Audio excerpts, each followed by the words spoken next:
train now arriving at platform 6 is the 13:35 from Birmingham.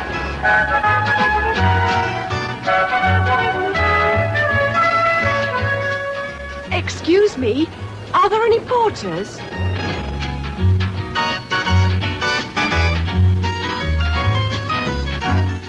Excuse me, where are the taxis?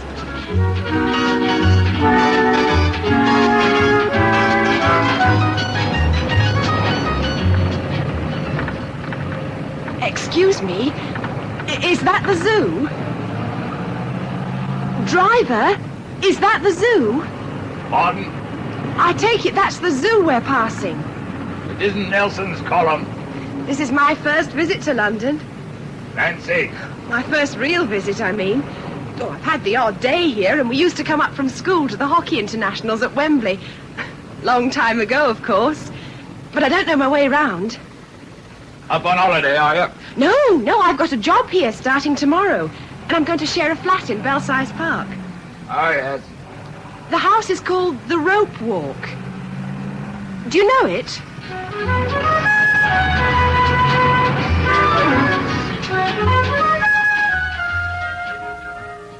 The Rope Walk, a new play for radio by Alan Downer and Joe Hine.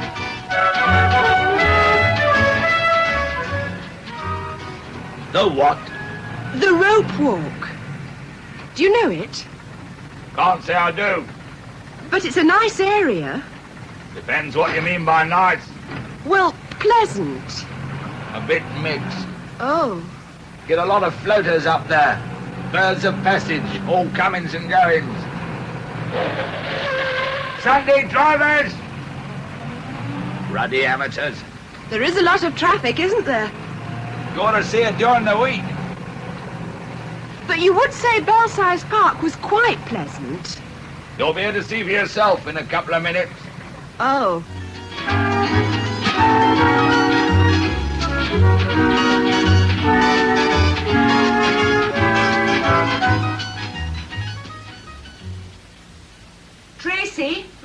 Tracy, love, would you be an angel? Grief, you're not still in bed. Oh, go away. I like my Sunday lions. Yes, so do I, but mine don't go on till 4 p.m. You didn't get in at 7 this morning. Must have been some party. Well, do you mind if I take the Observer? Help yourself. Just leave me the lurid ones. Don't you think you ought to be making a move, though, love?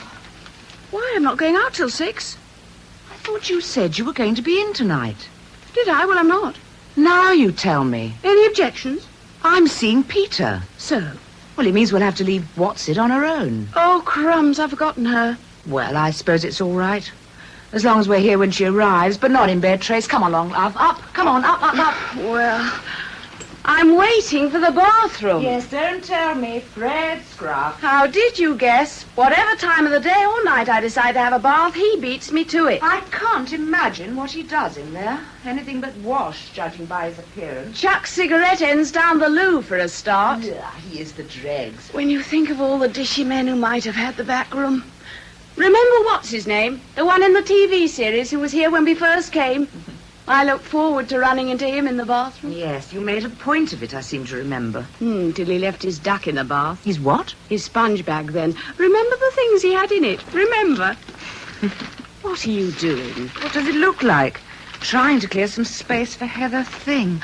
God, Trace, if you put any more on this chair, its back will fall off. I wouldn't mind if it was just the bathroom. Sharing with Scruff, it's the phone that really needles me. Yes, I must say it is a bit inhibiting talking to Peter with Scruff about 5 inches away. Do you really want these, darling? What are they? Raves, honeys, private eyes, Playboy. Oh, keep that. It's borrowed. It'd be super if we didn't have to have a third bird, really. Well, if you stick a job for more than 10 minutes, perhaps we wouldn't have to. Well, I'm a temp. How temporary can you get? Well, that last place really was the end. I mean, they all knitted through the lunch hour. It's okay for you. You're doing something you enjoy. Up to a point. You've got a jolly goody setup at Denton and Hobbs. Decent salary, plenty of perks, and Peter on the premises. What more do you want? You're not still thinking about going down among those meth drinkers. I'd just like to be more, I don't know, more involved with people. Well, grief, personnel is people, isn't it? Do you think you'll marry him? You You share a car, you might as well share the lot. Officially, I mean. Think how ecstatic Mum and Dad'd be. Things are fine as they are, thank you. If you chucked your job, they'd be different. In some ways. You won't be with him all day for a start. Oh, look, Trace, you don't just stay in a rut because it's convenient. It is, though, isn't it? Yes, very. Well, so's living near a tube station and being stock size. Got a match? I wouldn't like one, love. With any luck, Scruff will be out of the bathroom by now. Well, if he isn't, I'm bashing the door down, so wait for it.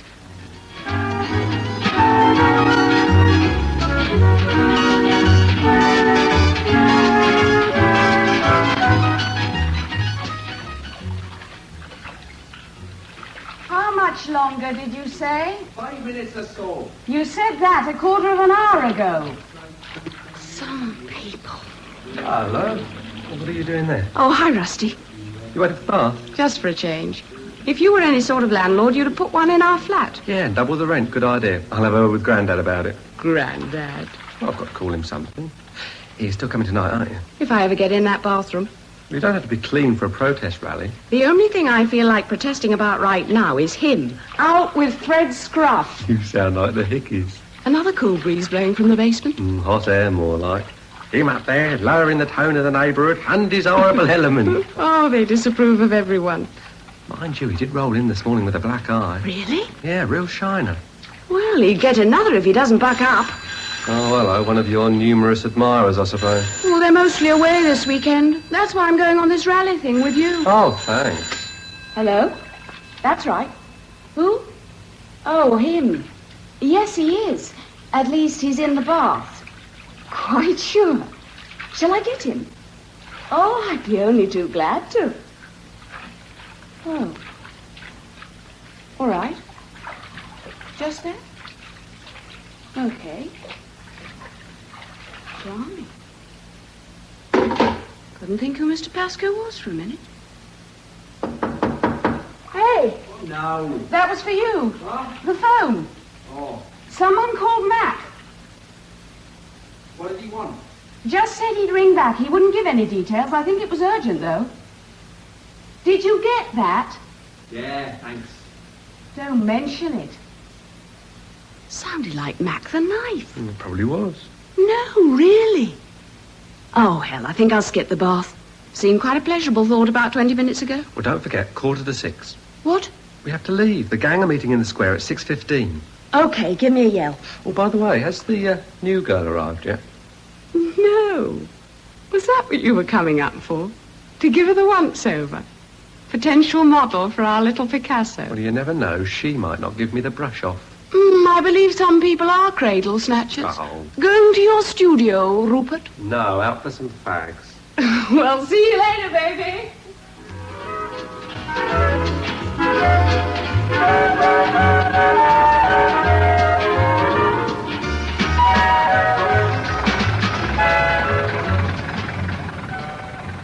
Change of a fiver?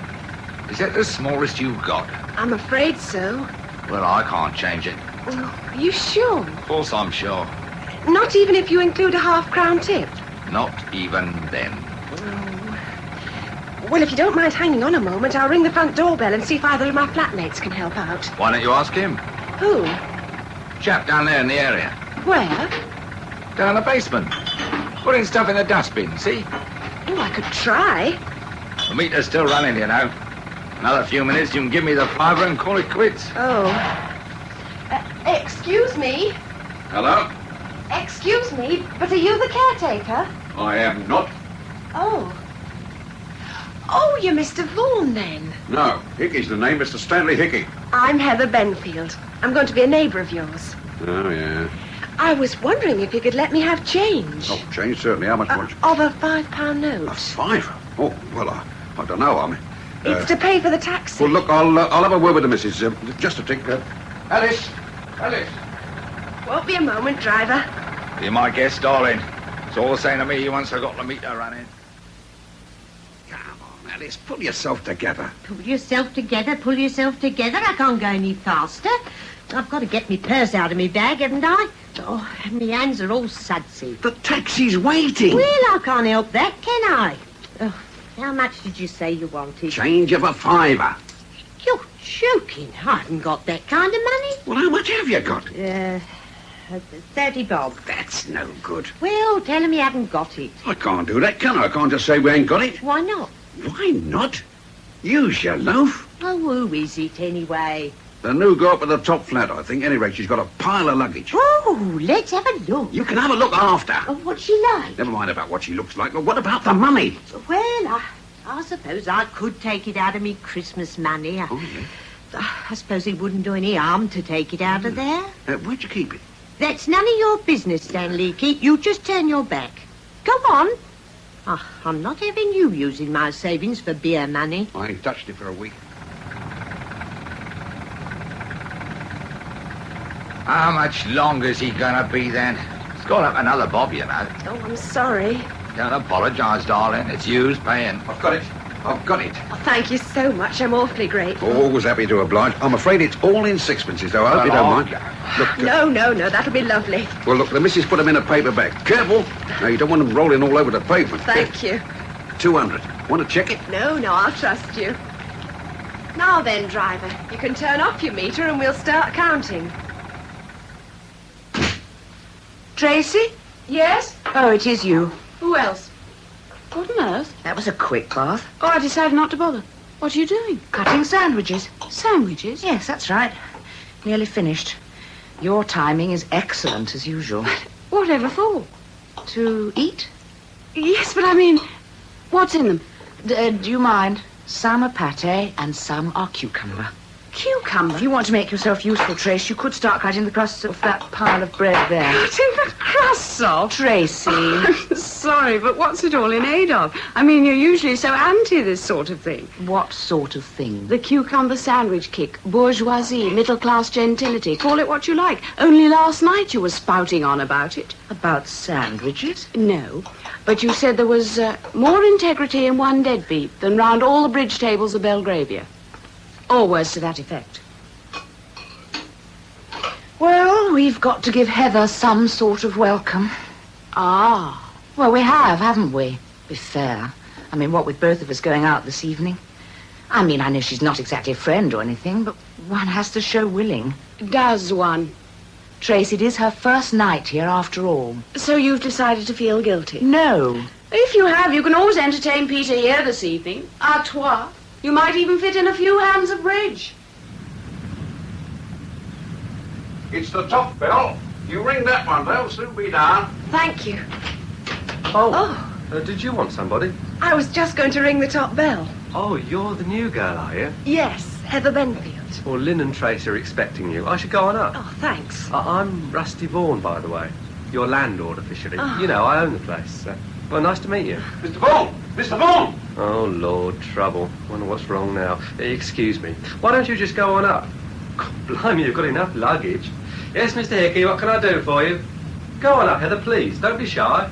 A word in your ear, Sonny, about this geezer you've got on the first floor back. Let's face it, he's got to go, hasn't he? Well, it's either him or us, and he's trouble, isn't he?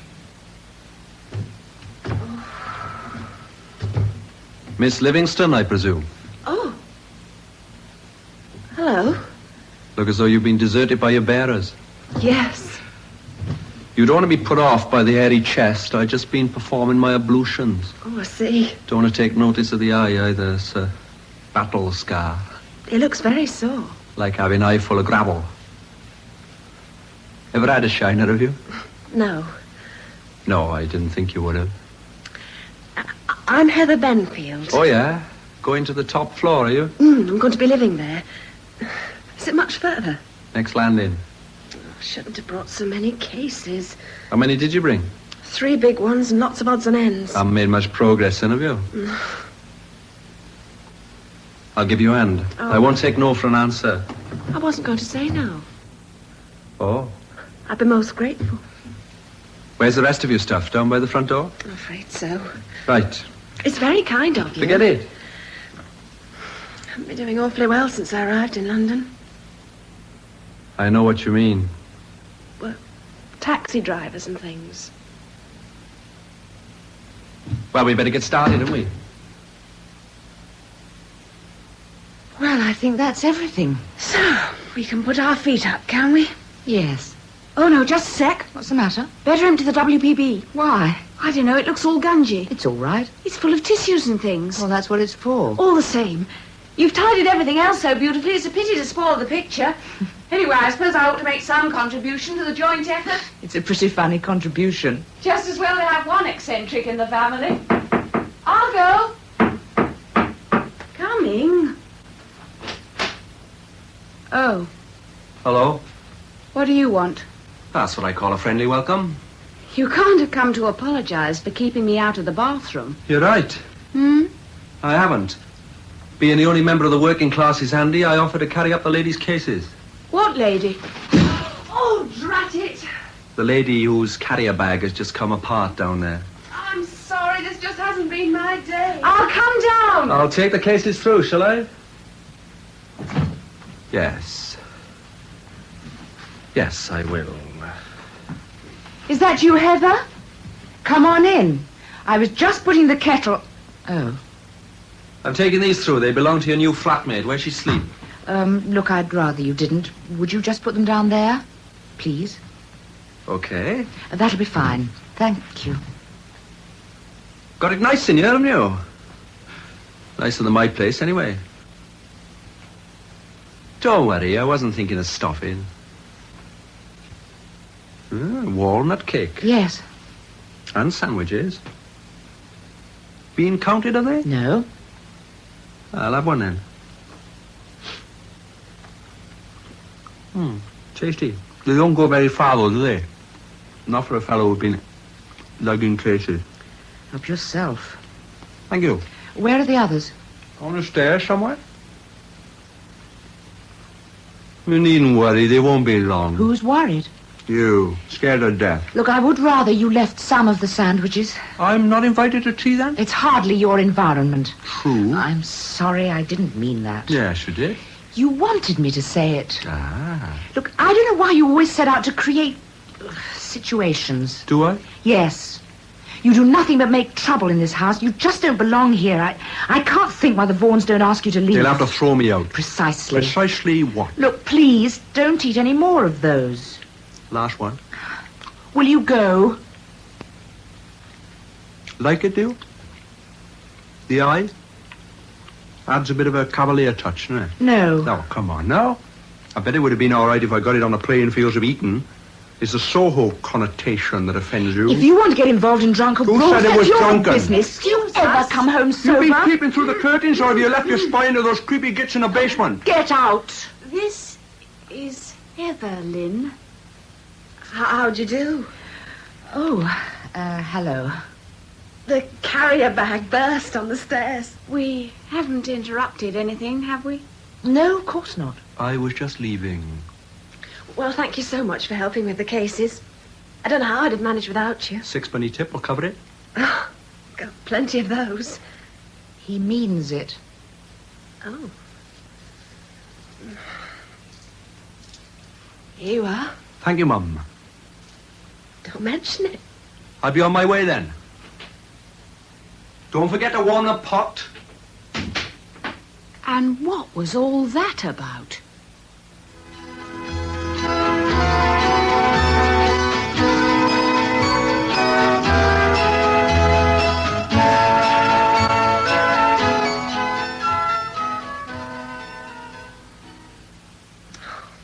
These sandwiches are lovely. Sorry, there aren't more. Oh, I've had plenty. The pate's super. We get it from the delicatessen on the corner. You probably noticed as you drove up, next to the off-licence. No, I didn't really notice anything. I was too busy looking for change. It was awful. I only had a fiver. For the taxi? Yes. The cardinal crime. But luckily the man in the basement changed it for me. Mr. Hickey, is it? Stan and Alice, they're Our controlled tenants. who pay the minimum rent and make the maximum fuss. They never stop complaining to the Vaughans. About what? All the noise, the damp, the drains, everything. Especially Fred Scruff. Mind you, I'm with them there. Who? The unsavoury individual who brought your cases up. What about that? Fred Scruff playing the gent. He must fancy you, Heather. I think he just thought I was stuck. Well, you want to watch him, love? Scruff's his name and Scruff's his nature. Only it isn't. His real name, I mean. We just call him that. It's something Pasco. Another cup of tea? Oh, thank you. I'll get some more hot water. I met Mr. Vaughan on the way in, briefly. Oh, he's super. I'd imagined a much older person. Well, he must be 65. 65, but He's retired anyway. He used to be a schoolmaster.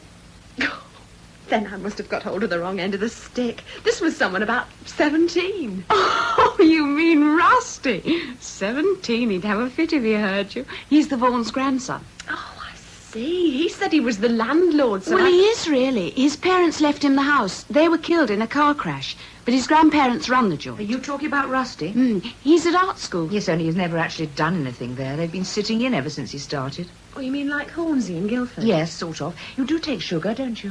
Thanks. It's awfully nice of you to have laid all this on. Oh, good heavens, that's nothing. After tea, I'll show you where everything is so you won't feel lost this evening. I should have told you before. I'm afraid we're both going out. I hope you don't mind. Oh, no, of course not. Only we each thought the other one was going to be in. Breakdown in communications. I'm awfully sorry. You'll be okay, though. Nothing ever happens. Nothing ever does. And the Vaughans will be in, I think. Please don't worry about me. I'll be quite all right. Really. You going out tonight, Rupert, dear?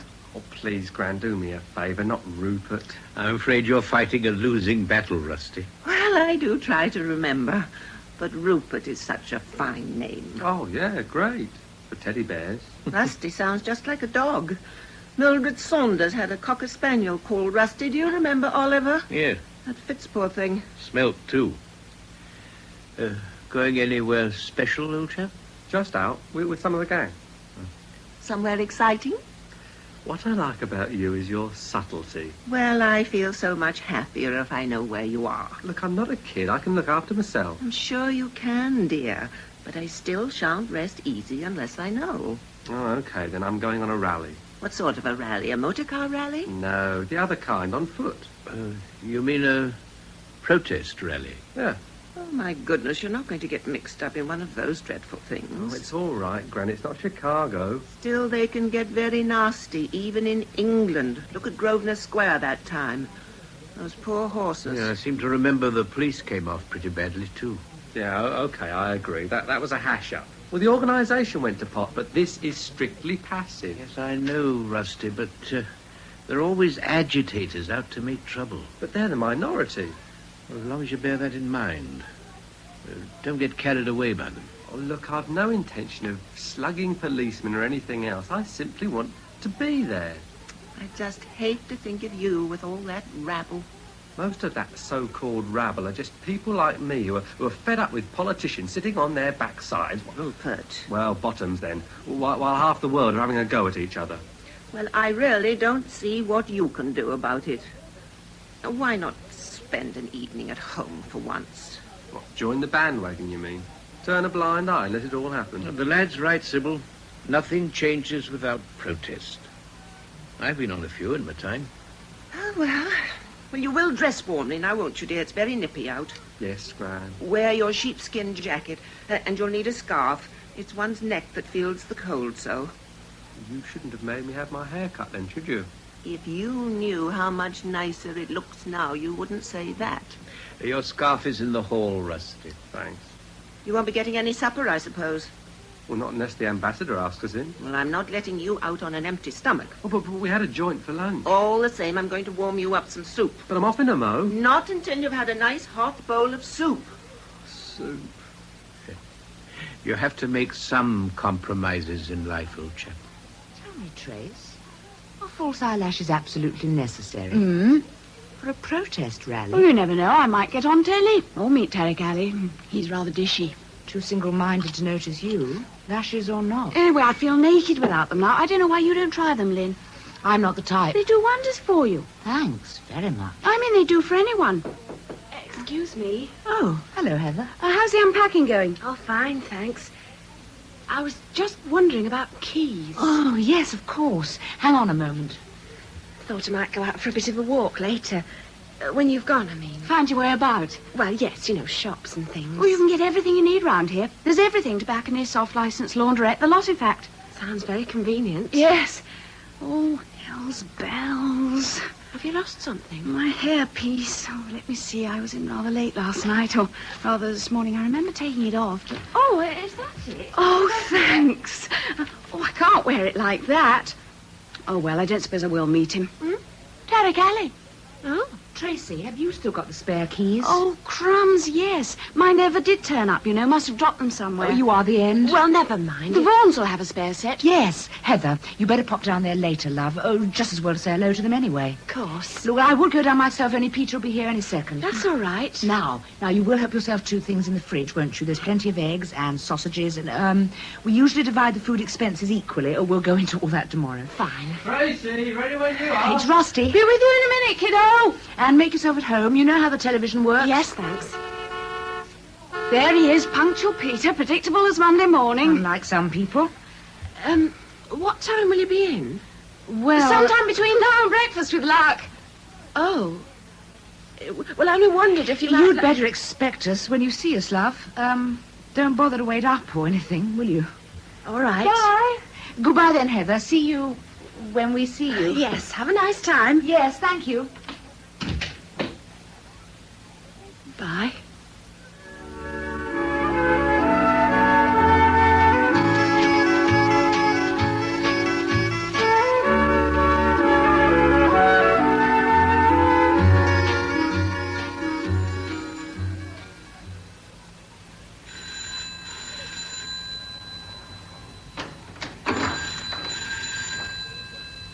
You gonna let it ring? Oh, hello again. Oh, well, it won't be for me, will it? Never know, do you? Might be Mummy. All right. Hello? 017220042. No need to say the old one. It's for you. Who is it? I didn't ask. Ask. Who wants him, please? Somebody called Mac. Give it here then. What do you want? I was in a bath. Out of where? You must be joking. Look, Mac, I guessed I was out of a job. Well, Alvin, where can I go? Listen, Mac, let's get this straight. I'm not going. Anything wrong?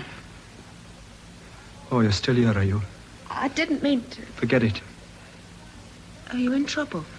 I don't know the meaning of the word. I just thought you You'd said... like that, though, wouldn't you? If I was in trouble, you could patter back upstairs with that prim pair of dollies and break the good news. Pasco's gone too far this time. Not much longer before he's on his way. Well, let me tell you something. I like it here. And... Light.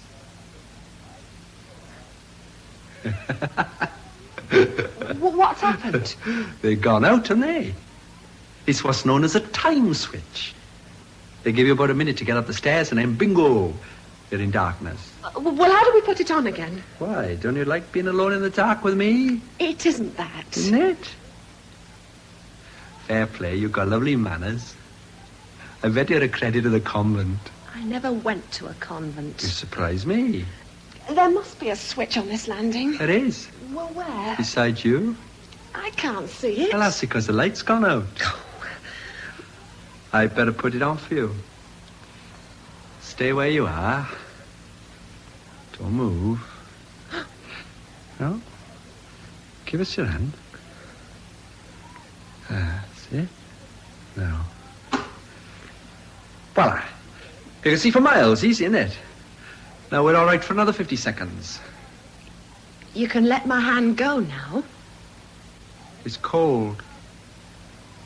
Been out for a walk. Seeing the sights, eh? Belsize Castle, Tower of Maida Vale. It all happens here. I just went round the block. Lucky girl, and now you're talking to a complete stranger. Don't you ever get tired of being unpleasant? Ah, I can see the ladies upstairs been having a word in your ear, haven't they? Haven't they, eh? They told me a bit about all the tenants. What'd they say about me? Nothing. Nothing? Nothing. That doesn't seem to be abundantly true. Watch him, is that what they said? Keep clear of him. He smokes and he drinks and he works in a nightclub. Is that what they said? Roughly. Yeah, well, they needn't worry about the last bit now anyway. I'm back in the ranks of the great unemployed. I'm sorry. Yeah. Was that what the phone call was all about? Yeah, more or less. So why don't you get back upstairs before the light goes out? I've got my finger on the switch. So you have. I used to like the nudes. That was my job. Strippers. Quite scientific in a way. You had to see the girls as three-dimensional, get the highlights in the right places, you know what I mean? Get the 3 little sequin stars to sparkle, eh? Mr. Pascal, you're not going to frighten me off with stories of nude ladies. How about a drink? Huh? Probably something in the bottom of a bottle. Come on in, it's only a bed sit, but it's full of home comforts. I don't... You can't stand there with your finger on the switch all night. It's not Scared? that. No. Well, you needn't be, not of me. I'm a rogue, but I'm a lovable rogue. Or is that what you're afraid of? Of course not. You wouldn't be the only one. Ask Lynn. What? Nothing. You coming in then? Well, I wanted to have an early night. That can be arranged. No, thank you. Some other night, perhaps. When you're not doing your best to make me dislike you. Please? Pardon? Please. Just for a few minutes. Drink.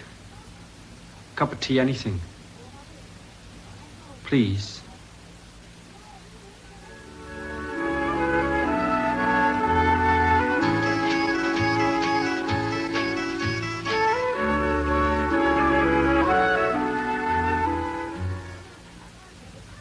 It's okay, darling.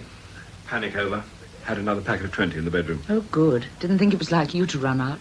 Oh, change places. What? You usually sit in the tub chair. It isn't compulsory, is it? I just always think of it as Lynn's perch. I'll light you one.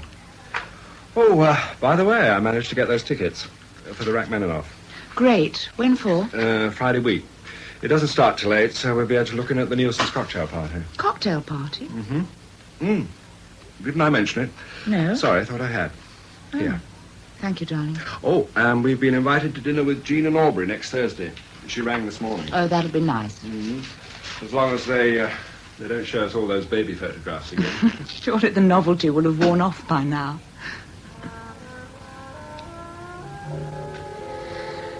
Oh, no. Not that again. I thought it was one of your favourites. Yes, it was. But I've heard it so often. It's like Mother's treacle tart. Like what? When I was about 10, I was mad on treacle tart. And whenever I go down to Norwich, she still makes me one for a treat. Yeah, only I went off it about 12 years ago. Well, why don't you tell her? Don't want to hurt her feelings, I suppose. Well, shall I put on something else then? You don't have to worry about my feelings. No, leave it now. Well, I can easily No, swap. please, leave it. Penny for them. Says he, putting threepence in the cliché box. Huh? New Tracyism. Clichés are out at the rope walk at present. That must make conversation pretty limited. Takes more than that to limit Tracy. Well, what were you thinking? Nothing much. Only that this room is exactly the same as it was when you first asked me back here, 3 years ago? No, I had it decorated last spring. The same colour scheme. You said you approved. Yes, I do. Well, then? It isn't just that. It's the furniture, pictures, everything. All in the same places. Nothing altered. Well, there's no point in reorganizing everything just for the hell of it. You've never complained before. I'm not complaining now. Well, if you've any brainwaves, I'm quite prepared Look, to... I didn't mean... Oh, skip it. I was just stating a fact. What's the matter, darling? Nothing. Something is. No. You seem rather touchy this evening. I'm sorry. I know I'm being a drag. Perhaps I ought to go back to the tub chair and start again. I think I know what it is. Mm-hmm. And it's my fault entirely. I've been meaning to do something about it for months. About what? Us. It's high time we got something organized, darling. Organized. Well, you know what I mean. 3 years is quite a time. In the normal way of things, we'd have got married long since. It's just that working together, seeing so much of each other, we haven't had the same frustrations as most couples. We've tended to let things drift. And how? Well, do I go down on one knee? Or would that count as a cliché? I wouldn't advise it. Not now. Huh? I'm sorry, love. I guess I've just got an off night. I would rather not go into all that right now. Look, Pete, can't we go to a pub or something? It must be opening time by now.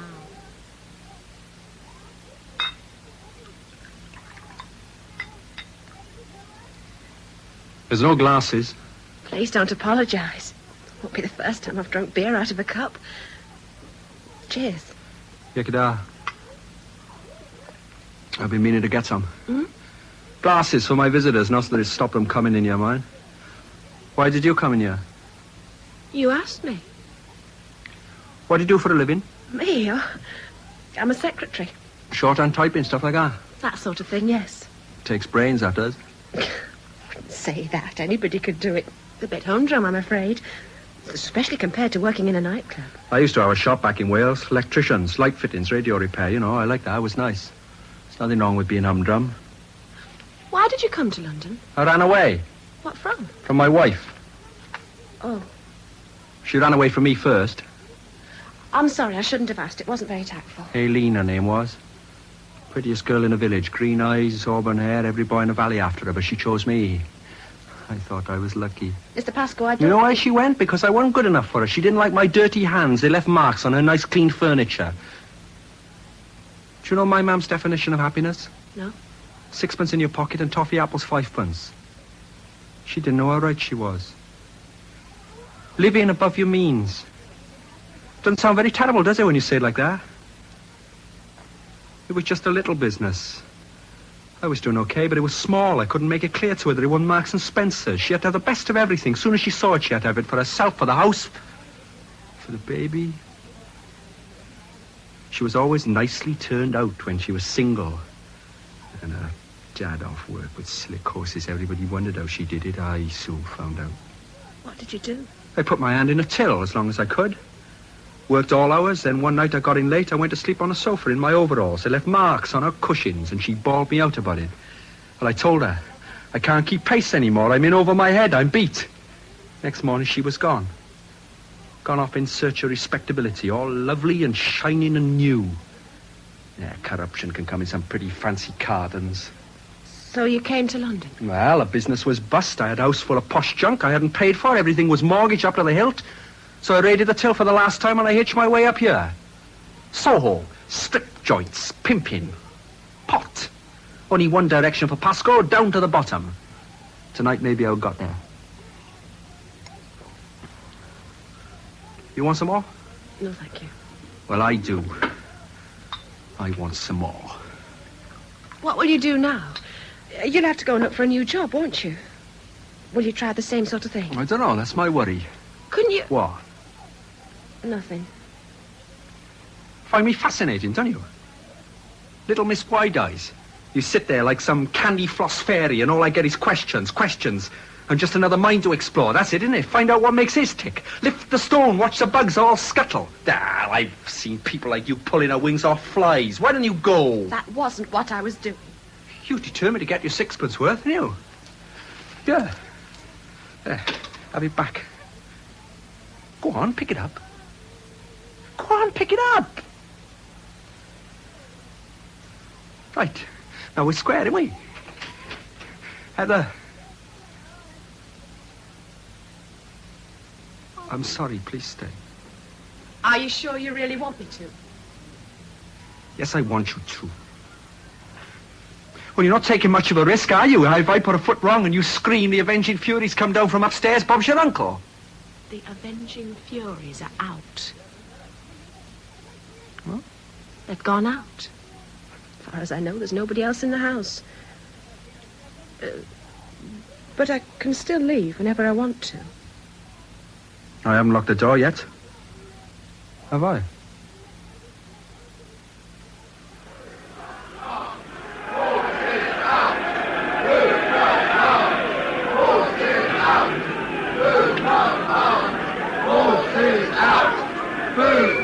Rusty! Forces out! Rusty! Move not Hey, on! Rusty, belt up a minute. Oh, hi, Tracy. I thought I'd lost you. Well, you're about to, mate. What did you say? I've had enough. My feet are like icicles and I've practically lost my voice. You can't go now. Things are just hotting up.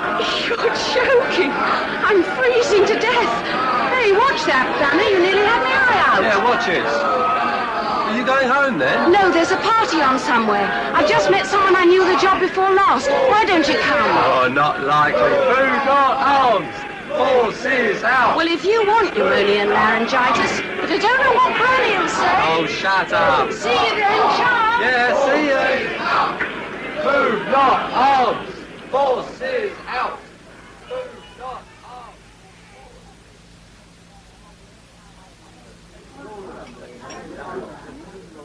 I like this pub, you know.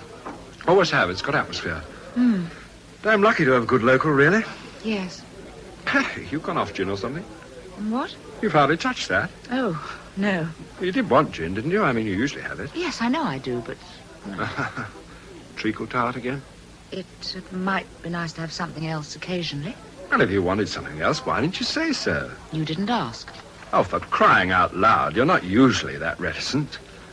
You are a funny girl. I just don't understand you this evening. You turn up in a ruddy, awful mood. You carp about everything. You say you want to go to the pub, so here we are. And now you just sit there with that glazed look in your eyes about as communicative as a brick wall. I'm sorry. I'm sorry. Perhaps it'd be better if I went home. Oh, no, that's just stupid, lover. Look, if you want another drink, I'll get you one. No, but Well, it's no trouble. I can It see. isn't the gin. It's everything. Look. Pete, look, read this. What's that? It's a cutting from last Friday's Telegraph. There, where the mark is. Welfare officer. Require for newly formed housing trust in East London. It'd be so stimulating. Main aspect of work will be building up relationships with tenants. To be on the with a view beginning to of something. integration and other community Oh, to be activities. really involved. Male or female over 25, social diploma or degree. I'd like to apply. Oh, you're barking up that tree again, are you? I mean it. Look, I know it's been in the back of your mind for some time. Yes, Lynn, well, but now you it's must- come to the fore. Well, I've got stale in my job at Denton's. You know I have. Personnel just isn't enough anymore. Shunting people from one department to another. Deciding if Mrs. X is more suitable for hosiery or hardware.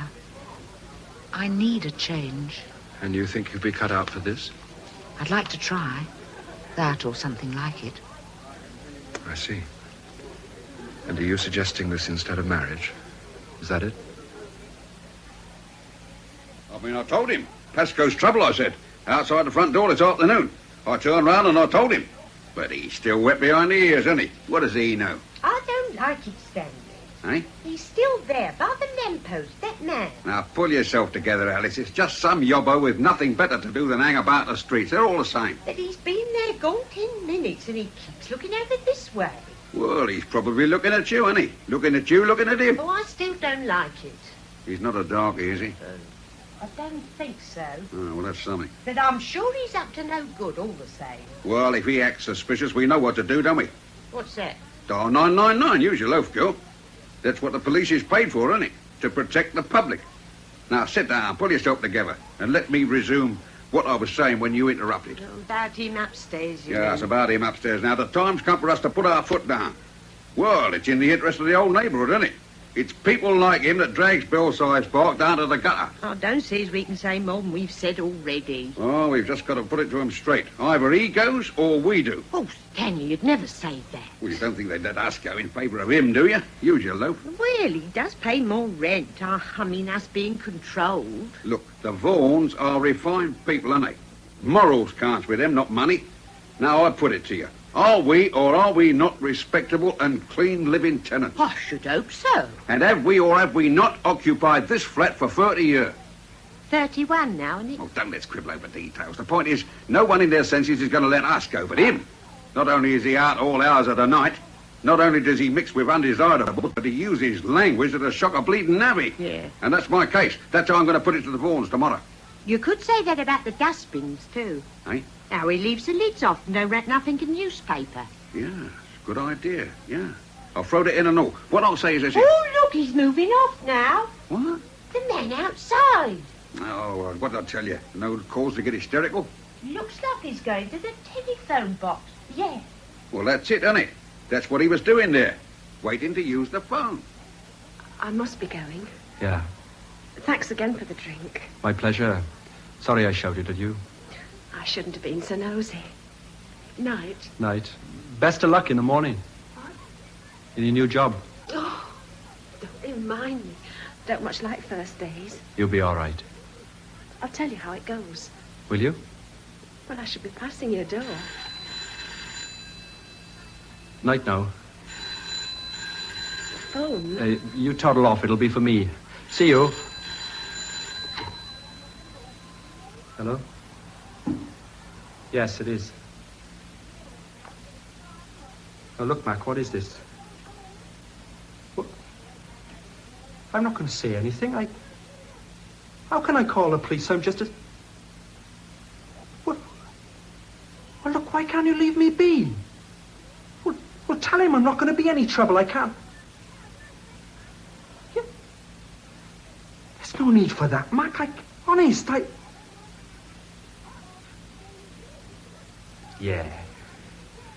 Yeah, I know it's nothing personal.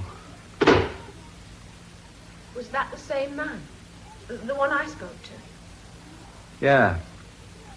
I thought you'd gone to bed. What did he want? He wants me out of this house, out of London. He wants me back where I came from. Or else. And are you going? No. What can he do? I mean, perhaps he's bluffing. He's not bluffing. He won't want trouble, will he? Perhaps he Take a look out of the window. Where? The window in my room.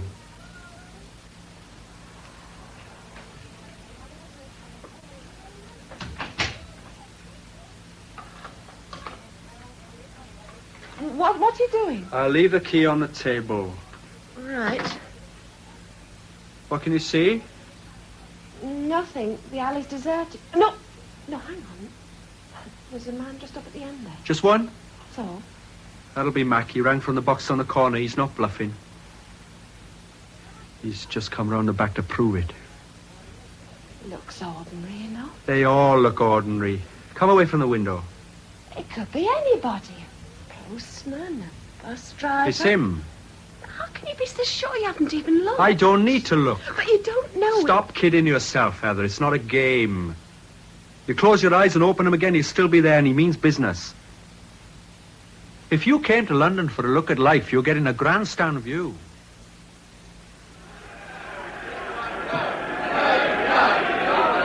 Come on, mate.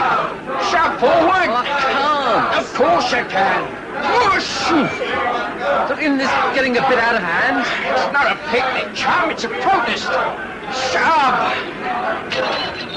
That's it, mate. Show 'em. I thought this was supposed to be non-violent. It was, kid. But who's doing the provoking? It's those flaming fascists. What? The ones in blue helmets.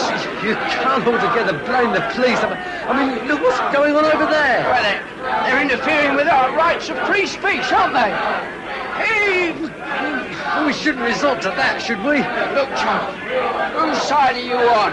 Isn't this one we're trying to stop? Wait now! We broke the cordon! Yes, but... Now, come on, everyone! Let's go!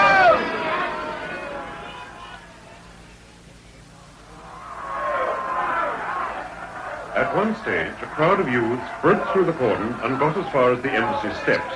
Goodness. However, police reinforcements were called in, and they were prevented from entering the embassy itself. I don't see Rupert anywhere, do you? There are several thousand 5 there. policemen and 7 demonstrators were detained in hospital. Dreadful. And Turn it 35 off, for people were heaven's arrested. sake. All right. Why couldn't he have gone to the cinema or somewhere nice? I'd say the contemporary cinema was anything but nice. Oh, you know what I mean.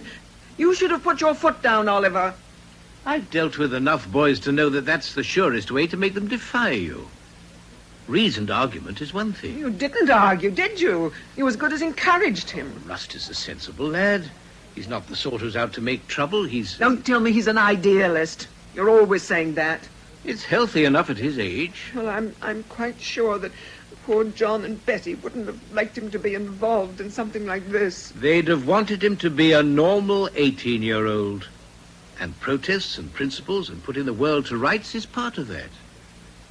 Didn't we all dream of utopia at 18? Dreams are one thing, and that kind of fiasco is quite another. That fiasco, as you call it, was only caused by a small section. There's always a fanatical fringe. I just hope that Rupert's all right. Well, of course he is. If I know him, he's grabbing a hamburger on his way home. I hope not. One never knows what they put in those things. You know, there is such a thing as being overprotective. The lad's got to learn to stand on his own feet. I still think you should have been more assertive. He's our responsibility now. If we give him his head entirely... I'm not suggesting that we should, but I think we should trust him. I do trust him. He's our grandson. Well, then. Supposing you stop worrying. Let me get on with the book.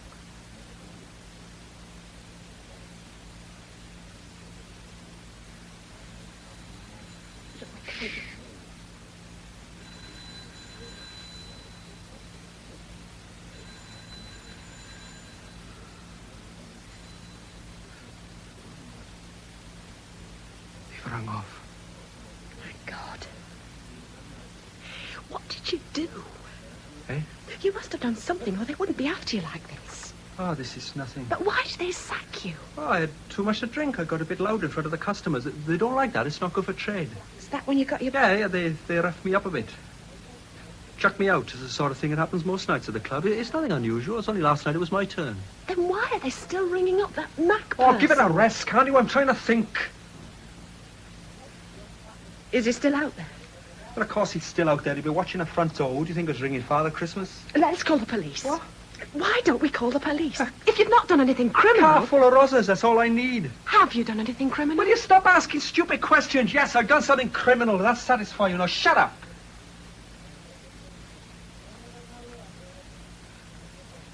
I'm not going to run away. You can't fight them on your own. Well, I'll think of something, only I'm not leaving you. Why not? Because it's my home. Home? That's what I said. This isn't a home. It's the only one I've got. It stinks. I'll live as I want to. Like a rat in a corner. Yes. God knows it wouldn't be much if you looked after it, but the carpet, sheets, grease, everything. And you really need this poster, or is it just there to shock? You leave my things alone.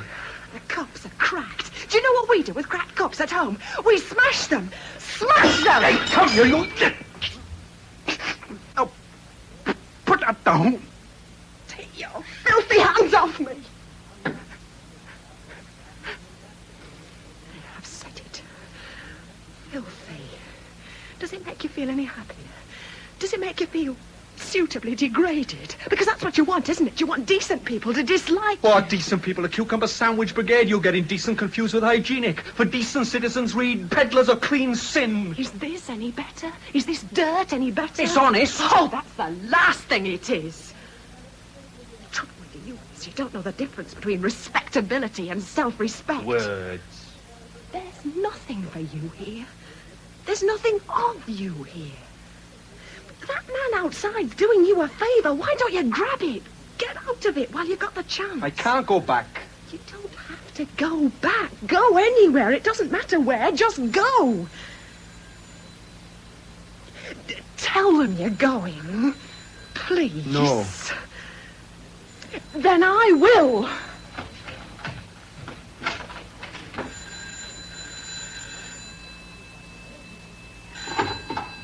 Yes? Yes, he is. Yes, I am. You're going to... Listen, there won't be any need for that. He's leaving. Hello? Hello?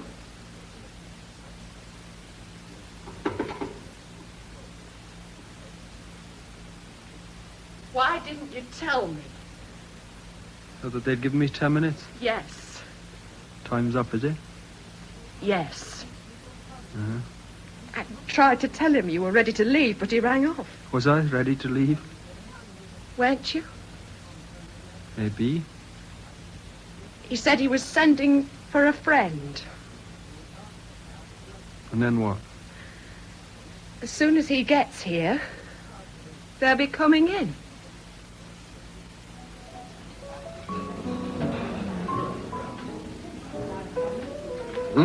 Excellent steak. How's the scampi, darling? Gorgeous. Everything all right, sir? First class, thank you. Little more wine, madam? Thank you. Yeah, good idea of yours, Lynn, coming here. Shirley Lewis recommended it. Thank you, sir. Oh, yes. She lives round here somewhere, doesn't she? Yes, Dolphin Square.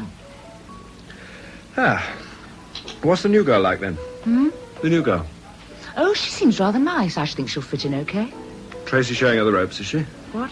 Tonight, doing the hostess bit. Oh, well, Tracy's gone on some protest rally with Rusty Vaughan. Protest rally, I ask you. What? You mean she's on her own, the new girl? Well, yes. I didn't mean it to happen that way, but you know what Tracy is. Didn't tell me she was going out till the 11th hour. Anyway, she didn't seem to mind, Heather. Well, still, it does seem a bit, you know... That's right. Make me feel guilty. No. I only meant that... That I should have stayed at home, played nursemaid. Look, darling, I'm not trying to make anything of it. Well, perhaps I should. What? I stayed at home. Probably have been better all round. Oh, now, come on. Don't let's hark back to all that. I thought we'd agreed to salvage what we could of the evening. Let's drop the subject, shall we? I don't know how you put up with me. Could be because I love you.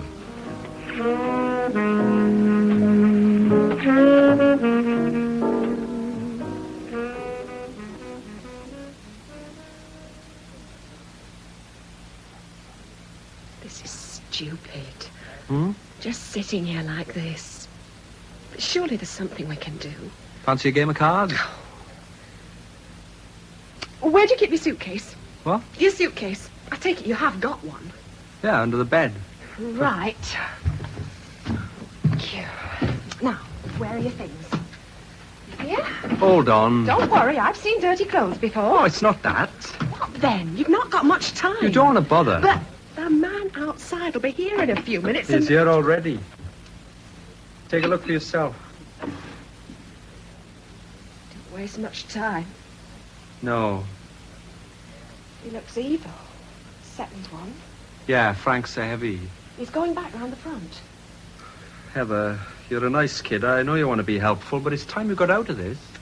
Can't leave you now. Well, I can't let you stay. I don't see how you can stop me. Oh, please. I didn't know it was going to turn out like this. I'd never let you get involved in the first place. I'm not leaving. Look, it's going to get nasty. No, go. No. Heather. How can I go? I'm not being brave or anything. I'm scared silly, but I can't leave you to those thugs. I'm not worth bothering about. You'd like to think that, wouldn't you? But it's not true. You're the only one who's given a single thought for me since I got here. Big deal. You are. The others have all gone their merry ways if I'd never existed. I needed you. I needed someone. You need me more now. I was lousy to you. You asked me in for a glass of beer. A cup. A crack cup, remember? Lord, yes. Well, the entertainment's over now. The beer's run out. It's time for the guests to go. Turn the light off. Somewhere I'd feel safer with the light off. All right, but we won't be fooling anybody. I know. Okay. Safer? Much. Come and sit beside me. I often sit on the floor. Snug in the dark, isn't it? Like babes in the wood.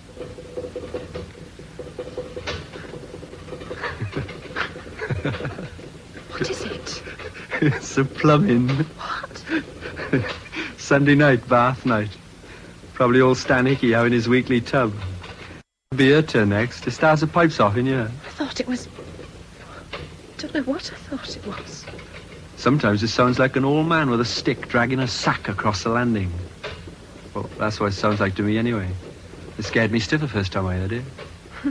Seems funny to think of people having baths. So ordinary. Oh, life goes on. It's quiet, isn't it?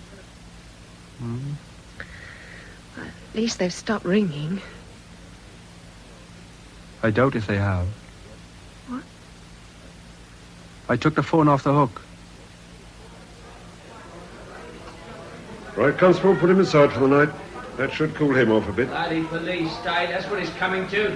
Next one, then. Right, you there, with the red hair. Yeah, okay, just coming. Good luck, mate. Don't let them rough you up. In here. Thanks. Good evening. What's his charge? Disturbing the peace, sir. He was one of the group rolling around P.C. Wallace when he was knocked down. He wasn't involved in the actual assault, though. Look, officer, I want to make it plain that I was only trying to break it up. You'll have plenty of time to say your piece in court tomorrow.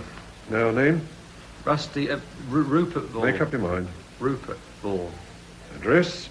Rope Walk, Belsize Park, NW3. Rope Walk, NW3. Any means of identification? Oh, crumbs. Oh, come on, you must have something. Driving licence, union card? Oh, just a moment, I'll look through my wallet. There's others waiting. We haven't got all night. I'm sorry. Will this do, a library card? Oh, intellectual, eh? That's good enough. Right then, 10 o'clock tomorrow morning. What? Where? Magistrates Court, Marlborough Street. And be there sharp. Perhaps all we'll have to do is to sit it out till the morning. Nothing nasty could possibly happen on a Monday morning. I wouldn't bank on it. Perhaps they won't dare come in. Pascal! Don't go too near the window. I won't. Pascal! Shh. It's getting cold out here, Pascal. A friend's getting impatient. Want to get it over with. Pascal! He's going up the alley again. He's watching from the corner. You know, putting the light out was a good idea. I think we've confused them. They're not stupid. They may not know there isn't a back entrance. They'll have checked. How do you know? I know. Why won't you let me ring for the police? I can't. Is what you did so awful? There's no point in going into details. Why not? An hour ago, you'd have been only too pleased to tell me the lot. The nastier, the better. If only to turn me up. I know. Well, then was it so awful? Listen, Heather, like I told you, I came to London with a fiver in my pocket and a vague ambition to end up in the gutter. The money went on beer the first weekend, a little dive just behind Piccadilly Circus. I was sitting over my last pint and this bloke comes in. He asks if I want a job. Someone had told him I was an electrician. He said what it was. I grabbed it. Because you knew it'd be sleazy? I knew there'd be rackets, of course. I knew it'd be rough, but I was happy to play along. That was my crime. I reckon people should be allowed to destroy themselves in their own way. If they hadn't got that right, what had they got? Well, last night, somehow, it just went too far. This little blonde girl, she's only a kid. On heroin. Gone. I couldn't take that. What did you do? I worked my way through the bar. All I succeeded in doing was drinking myself sober. Never seen myself so clearly before. Taffy Pasco, writ large, widescreen, Technicolor. I knew then I'd reached my limit. I couldn't go down any further. I couldn't go under. Not like her. That was the truth that took a bit of facing. And that's when you got a bit loud? Yeah. I stood up in the middle of the dance floor and spoke my mind. I told him what I thought of their racket. What did you say? I can't properly remember, darling. Must have been pretty powerful medicine. Anyway, I got back to Big Brother and he wants me out. Right out. You don't tinker about with a setup like that and get away with it, so that was the end of me. Or this is. Not the way I see it. Look, there's only one way out of this house. That's by the front door. One or other of them's going to be there. That's not what I mean. Oh, why are you always so defeatist? Well, I thought that was what you wanted, for me to run away. You're the one who was packing a suitcase, remember? Oh, but there's a difference. Can't you see it? I want you to turn your back on something that's wrong for you. That girl last night, you saw it for yourself. You don't need me to tell you. It wouldn't be running away. I mean, what satisfaction have you got from it all? Something to shake up Belsize Park? A kick in the teeth for your wife? Is that it? I want you to go. Start again. Just don't get hurt on the way. You really care what happens to me? Yes, I do. Can I kiss you?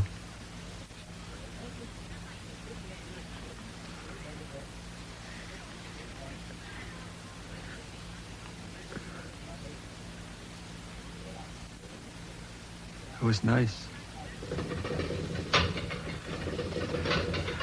Alice, taking a plunge.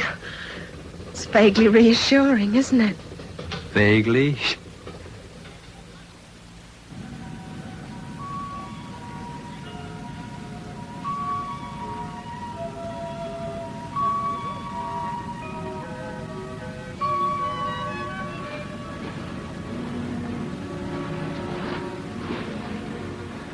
Feet all right? Yes, fine. Why?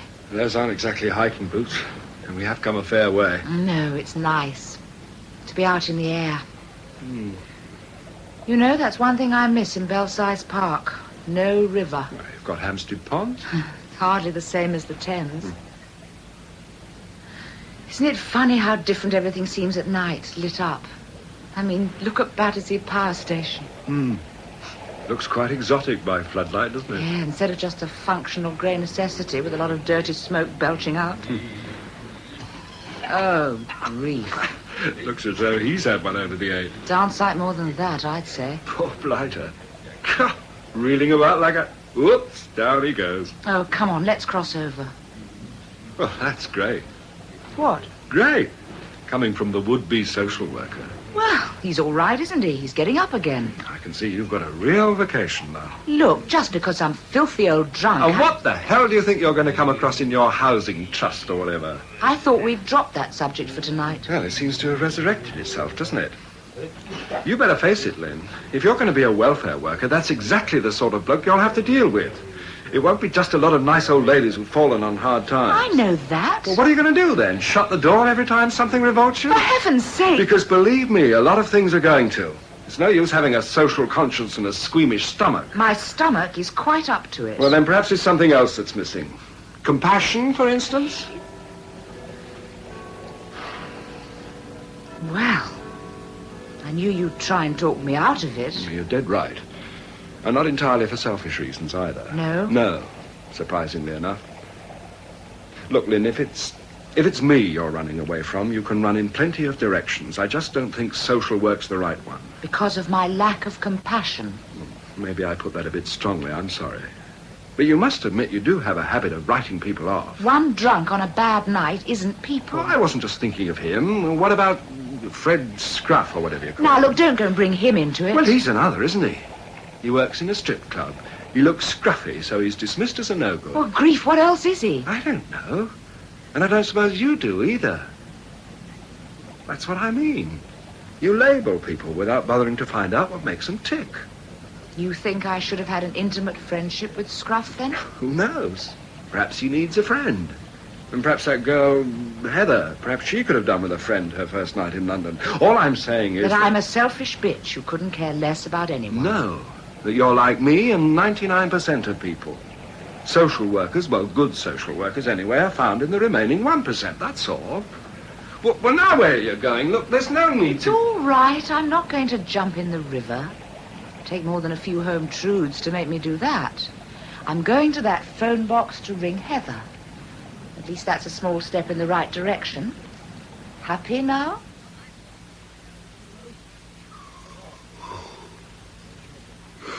You've been long enough. You've been reading in there again, have you? Just the cartoons? Reading in the bath.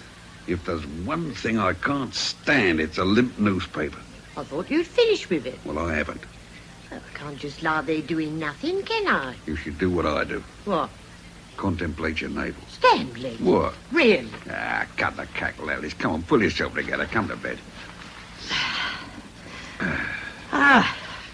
Flipping heck, you're like a little oven. You've been quietly simmering in there again, haven't you? It's unhealthy. I've warned you often enough, God knows. I like my water hot. Yeah, that's all very well, but I can't sleep next to a radiant heater. Gives me hot flushes. Oh, put the light out.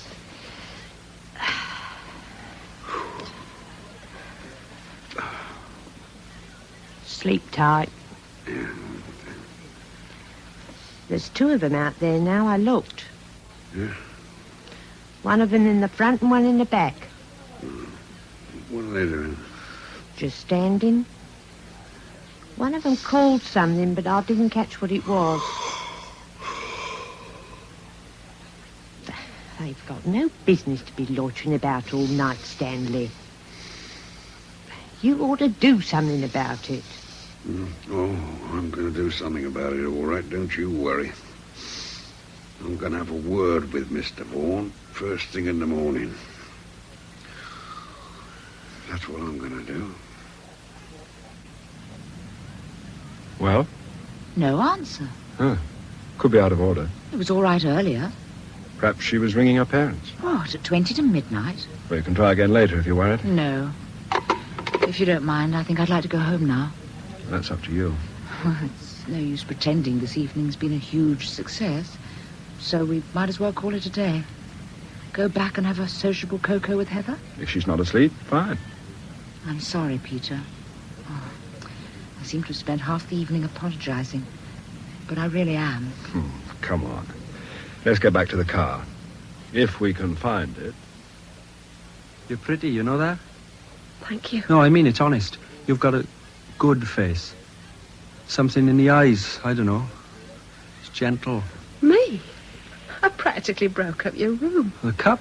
And the poster. It's nothing to do with being gentle. You don't have to be a weed to be gentle. It's just a quality, that's all. There's something you got inside you. You were asking about my family. I mean it. You're gentle. My mother's a leading light in the WVS. What? You know, Meals on Wheels, that sort of thing. Oh. And Dad's an accountant. Chartered? Yes. Huh? Are you laughing at me? No. What is your name? I can't call you Mr. Pascoe. You know what the others call you? Yeah.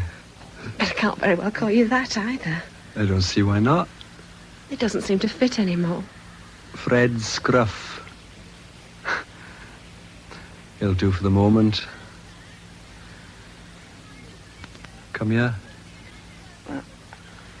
I shouldn't, should I? Come sit beside me. Will it take two?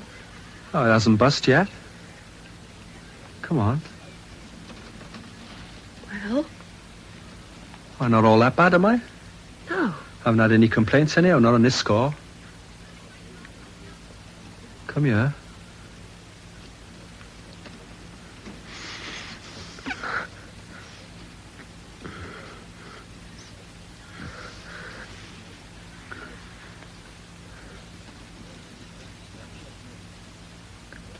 Your face is so soft. Your heart's thumping. I can feel it. And your breath. Mm-hmm. Milky and warm. Scented and sort of, I don't know, Christmas.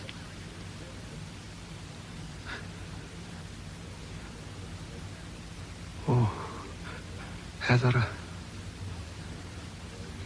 I love you. Darling. I love you. What's the matter? Sweat and stale face powder. That's more my measure. Cheap perfume. What? Yeah. The girls at the club, they were pretty amenable. You don't belong here. Oh, I want to... Empty packets. In my handbag. What? There is some in my handbag. You don't smoke? I thought you said you didn't. I bought them at the station because I thought Lynn and Tracy might smoke. When I was expecting a nice social evening. Can I... Help yourself.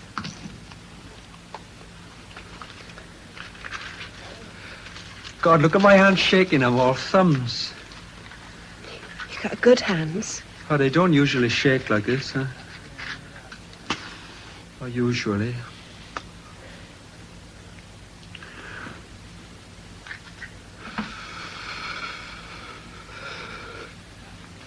Look, Heather. Yes? I'm not used to girls like you. I've forgotten what it's like to respect. If we... Is it the first time? Does it matter? No. I don't. I wouldn't want to... You wouldn't be.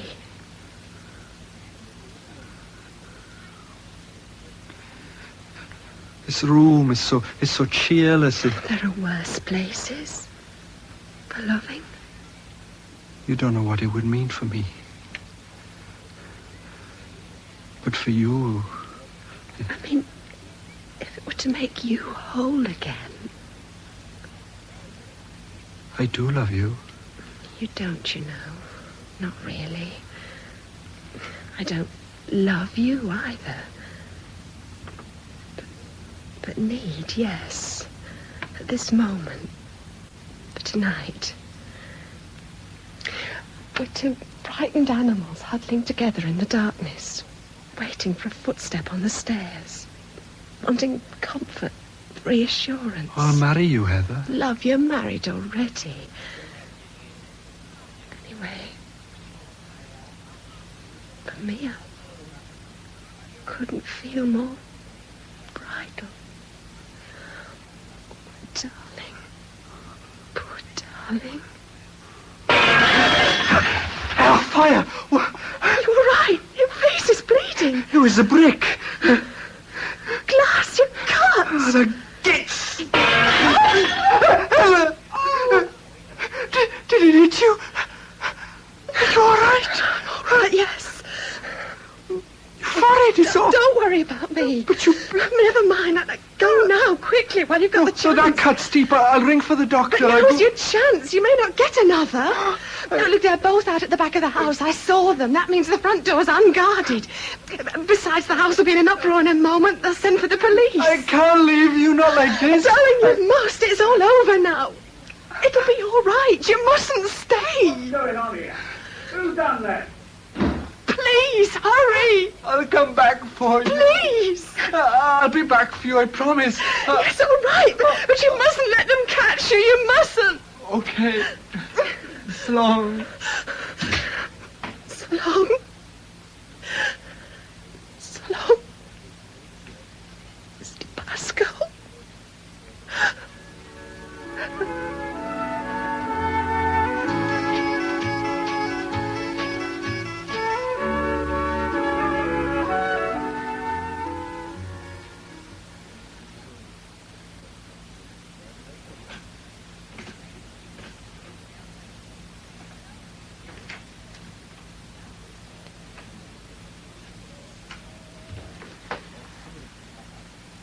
There's no need to creep.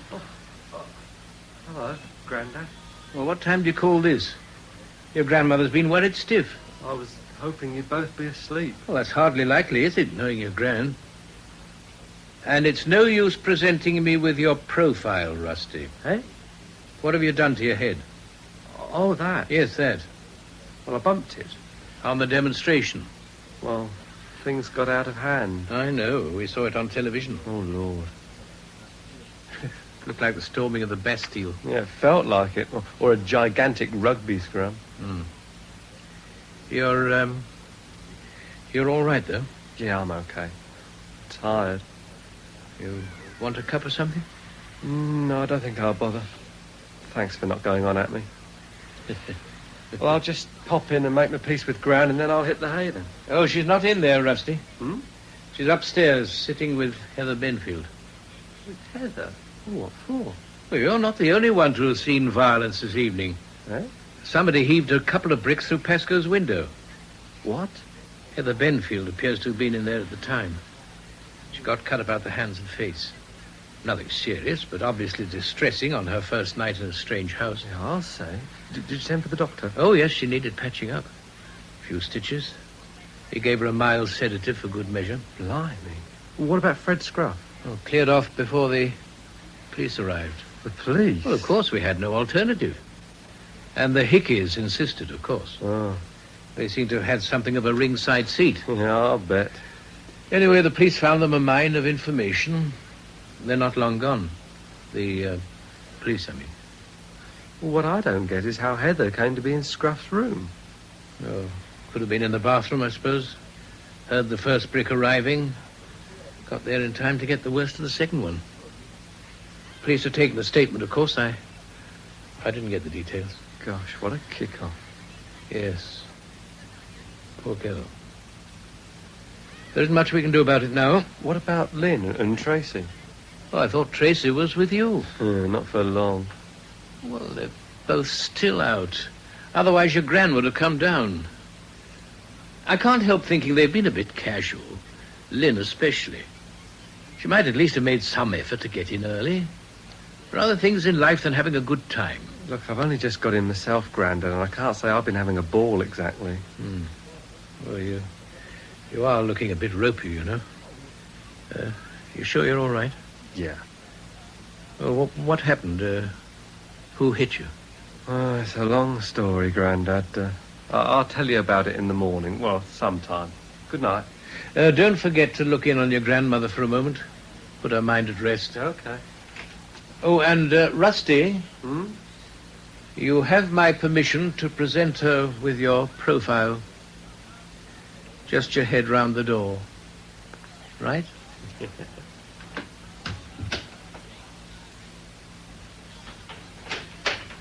Lynn? Oh, Hello, Heather. I thought it was Lynn and Tracy. I'm sure they won't be much longer. No. It was Gran and me.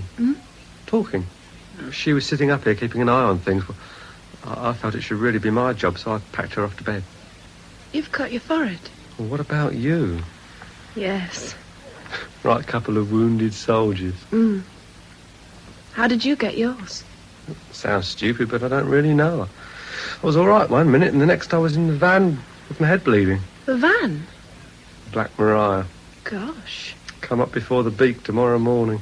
Only for goodness sake, don't say anything to my grandmother about it, or she'll have kittens on the spot. I won't. Poor old Heather. I'm no worse off than you. I know, but I knew what I was letting myself in for. Or at least I thought I did. Well, I knew it might get violent. When you go on things like that, you're prepared to get hurt, even if you don't lift a finger. Well, if you believe in something, it's a risk you have to take. Yes. Yeah, but not in your own front room, not in Belsize Park on a Sunday evening. It could have happened anywhere. Yeah, but I mean, well, this is a village. What? Oh, I know that sounds grotesque coming from someone with 3 stitches in his head, but it is. Well, I suppose in a way London's just a crowd of villages, all clustered together. A pub, school, church, post office, even a village idiot like Stan Hickey. Oh, it's an exaggeration, of course, but, well, you know what I mean. When people go on about the smoke, the great metropolis, the seat of government, they're not talking about Maida Vale, Swiss cottage. They're not talking about us. Yeah, the naughty square mile could just as easily be the North Pole for all we care. Oh, going on a bit now, aren't I? Righteous indignation's always been my strong suit. Oh, I'm sorry. I think I'll go back to bed now. Still feel a bit dopey. Yeah, of course. Can I bring you anything? Glass of milk, perhaps. There's plenty in the fridge. Right. Well, you go back into bed then. Don't worry about me. I know my way around. After all, 'tis my house.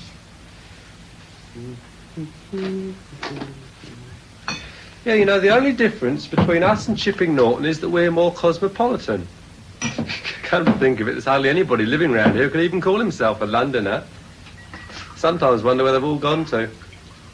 I mean, take this house. Well, there's us from Nottingham, girls from Norwich, Scruff from Wales, you. It's only the Hickeys who really belong. Rest of us are just interlopers. Try. Ah. Delicatessen's run by an Austrian Jew. Chap in the off-licence is a Geordie. And the old bloke who sells flowers from a pram every Saturday is called Seamus. Yeah, none of us are Londoners. It's just where we happen to be. And what we are rubs off, leaves its mark. It makes the place what it is. You know what I mean? Heather? Oh.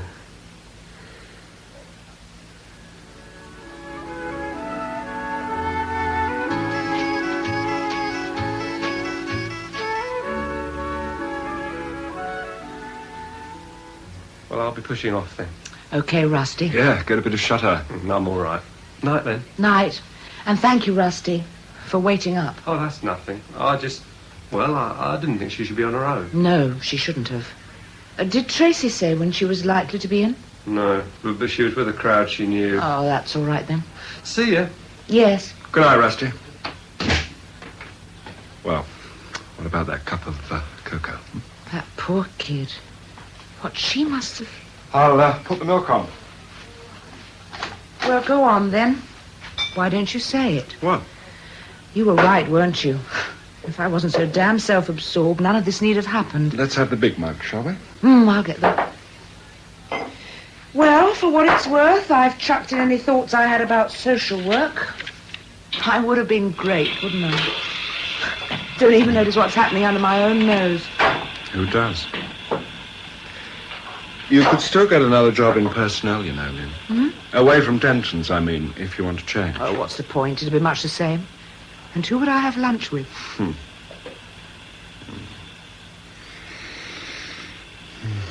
You're shivering. Just hold me. I suppose she'll leave, Heather.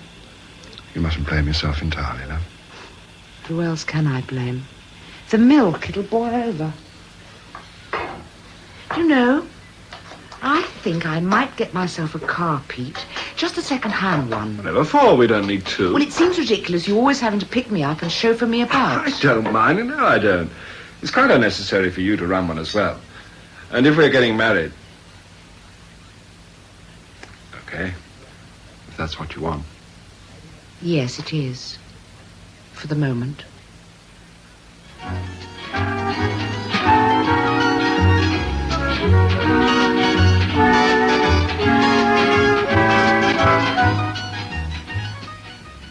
Look, it was quite pure, I promise you.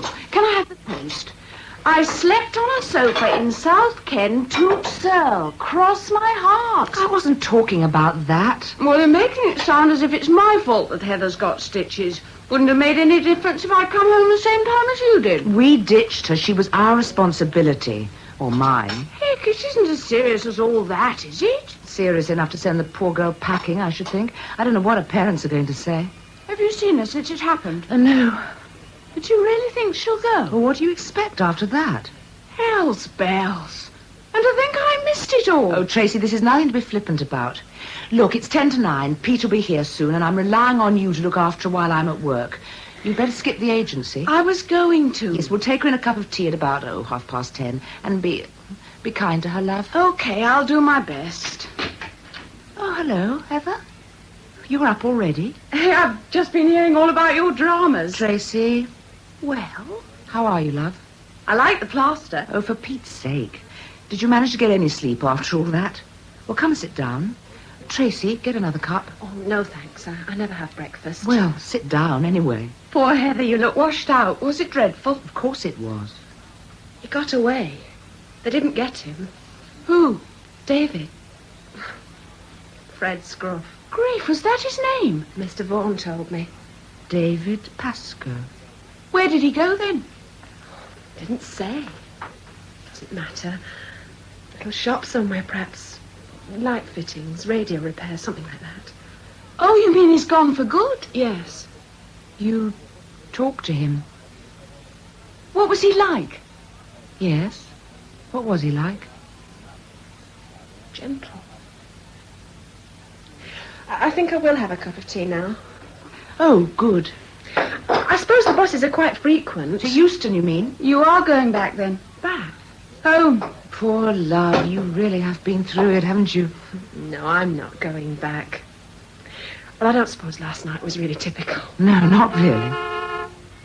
That's typical. Give him a wave, would you, love? Okay. Heather, we're going roughly in your direction. We could give you a lift. Oh, if you wouldn't mind. Of course not. You're very welcome. Hey, Peter, they're just coming.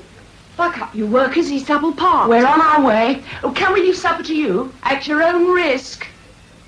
Will it be for 3? Yes? Oh, well, I suppose we'll all be in this evening.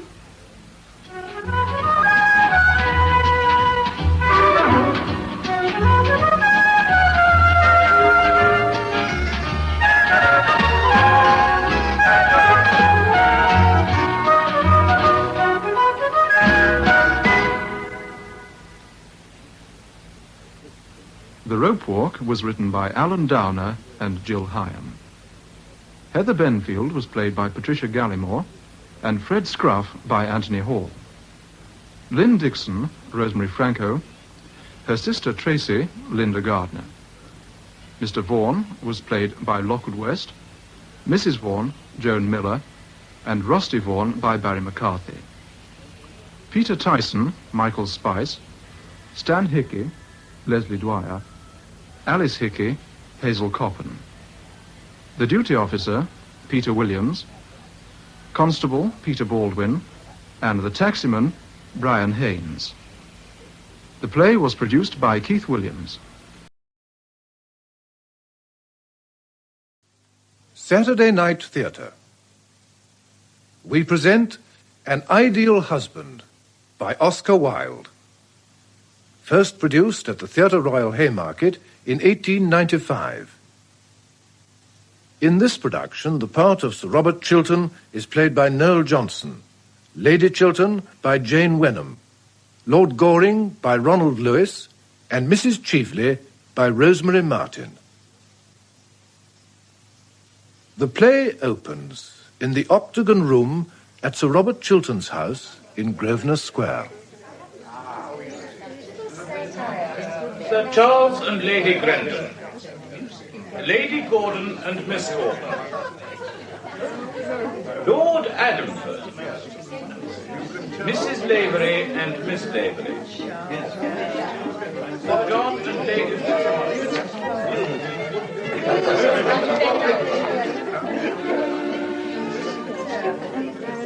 Going on to the Hartlocks tonight, Margaret? I suppose so. Are you? Yes.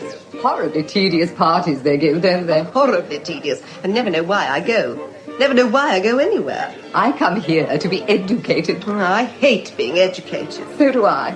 It puts one almost on a level with the commercial classes, doesn't it? Dear Gertrude Chiltern is always telling me that I should have some serious purpose in life. So if I come here to try to find one.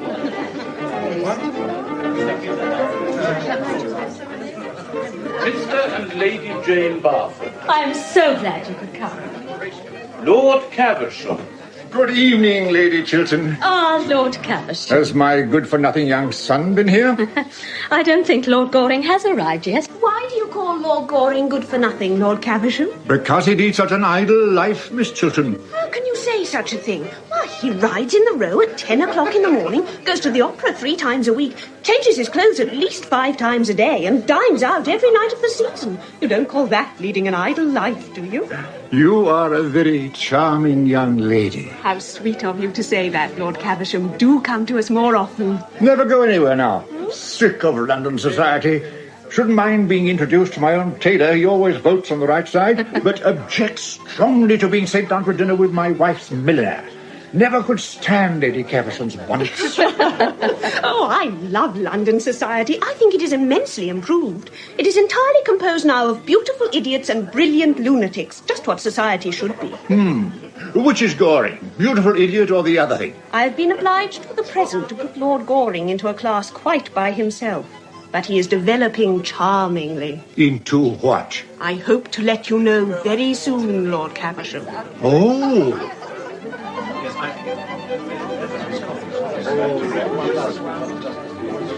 Lady Markby, Mrs. Cheveley. Good evening, dear Gertrude. So kind of you to let me bring my friend, Mrs. Cheveley. 2 such charming women should know each other. I'm delighted. I think that Mrs. Cheveley and I have met before. I did not know she had married a second time. Ah, nowadays people marry as often as they can, don't they? It is most fashionable. Good evening, Lady Markby. Oh, dear Duchess. And how is the Duke? Brain still weak, I suppose? I'm afraid so. Well, that is only to be expected, is it not? His good father was just the same. There's nothing like race, is there? But have we really met before, Lady Chiltern? I don't remember where. I have been out of England for so long. We were at school together, Mrs. Cheveley. Indeed. I have forgotten all about my school days. I have a vague impression that they were detestable. I am not surprised. Do you know, I am quite looking forward to meeting your clever husband, Lady Chiltern. Since he has been at the Foreign Office, he has been so much talked of in Vienna. They actually succeed in spelling his name right in the newspapers. That in itself is fame on the continent. I hardly think there will be much in common between you and my husband, Mrs. Cheveley.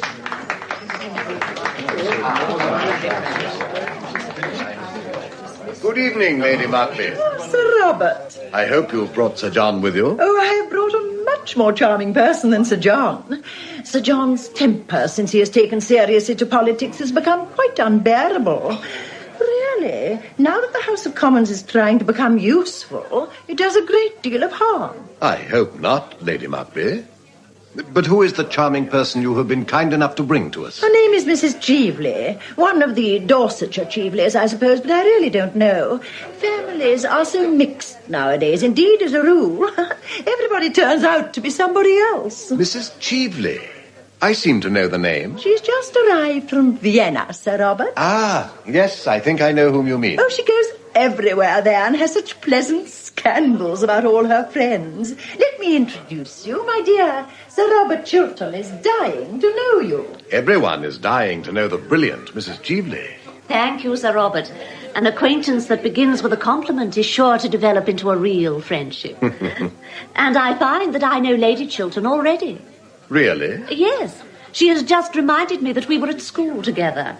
I remember it perfectly now. She always got the Good Conduct Prize. And what prizes did you get, Mrs. Cheveley?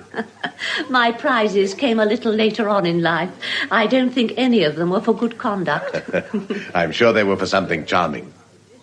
Tell me, what makes you leave your brilliant Vienna for our gloomy London? Or perhaps the question is indiscreet. The questions are never indiscreet. Answers sometimes are. I wanted to meet you. Indeed? It is quite true. I wanted immensely to meet you. And to ask you to do something for me. Well, I hope it is not a little thing, Mrs. Cheveley. I find that little things are so very difficult to do. No, I don't think it is quite a little thing. I'm so glad. Do tell me what it is. Later on. And now, may I walk through your beautiful house? I hear your pictures are charming. Poor Baron Arnheim, you remember the Baron, used to tell me you had some wonderful corals. Did you know Baron Arnheim well? Intimately. Did you? At one time. Wonderful man, wasn't he? He was very remarkable in many ways. I often think it's such a pity he never wrote his memoirs. They would have been most interesting. Lord Goring. Good evening, my dear Arthur. Robert. Good evening. Mrs. Cheveley, allow me to introduce you to Lord Goring, the idlest man in London. I have met Lord Goring before. I did not think you would remember me, Mrs. Cheveley. My memory is under admirable control. And are you still a bachelor? I believe so.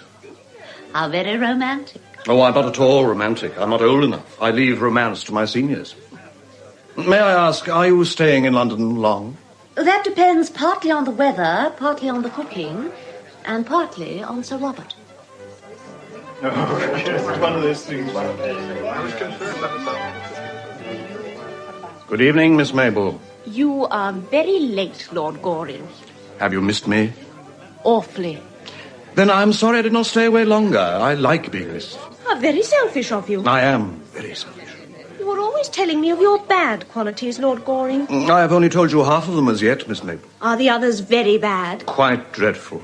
When I think of them at night, I go to sleep at once. Well, I delight in your bad qualities. I wouldn't have you part with one of them. Aren't you coming to the music room? Not if there is any music going on, Miss Mabel. The music is in German. You would not understand.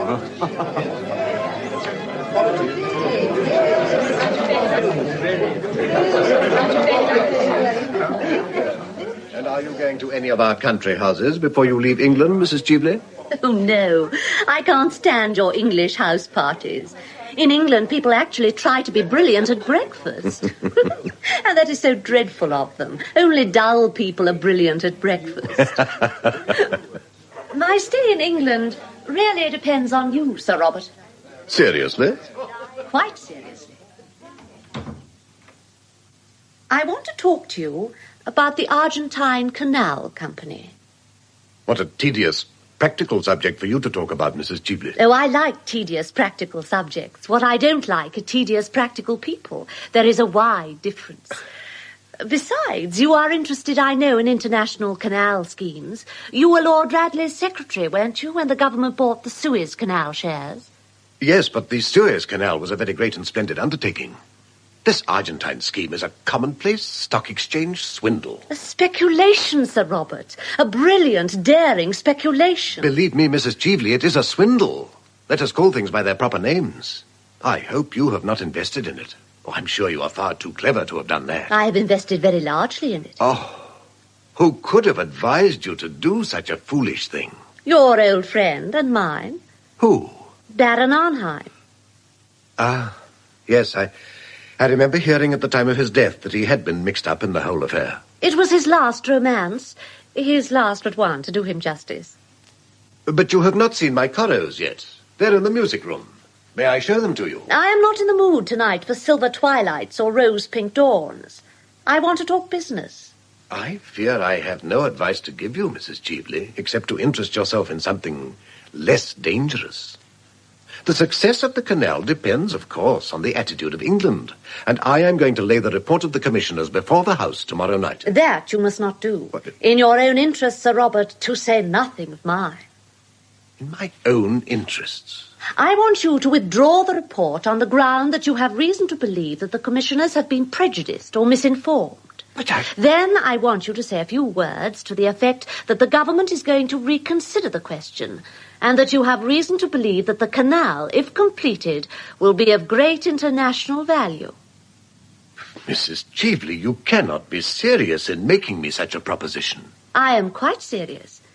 And if you do what I ask you, I will pay you very handsomely. Pay me? You are a man of the world, and you have your price, I suppose. Everybody has nowadays. The drawback is that most people are so dreadfully expensive. I know I am. I hope you will be more reasonable in your terms. If you will allow me, I will call your carriage for you.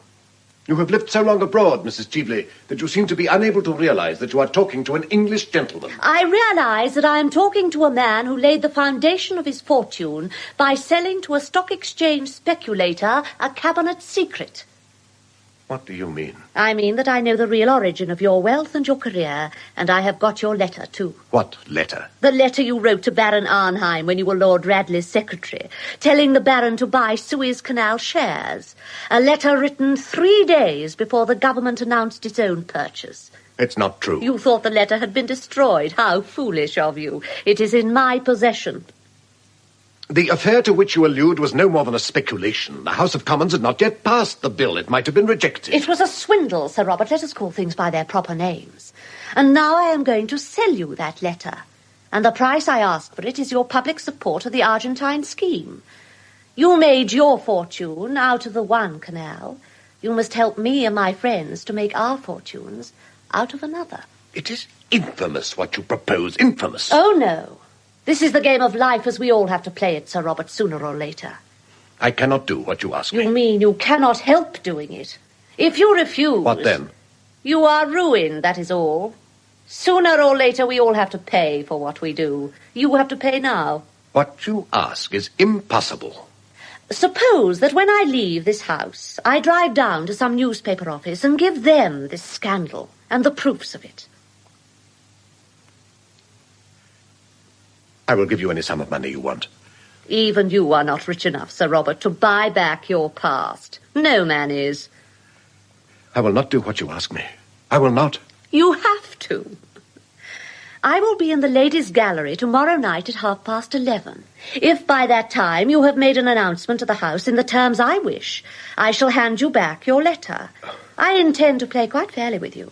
One should always play fairly when one has the winning cards.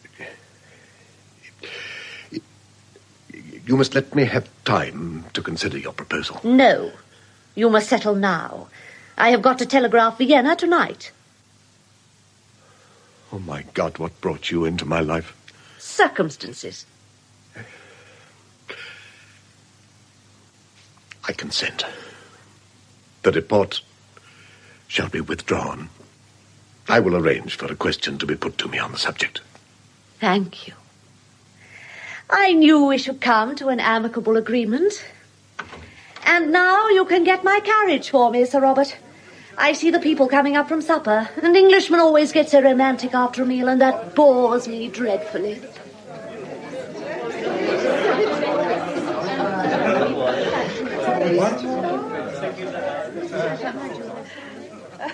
What a charming house you have, Lady Chiltern. I have spent a delightful evening. It has been so interesting getting to know your husband. Why did you wish to meet my husband, Mrs. Cheveley? I wanted to interest him in this Argentine canal scheme, of which I dare say you have heard, and I found him most susceptible. Susceptible to reason, I mean. A rare thing in a man. I converted him in 10 minutes. Converted? He is going to make a speech in the House tomorrow night in favour of the idea. There must be some mistake.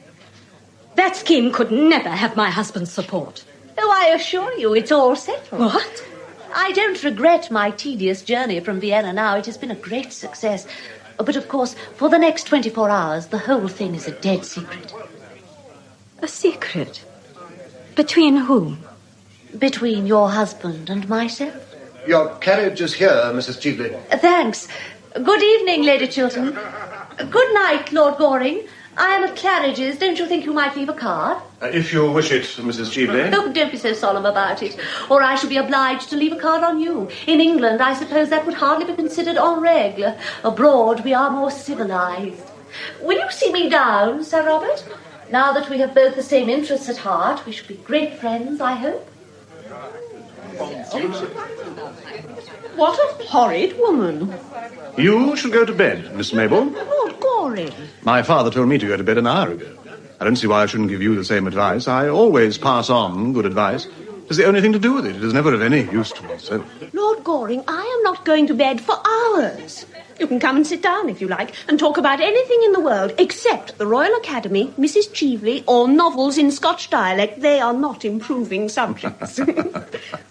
What is this? Someone has dropped a diamond brooch. Huh? Quite beautiful, isn't it? I wish it was mine. I wonder who dropped it. It is a beautiful brooch. It is a handsome bracelet. It isn't a bracelet, it's a brooch. It can be used as a bracelet. May I? Thank you. What are you doing? Miss Mabel, I'm going to make a rather strange request to you. Oh, pray do. I've been waiting for it all the evening. Don't mention to anybody that I've taken charge of this brooch. Should anyone write and claim it, let me know at once. That is a strange request. Well, you see, I gave this brooch to somebody once, years ago. You did? Yes. Oh, then I shall certainly bid you good night. Good night, Gertrude. Good night, dear. Lord Goring, Yes. you saw whom Lady Markby brought here tonight. Yes. It was an unpleasant surprise. What did she come for? Apparently to try to lure Robert to uphold some fraudulent scheme in which he is interested. Oh, she's mistaken her man, hasn't she? It is extraordinary what mistakes clever women make. Good night, Lady Chiltern. Good night, Lord Goring. My dear Arthur, you're not going. Do stop a little. Afraid I can't, thanks. I promised to look in at the Heartlocks. I believe they've got a mauve Hungarian band that plays mauve Hungarian music. See you soon. Goodbye. Goodbye. How beautiful you look tonight, Gertrude. Robert, it's not true, is it? You're not going to lend your support to this Argentine speculation, you couldn't. Who told you I intended to do so? Mrs. Cheveley, as she now calls herself. She seemed to taunt me with it. Robert, I know this woman, you don't. We were at school together. She was untruthful, dishonest, and an evil influence on everyone whose trust or friendship she could win. She was sent away for being a thief.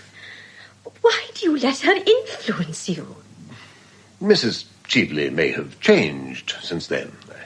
No one should be entirely judged by their past. One's past is what one is. It is the only way by which people should be judged. Oh, that is a hard saying, Gertrude. It is a true saying, Robert.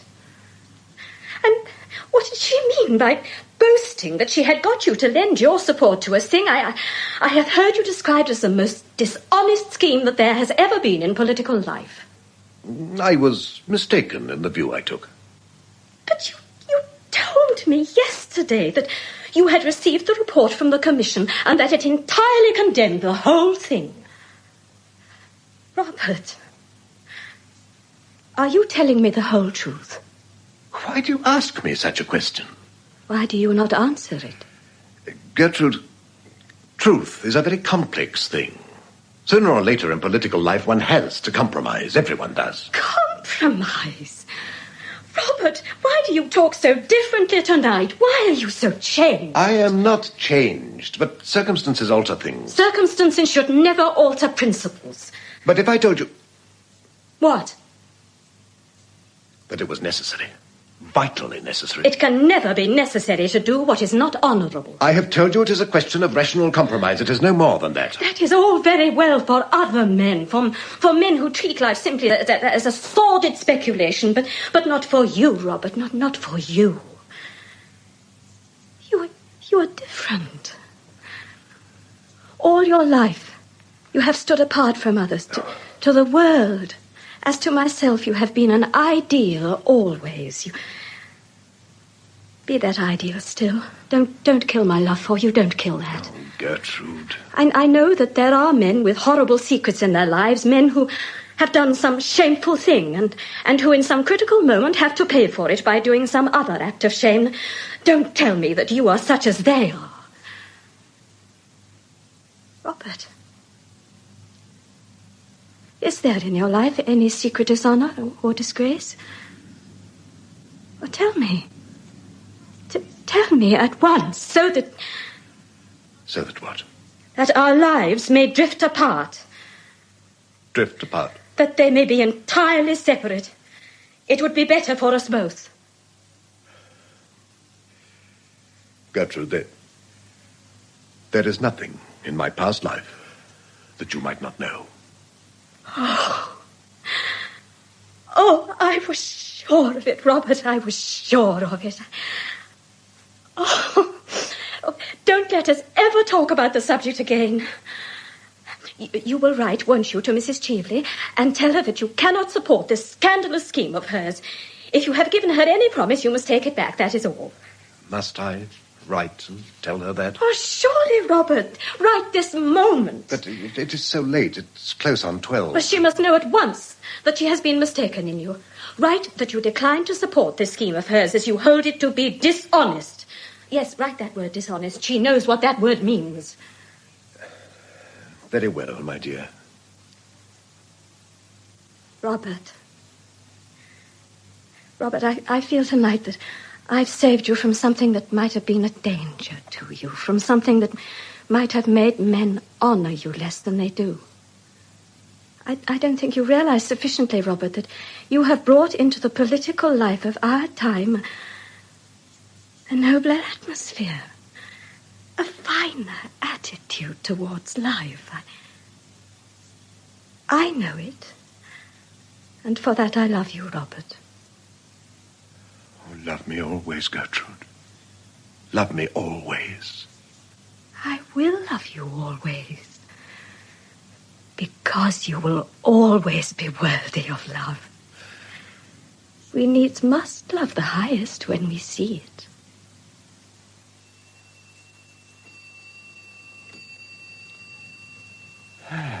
My dear Robert, it's a very awkward business, very awkward indeed. You should have told your wife the whole thing. Secrets from other people's wives are a necessary luxury in modern life, but no man should have a secret from his own wife. She invariably finds it out. Arthur, I couldn't tell my wife. I would have lost the love of the one woman in the world I worship. She would have turned from me in horror. Lady Chiltern is as perfect as all that. Nothing could make her alter her views. Robert, how could you have sold yourself for money? I did not sell myself for money. I bought success at a great price, that is all. Yes, you certainly paid a great price for it. But what first made you think of doing such a thing? Baron Arnheim. Damned scoundrel. No. He was a man of most subtle and refined intellect. A man of culture, charm, and distinction. I prefer a gentlemanly fool any day. Personally, I have a great admiration for stupidity. It is a sort of fellow feeling, I suppose. But how did he do it? Tell me the whole thing. One night, after dinner at Lord Radley's, the Baron, with that wonderfully fascinating quiet voice of his, expounded to us the most terrible of all philosophies, the philosophy of power. Preached to us the most marvelous of all gospels, the gospel of gold. I think he saw the effect he'd produced on me, for some days afterwards he wrote and asked me to come and see him. I remember so well how, with a strange smile, he led me through his wonderful picture galleries, showed me his tapestries, his enamels, his jewels, and his carved ivories. and then told me that luxury was nothing but a background, a painted scene in a play, and that power over other men, power over the world, was the one thing worth having, the one supreme pleasure worth knowing, the one joy one never tired of, and that in our century only the rich possessed it. A thoroughly shallow creed. Wealth has given me enormous power. It gave me at the very outset of my life freedom, and freedom is everything. You have never been poor, and never known what ambition is. You cannot understand what a wonderful chance the Baron gave me. When I was going, he said to me that if ever I could give him any private information of real value, he would make me a very rich man. 6 weeks later, certain private documents passed through my hands. State documents? Yes. I had no idea that you, of all men, could have been so weak, Robert, as to yield to such a temptation. Weak? Weak? Do you really think, Arthur, that it is weakness that yields to temptation? There are terrible temptations that require strength and courage to yield to. To stake all one's life on a single moment, to risk everything on one throw. I had that courage. I sat down the same afternoon and wrote Baron Arnheim the letter this woman now holds. He made £750,000 over the transaction. And you? I received from the Baron £110,000. You were worth more, Robert. No. That money gave me exactly what I wanted, power over others. I went into the house immediately. Since then, everything that I have touched has turned out a success. Sometimes it has made me almost afraid. Arthur, do you despise me for what I've told you? I'm very sorry for you, Robert. Very sorry indeed. I don't say that I suffered any remorse. I didn't. But I have paid conscience money many times. I had a wild hope that I might disarm destiny. The sum Baron Arnheim gave me I have distributed twice over in public charities since then. Oh, dear me, what a lot of harm you must have done. Oh, don't say that, Arthur. Never mind what I say, Robert. I'm always saying things I shouldn't say. Now, as regards this dreadful business, I will help you in whatever way I can. Of course you know that. Thank you, Arthur, thank you. But what is to be done? What can be done? In your case, Robert, a confession would not do. If you made a clean breast of the whole affair, you would never be able to talk morality again. And in England, a man who can't talk morality twice a week to a large, popular, immoral audience is quite over as a serious politician. No, a confession would ruin you. It would ruin me. The only thing for me to do now is to fight the thing out. I was waiting for you to say that. It is the only thing to do now. And you must begin by telling your wife the whole story.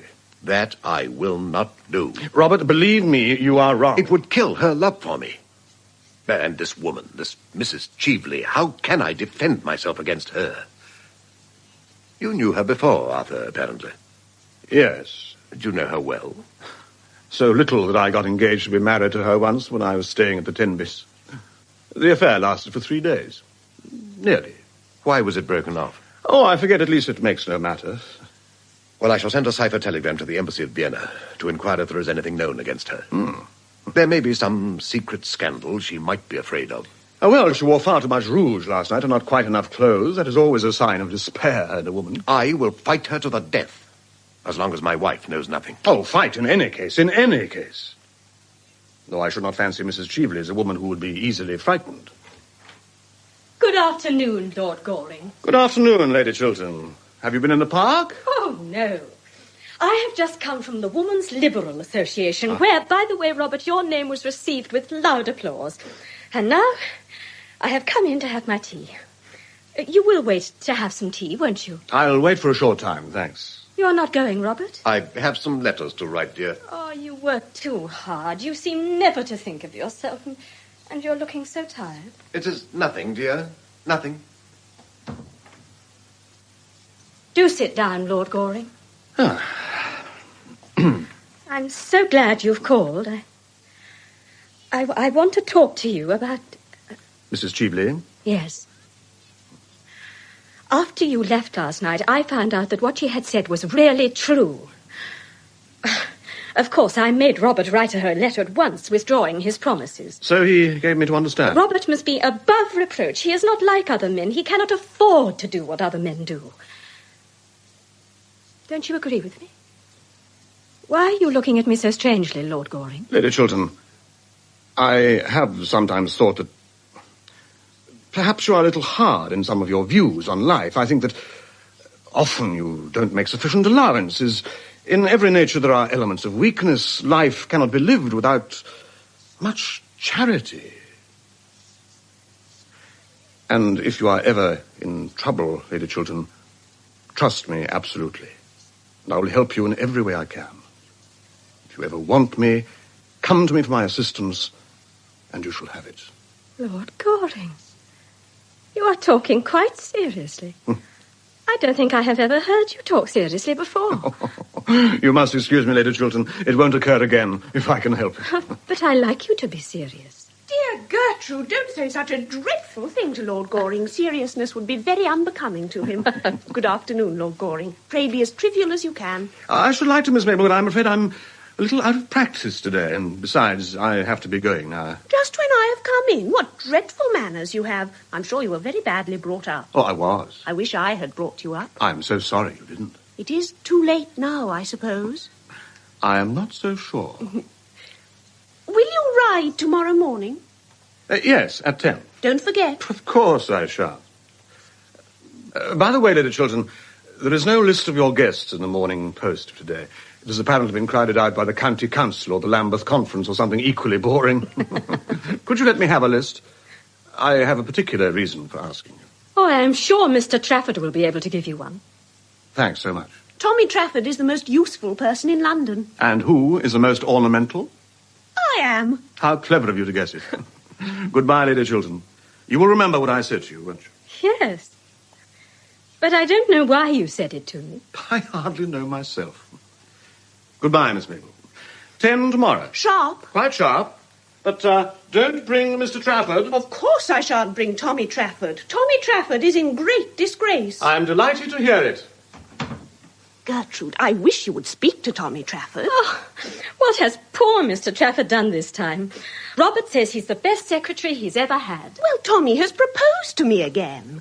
Well, Tommy really does nothing but propose to me. He proposed to me last night in the music room, when I was quite unprotected, as there was an elaborate trio going on. I didn't dare to make the smallest repartee, I need hardly tell you. If I had, it would have stopped the music at once. Musical people are so absurdly unreasonable. They always want one to be perfectly dumb at the very moment when one is longing to be absolutely deaf. Then he proposed to me in broad daylight this morning, in front of that dreadful statue of Achilles. Really, the things that go on in front of that work of art are quite appalling. The police should interfere. Oh, Mabel. I wish, Gertrude, you would speak to him and tell him that once a week is quite often enough to propose to anyone, and that it should always be done in a manner that attracts attention. Robert thinks very highly of Mr. Trafford. He believes he has a brilliant future before him. Oh? Oh, I wouldn't marry a man with a future before him for anything under the sun. Oh, Mabel. I know, dear. You married a man with a future, didn't you? But then Robert was a genius, and you have a noble, self-sacrificing character. You can stand geniuses. Oh. I have no character at all, and Robert is the only genius I could ever bear. As a rule, I think they're quite impossible. Geniuses talk so much, don't they? Such a bad habit. And they're always thinking about themselves when I want them to be thinking about me. Lady Markby, Mrs. Cheveley. Mrs. Cheveley, it's impossible. Good afternoon, my dear. Oh, dear Lady Markby, how nice of you to come and see me. Won't you sit down, Mrs. Cheveley? Thanks. Isn't this Miss Chiltern? I should so much like to know her. Mabel, Mrs. Cheveley wishes to know you.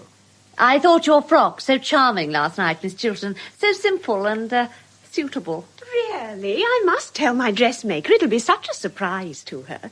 Goodbye, Lady Markby. Going already? I'm so sorry, but I'm obliged to. I'm just off to rehearsal at Lady Basildon's. I've got to stand on my head in some tableau. On your head, child? Oh, I hope not. I believe it is most unhealthy. But it is for an excellent charity in aid of the undeserving, the only people I'm really interested in. You're remarkably modern, Mabel. A little too modern, perhaps. Nothing is so dangerous as being too modern. One is apt to grow old-fashioned quite suddenly.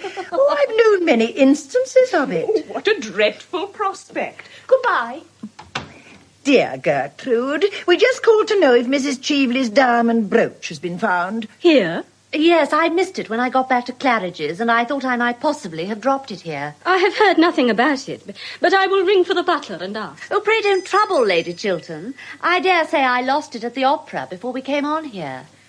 What sort of a brooch was it that you lost, Mrs. Cheveley? A diamond snake brooch with a ruby, a rather large ruby. Mason. Milady?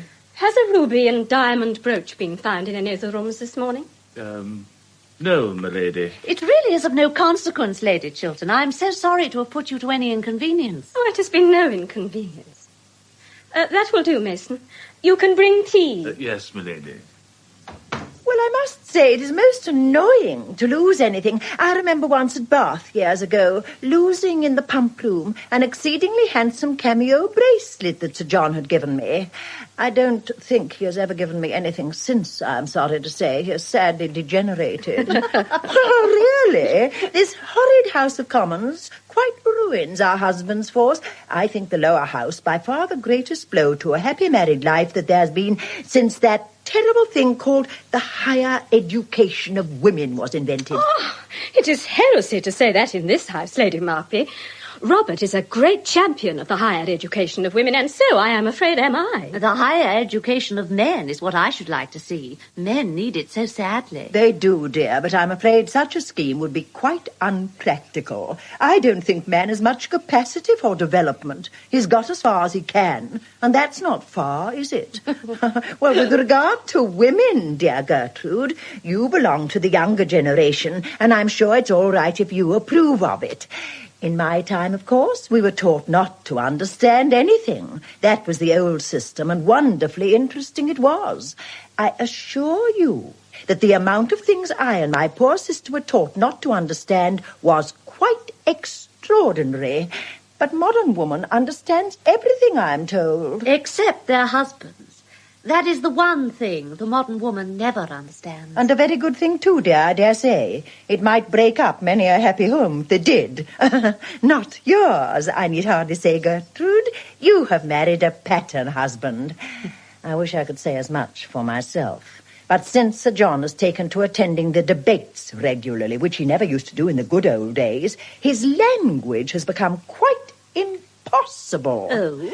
Sir John is a great trial. Lady Markby. I trust, Gertrude, that Sir Robert is not like that. But I am very much interested in politics, Lady Markby. I love to hear Robert talk about them. Well, I hope he's not as devoted to blue books as Sir John is. I don't think they can be quite improving reading for anyone. I have never read a blue book. I prefer books in yellow covers. Yes, yellow is a gayer colour, is it not? I used to wear yellow a good deal in my early days, and would do so now if Sir John were not so painfully personal in his observations. And a man on the question of dress is always ridiculous, is he not? Oh, no. I think men are the only authorities on dress. Really, dear? One wouldn't say so from the sort of hats they wear, would one? Tea, husband. Thank you, Mason. Just here, please. Thank you, milady.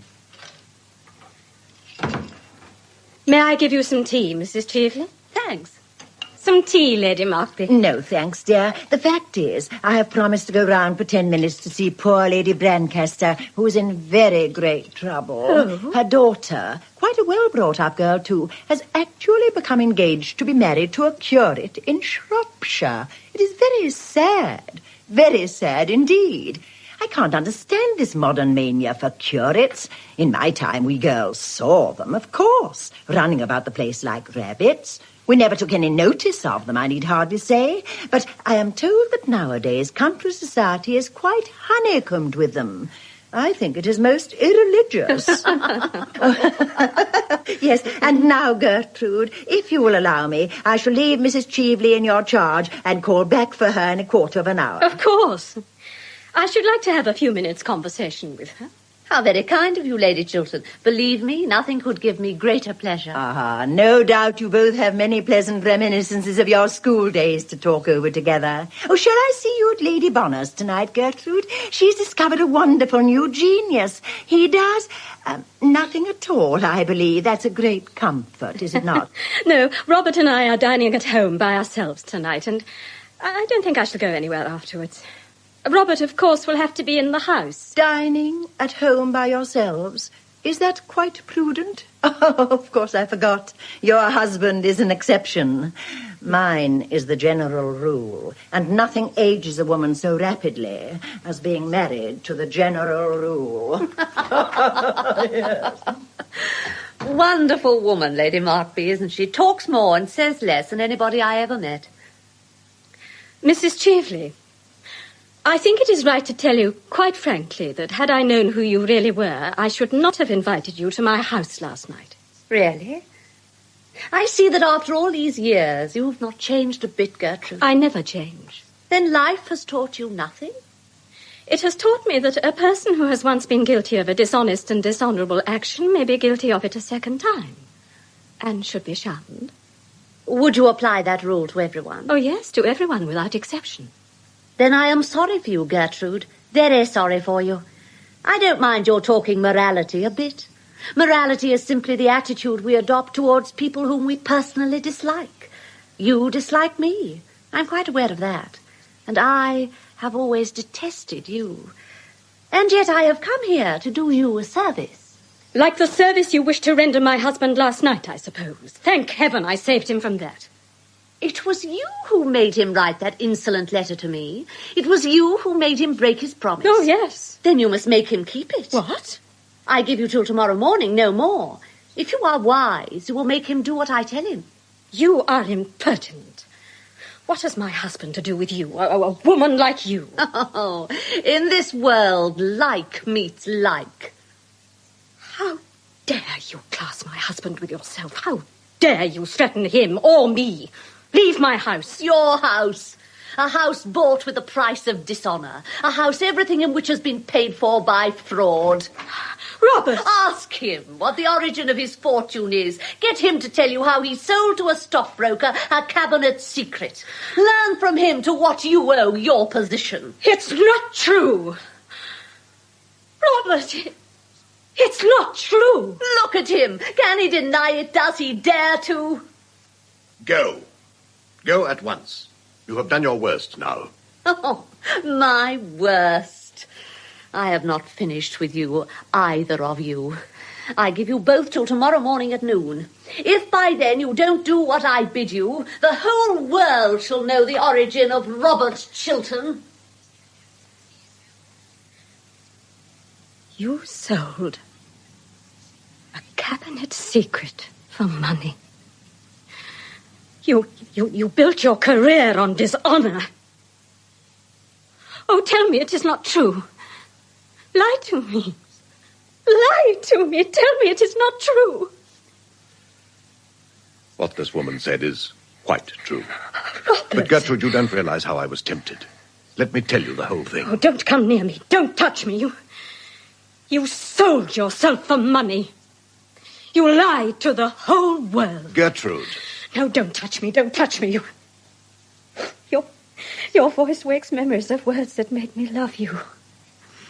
And how I worshipped you. The world seemed to me to be a finer place because you were in it. And when I think that I made a man like you my ideal, the ideal of my life... There was your error. The error all women commit. Why can't you love us, faults and all? Why do you place us on monstrous pedestals? You made a false idol of me, and I hadn't the courage to come down, show you my wounds, tell you my weaknesses. I was afraid that I might lose your love as I have lost it now. And so last night you ruined my life for me. What? Yes, ruined it. What that woman asked was nothing compared to what she offered. I could have killed the sin of my youth, destroyed its record. You prevented me. Robert! And now what is there before me but public disgrace, ruin, shame, the mockery of the world, a lonely, dishonoured life. A lonely, dishonoured death it may be someday.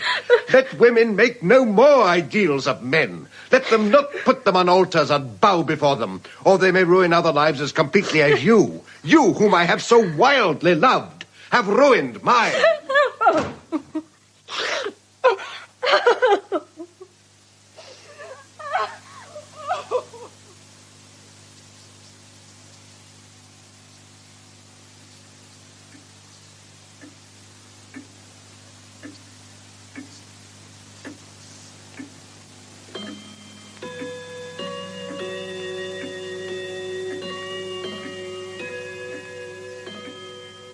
got my second buttonhole for me, Phipps? Yes, my lord.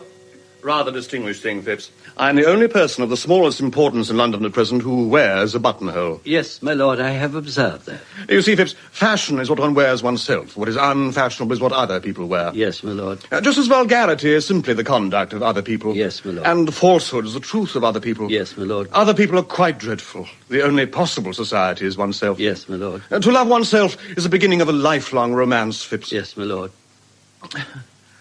I don't think I quite like this buttonhole, Phipps. My lord? Makes me look a little too old. Makes me almost in the prime of life, eh, Phipps? I don't observe any alteration in your lordship's appearance. You don't, Phipps? No, my lord. I'm not quite sure. For the future, a more trivial buttonhole, Phipps, on Thursday evenings. I will speak to the florist, my lord. Do. She's had a loss in her family lately, which perhaps accounts for the lack of triviality your lordship complains of in the buttonhole. Extraordinary thing about the lower classes in England. They are always losing their relations. Yes, my lord. They're extremely fortunate in that respect. Any letters, Phipps? 3, my lord. I want my cab round in 20 minutes. Yes, my lord. Phipps? My lord. When did this letter arrive? It was brought by hand earlier in the evening, just after your lordship went to the club. That will do. Lady Chiltern's handwriting. That is rather curious. I thought Robert was to write. Wonder what Lady Chiltern has got to say to me. I want you, I trust you, I am coming to you, Gertrude. I want you, I trust you, I'm coming to you. So, she has found out everything. Poor woman. Lord Caversham. Oh, why will parents always appear at the wrong time? Some extraordinary mistake in nature, I suppose. Delighted to see you, my dear father.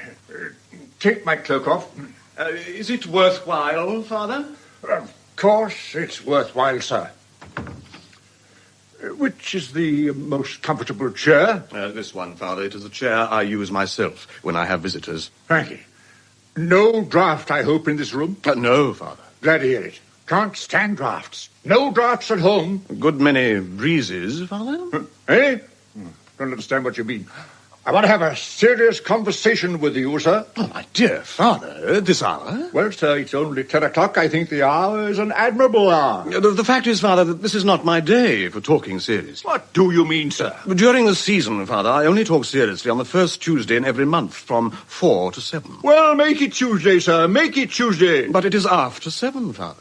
And my doctor says I must not have any serious conversation after 7. It makes me talk in my sleep. Talk in your sleep, sir? What does that matter? You're not married? No, Father, I am not married. That is what I've come to talk to you about, sir.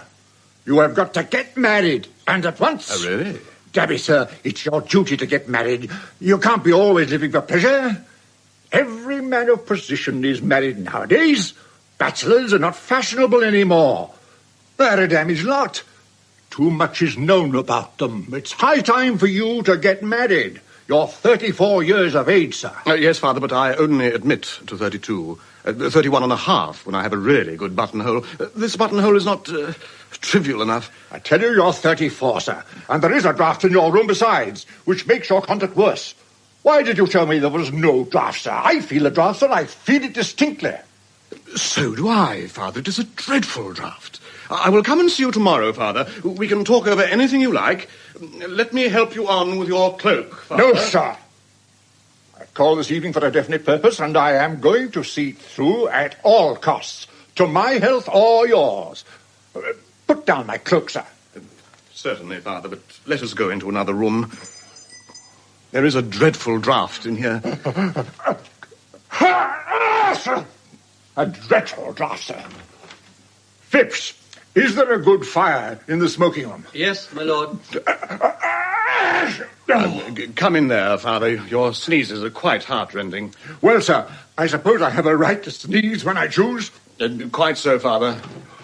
I was merely expressing sympathy. Oh, damn sympathy. There's a great deal too much of that sort of thing going on nowadays. I quite agree with you, Father. If there was less sympathy in the world, there would be less trouble in the world. That is a paradox, sir. I hate paradoxes. So do I, Father. Everybody one meets is a paradox nowadays. It is a great bore. It makes society so obvious.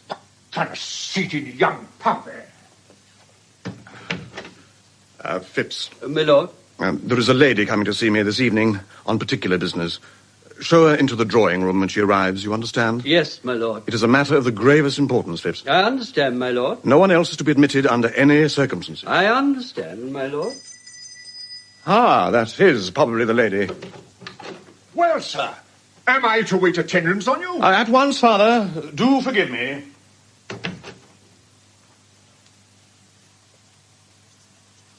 Is Lord Goring not here? His lordship is engaged at present with Lord Caversham, madam. How very filial. His lordship told me to ask you, madam, to be kind enough to wait in the drawing room for him. His lordship will come to you there. Lord Goring expects me? Yes, madam. His lordship told me that if a lady called, I was to ask her to wait in the drawing room. Through here, madam. His lordship's directions on the subject were very precise. Oh, how dreary a bachelor's drawing room always looks. I don't care for that lamp there. It is far too glaring. Light some candles. Certainly, madam. I hope the candles have very becoming shade. We've had no complaints about them, madam, as yet. I wonder what woman he was waiting for tonight. It will be delightful to catch him. Men always look so silly when they are caught. Oh, what a very uninteresting correspondence he has. Bills and cards, debts and dowagers. Who on earth writes to him on pink paper? I know that handwriting. Gertrude Chiltern. The 10 Commandments in every stroke of the pen and the moral law all over the page. How I detest that woman. I trust you. I want you. I am coming to you. The candles in the drawing room are lit, madam, as you directed. Thank you. I trust the shades will be to your liking, madam. They're the most becoming we have. They're the same as his lordship uses himself when he is dressing for dinner. Then I am sure they will be perfectly right. Thank you, madam.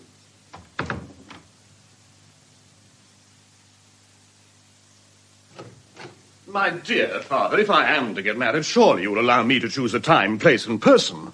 Particularly the person. That is a matter for me, sir. You would probably make a very poor choice. It is I who should be consulted, not you. There is property at stake. It is not a matter for affection. Affection comes later on in married life. Yes, in married life, affection comes when people thoroughly dislike each other, Father, doesn't it? Certainly, sir. I mean certainly not, sir. You're talking very foolishly tonight. What I say is that marriage is a matter for common sense. But women who have common sense are so curiously plain, Father, aren't they? Of course, I only speak from hearsay. No woman, plain or pretty, has any common sense at all, sir. Common sense is the privilege of our sex. Quite so. And we men are so self-sacrificing that we never use it, do we, Father? I use it, sir. I use nothing else. So my mother tells me. It is the secret of your mother's happiness. You are very heartless, sir. Very heartless. I hope not, Father. Arthur! Robert, my dear fellow. Ah, Chiltern. I'm just leaving. Good night to you. Oh, good night, Lord Caversham. Good night. Good night. My dear Arthur, what a piece of good luck. Your servant had just told me you were not at home. How extraordinary. The fact is, I'm horribly busy tonight, Robert, and I gave orders I wasn't at home to anyone. Even my father had a comparatively cold reception. He complained of a draft the whole time. Ah, you must be at home to me, Arthur. You are my best friend. Perhaps by tomorrow you will be my only friend. Oh? My wife has discovered everything. Who told her? Mrs. Cheveley herself. I see. You have heard nothing from Vienna yet in answer to your wire? Yes, I got a telegram from the first secretary at 8 o'clock tonight. Well? Nothing is absolutely known against her. On the contrary, she occupies a rather high position in society. It is a sort of open secret that Baron Arnheim left her the greater portion of his immense fortune. Beyond that, I can learn nothing. Arthur, I am parched with thirst. May I ring for something, some hock and seltzer? Certainly. Let me. Thanks. I don't know what to do, Arthur. I don't know what to do. You are my only friend. I can trust you absolutely, can't I? My dear Robert, of course. My lord? Bring some hock and seltzer. Yes, my lord. And, Phipps. Yes, my lord. Will you excuse me for a moment, Robert? I want to give some directions to my servant. Certainly. Phipps. My lord. When that lady calls, tell her that I'm not expected home this evening. You understand? But the lady has arrived, my lord. What? The lady is in that room, my lord.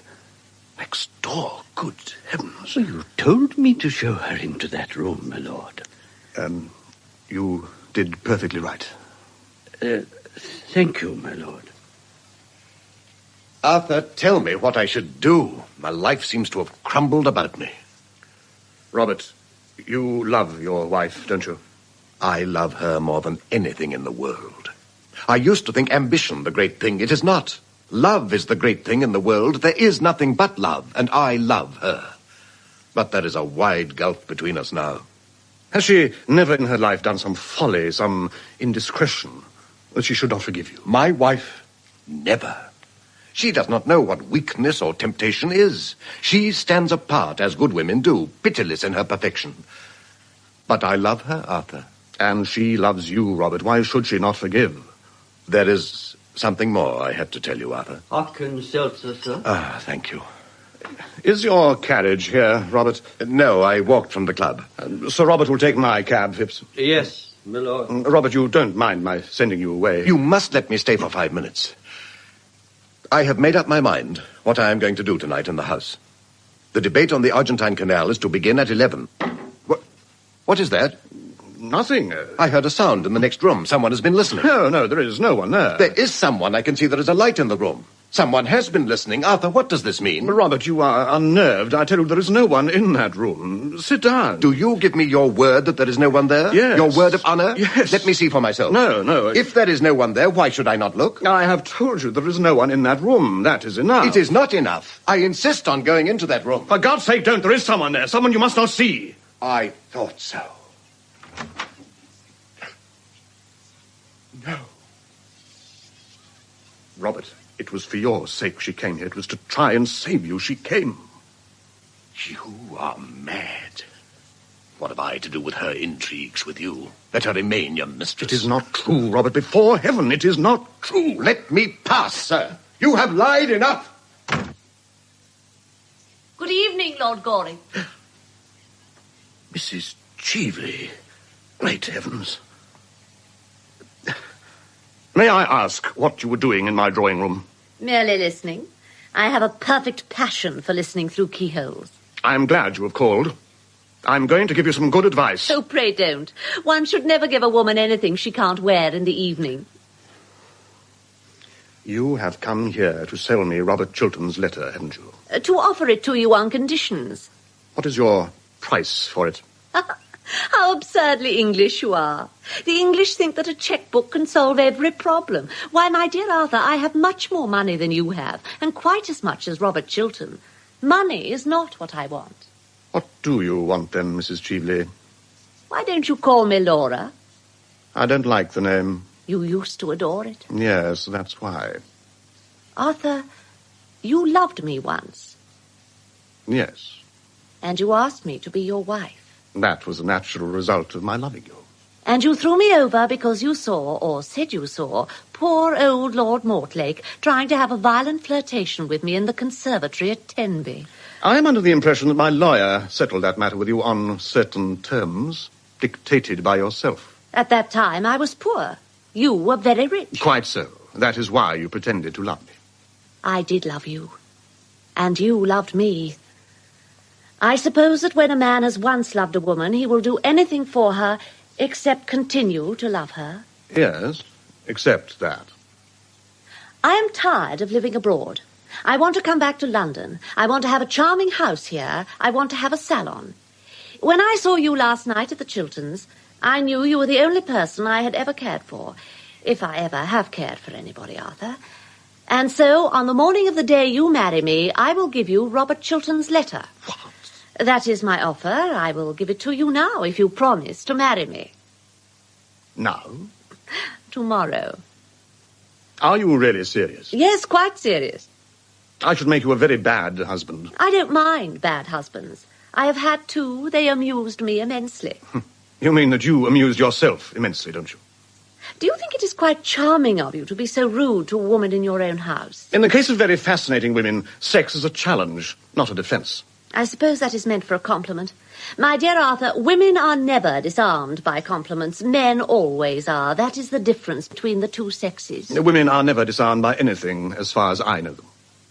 Then you are going to allow your greatest friend, Robert Chiltern, to be ruined, rather than marry someone who really has considerable attractions left. For the privilege of being your wife, I was ready to surrender a great prize, the climax of my diplomatic career. You decline. Very well. If Sir Robert doesn't uphold my Argentine scheme, I expose him. You mustn't do that. It would be vile, horrible, infamous. Oh, don't use big words. They mean so little. I must go. Goodbye. Won't you shake hands? With you? No.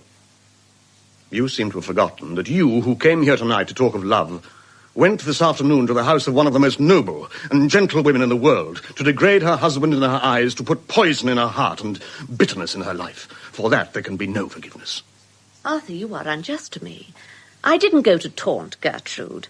I called with Lady Markby simply to ask whether an ornament, a jewel that I had lost somewhere last night, had been found. A diamond brooch with a ruby? Yes. How did you know? Because it is found. In point of fact, I found it myself and stupidly forgot to tell the butler anything about it as I was leaving. This is the brooch, isn't it? Yes. I'm so glad to get it back. It was a present. Won't you wear it? Certainly, if you... Allow me. Why do you put it on as a bracelet? I never knew it could be worn as a bracelet. Really? There. Ah, but it looks very well on me as a bracelet, doesn't it? Yes, much better than when I saw it last. When did you see it last? Oh, 10 years ago on Lady Berkshire, from whom you stole it. What do you mean? I mean that you stole that ornament from my cousin, Mary Berkshire, to whom I gave it when she was married. Suspicion fell on a servant who was sent away in disgrace. I recognized it last night and determined to say nothing about it until I had found the thief. I have found the thief now. It is not true. You know it is true. I will deny the whole affair from beginning to end. I will say that I have never seen this wretched thing, that it was never in my possession. You can't get that bracelet off unless you know where the spring is, and I see you don't know where the spring is. It is rather difficult to find. Oh, you brute, you coward. Oh, don't use big words. They mean so little. What are you going to do? I'm going to ring for my servant. He is an admirable servant, always comes in the moment one rings for him. When he comes, I will tell him to fetch the police. The police? What for? Tomorrow the Berkshires will prosecute you. That is what the police are for. No, don't do that. I will do anything you want, anything in the world you want. Give me Robert Chiltern's letter. I have not got it with me. I will give it to you tomorrow. You are lying. Give it to me at once. At once, Mrs. Cheveley.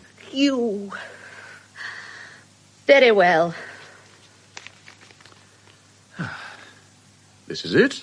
Yes.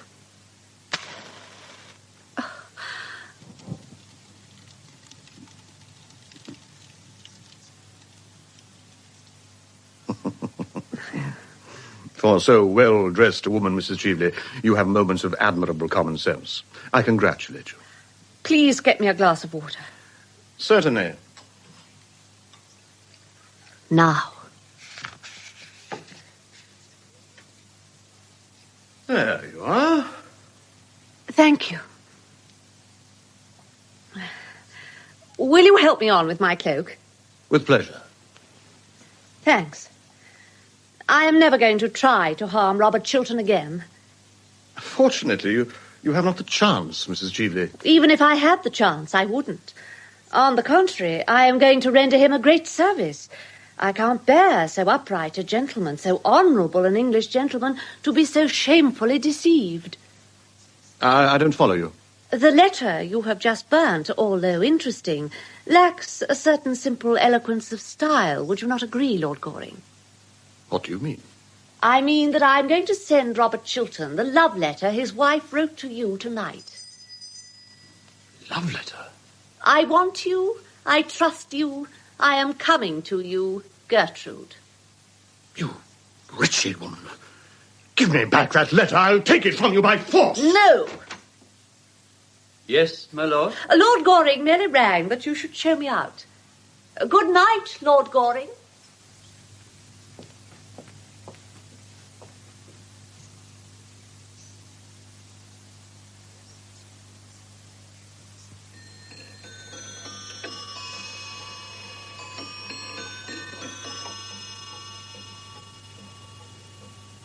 You say Sir Robert is not home yet, Mason? Sir Robert is still at the Foreign Office, my lord.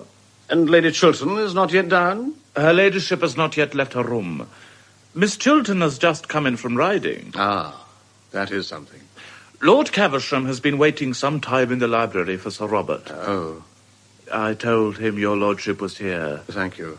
Would you kindly tell him I've gone? I shall do so, my lord. Really, I don't want to meet my father 3 days running. It is a great deal too much excitement for any son. I hope to goodness he won't come up. Father should be neither seen nor heard. That is the only proper basis for family life. Well, sir, what are you doing here? Wasting your time as usual, I suppose? My dear father, when one pays a visit, it is for the purpose of wasting other people's time, not one's own. Have you been thinking over what I spoke to you about last night? I have been thinking about nothing else. Ah. Engaged to be married yet? Not yet. But I hope to be before lunchtime. You can have till dinner time. It would be very convenient to you. Thanks awfully, but I think I'd sooner be engaged before lunch. You never know when you're serious or not. Neither do I, Father. I suppose you read the Times this morning? The Times? Certainly not. Do you mean to say you have not read the leading article on Robert Chiltern's career? Good heavens. No, what does it say? What should it say, sir? Everything complimentary, of course. Chiltern's speech last night on this Argentine canal scheme was one of the finest pieces of oratory ever delivered in the House. And did Chiltern uphold the scheme? Uphold it, sir? He denounced it roundly, and the whole system of modern political finance. This speech is the turning point in his career. How I wish you would go into Parliament. Oh, my dear father, only people who look dull ever get into the House of Commons, and only people who are dull ever succeed there. Oh, why don't you try to do something useful in life? I'm far too young. Oh, I hate this affectation of youth, sir. It is a great deal too prevalent nowadays. Ah, youth isn't an affectation. Youth is an art. Why don't you propose to that pretty Miss Chiltern? I am of a very nervous disposition, especially in the morning. Well, I don't suppose there's the smallest chance of accepting you. You certainly don't deserve her, sir. My dear father, if we men married the women we deserve, we should have a very bad time of it. Oh. Ah. How do you do, Lord Caversham? I hope Lady Caversham is quite well. Oh, Lady Caversham is as usual. As usual. Good morning, Miss Mabel. And Lady Caversham's bonnets, are they at all better? They've had a serious relapse, I'm sorry to say. Good morning, Miss Mabel. Oh, are you here, Lord Goring? Of course, you understand that after your breaking your appointment, I am never going to speak to you again. Oh, please don't say such a thing. You are the one person in London I really like to have to listen to me. Lord Goring, I never believe a single word that either you or I say to each other. You're quite right, my dear, quite right. As far as he's concerned, I mean. Do you think you could possibly make your son behave a little better occasionally, just as a change? I regret to say, Miss Chiltern, that I have no influence at all over my son. I wish I had, if I had. I know what I would make him do. I am afraid that he has one of those terribly weak natures that are not susceptible to influence. He is very heartless. Very heartless. It seems to me that I am a little in the way here. It is very good for you to be in the way and to know what people say of you behind your back. I don't at all like knowing what people say of me behind my back. It makes me far too conceited. Oh, after that, my dear, I really must bid you good morning. Oh, I hope you're not going to leave me all alone with Lord Goring, especially at such an early hour in the day. I'm afraid I can't take him with me to Downing Street. It is not the Prime Minister's day for seeing the unemployed. People who don't keep their appointments in the park are horrid. Detestable. I'm glad you admit it. But I wish you wouldn't look so pleased about it. I can't help it. I always look pleased when I'm with you. Then I suppose it is my duty to remain with you. Of course it is. Well, my duty is a thing I never do on principle. It always depresses me, so I'm afraid I must leave you. Oh, please don't, Miss Mabel. I have something very particular to say to you. Oh, is it a proposal? Well, yes, it is. I am bound to say it is. I am so glad. That makes the second today. The second today? What conceited ass has been impertinent enough to dare to propose to you before I had proposed to you? Tommy Trafford, of course. It is one of Tommy's days for proposing. He always proposes on Tuesdays and Thursdays during the season. You didn't accept him, I hope. I make it a rule never to accept Tommy. That is why he goes on proposing. Of course, as you didn't turn up this morning, I very nearly said yes. It would have been an excellent lesson both for him and for you if I had. It would have taught you both better manners. Oh, bother Tommy Trafford. Tommy is a silly little ass. I love you. I know. And I think you might have mentioned it before. I'm sure I've given you heaps of opportunities. Mabel, do please be serious. Ah, that is the sort of thing a man always says to a girl before he has been married to her. He never says it afterwards. Mabel, I have always told you that I love you. Can't you love me a little in return? You silly Arthur. If you knew anything about anything, which you don't, you would know that I adore you. Everyone in London knows it except you. It is a public scandal the way I adore you. I've been going about for the last 6 months telling the whole of society that I adore you. I wonder you consent to have anything to say to me. I have no character left at all. Do you know, I was awfully afraid of being refused. But you never have been refused yet by anybody, have you, Arthur? Of course, I'm not nearly good enough for you, Mabel. Oh, I am so glad, darling. I was afraid you were. And I'm a little over 30. Dear, you look weeks younger than that. How sweet of you to say so. And it is only fair to tell you frankly that I am fearfully extravagant. But so am I, Arthur, so we're sure to agree. And now I must go and see Gertrude. Must you really? Yes.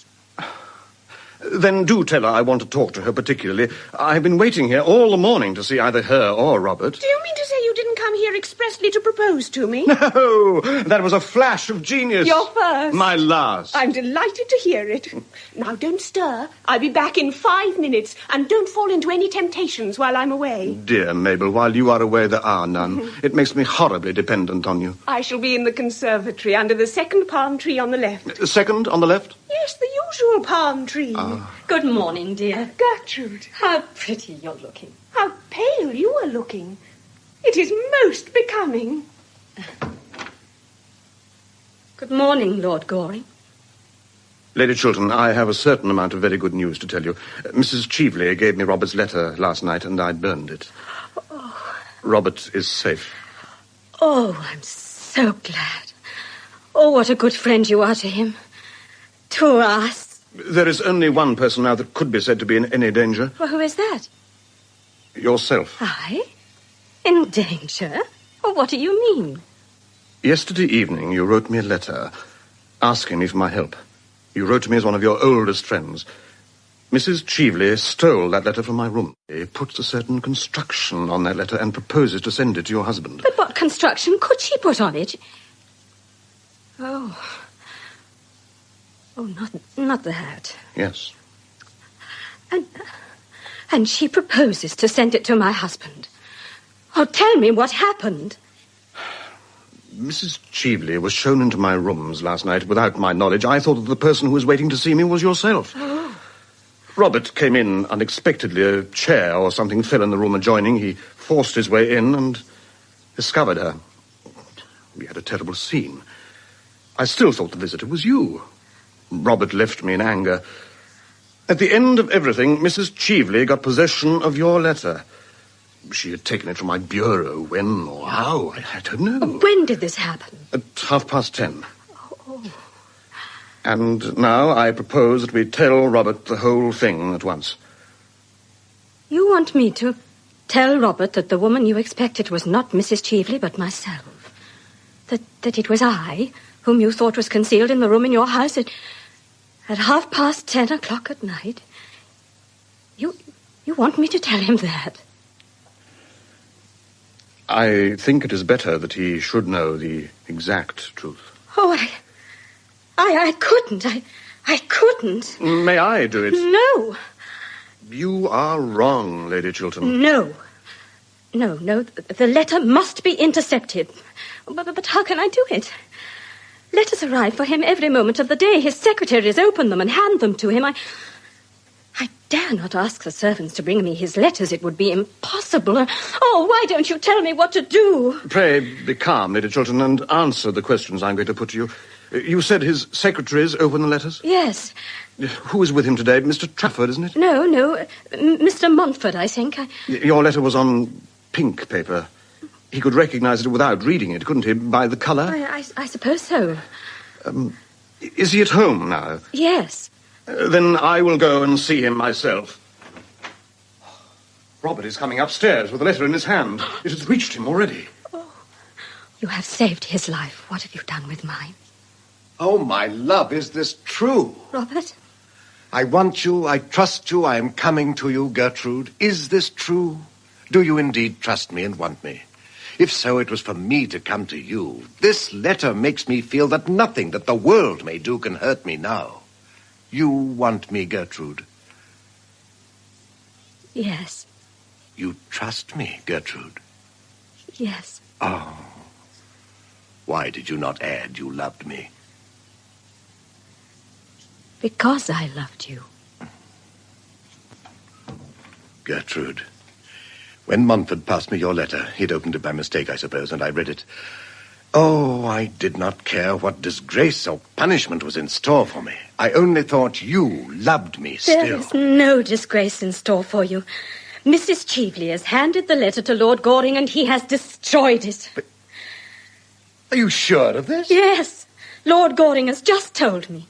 Then I am safe? Yes. Oh, for 2 days I have been in terror. Is Arthur still here? Why, I think he has just gone to the conservatory. Oh, Gertrude, I am so glad I made that speech last night in the house. So glad. I made it thinking that public disgrace might be the result. Public honor has been the result. I think so. I fear so, almost. For although every proof against me is destroyed, I suppose, Gertrude, I should retire from public life. Yes. Yes, Robert, you should do that. It is your duty to do that. Yes. And you would be happy living somewhere alone with me abroad, perhaps, or in the country, away from London, away from public life. You would have no regrets. None, Robert. And your ambition for me? I have none now but that we two may love each other. Oh, let us not talk about ambition. No. My dear Arthur. Arthur, I have to thank you for what you've done for me. I don't know how I can repay you. My dear fellow, I'll tell you at once.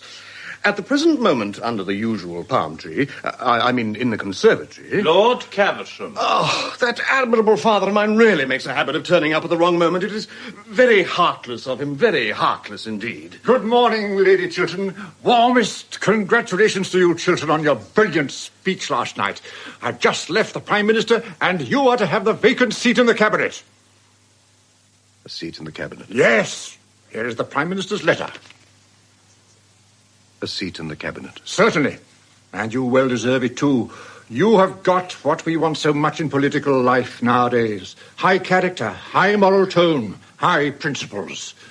Everything that you have not got, sir, and never will have. I don't like principles, Father. I prefer prejudices. I cannot accept this offer, Lord Caversham. Cannot accept it, sir? My intention is to retire at once from public life. Decline a seat in the Cabinet and retire from public life? Never heard such damn nonsense in the whole course of my existence. I beg your pardon, Lady Chiltern. Chiltern, I beg your pardon. Don't grin like that, sir. No, Father. Lady Chiltern, you're a sensible woman. The most sensible woman in London. Will you kindly prevent your husband from making from talking such... Will you kindly do that, Lady Chiltern? I think my husband is right in his determination, Lord Caversham. I approve of it. You approve of it? Good heavens. I admire him immensely for it. I have never admired him so much before. You will go and write your letter to the Prime Minister now, won't you? Don't hesitate, Robert. I suppose I had better write it at once. Such offers are not repeated. I will ask you to excuse us for a moment, Lord Caversham. What is the matter with this family? Idiocy. Hereditary, I suppose. Wife as well as husband. Very sad indeed. And they're not an old family. Can't understand it. Shan't stay in this house any longer, sir. No. Well, just go into the conservatory for a moment, Father. Second palm tree to the left, the usual palm tree. What, sir? The conservatory. There's someone there I want you to talk to. What about, sir? About me, Father. You? Not a subject on which much eloquence is possible? No, Father. Perhaps not. Robert is writing the letter. Is he? Yes. Why are you playing Mrs. Cheveley's cards? I don't understand you. Lady Chiltern, you wrote me a letter last night in which you said you trusted me and wanted my help. Yes. Now is the moment when you really want my help. Now is the time when you have got to trust me. You love Robert. Do you want to kill his love for you? What sort of existence will he have if you rob him of the fruits of his ambition, if you close the doors of public life against him? But it is my husband himself who wishes to retire from public life. He feels it is his duty. Rather than lose your love, Robert would do anything, wreck his whole career, as he's on the brink of doing now. He's making you a terrible sacrifice. Take my advice, Lady Chiltern, and do not accept so great a sacrifice. Robert has been punished enough. Oh, we have both been punished. I set him up too high. Do not, for that reason, set him down now too low. Gertrude, here is the draft of my letter. Shall I read it to you? Let me see it.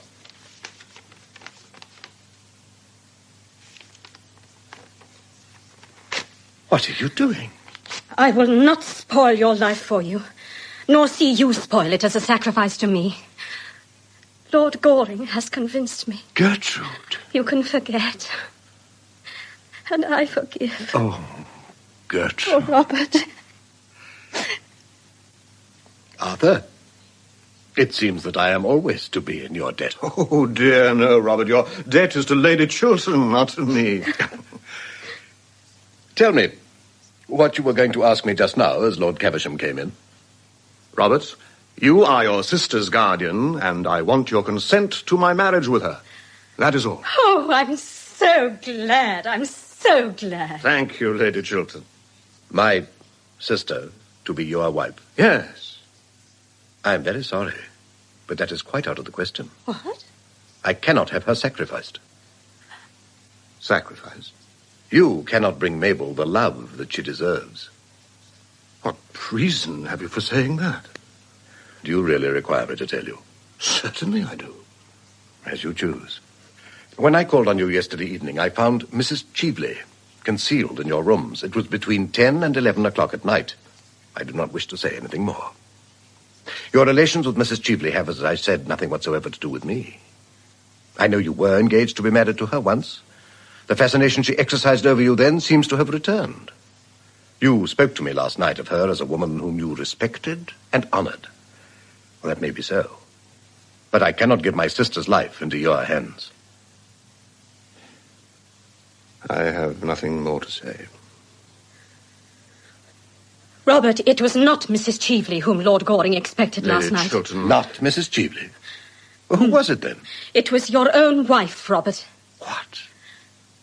Yesterday afternoon, Lord Goring told me that if ever I was in trouble, I would come to him for help, as our oldest and best friend. Later on, I wrote to him, telling him that I trusted him, that I had need of him, and that I was coming to him for help and advice. This letter? Yes. Yes, that letter. I didn't go to Lord Goring's after all, but Mrs. Cheveley went, She stole my letter and sent it anonymously to you this morning, that you should think... Oh, Robert, I cannot tell you what she wished you to think. Arthur, go to Mabel. You have my best wishes. I hope she hasn't changed her mind. It's nearly 20 minutes since I saw her last. Lord Goring, I think your father's conversation much more improving than yours. I'm only going to talk to Lord Caversham in future, and always under the usual palm tree. Darling. You don't mean to say, sir, that this charming, clever young lady has been so foolish as to accept you? Certainly, Father. And Chiltern has been wise enough to accept the seat in the cabinet. I'm very glad to hear that, Chiltern. I congratulate you, sir. If the country doesn't go to the dogs or the radicals, we shall have you Prime Minister someday. Luncheon is on the table, milady. Thank you, miss. You'll stop to luncheon, Lord Caversham, won't you? With pleasure. And I'll drive you down to Downing Street afterwards, Chiltern. You have a great future before you. A great future.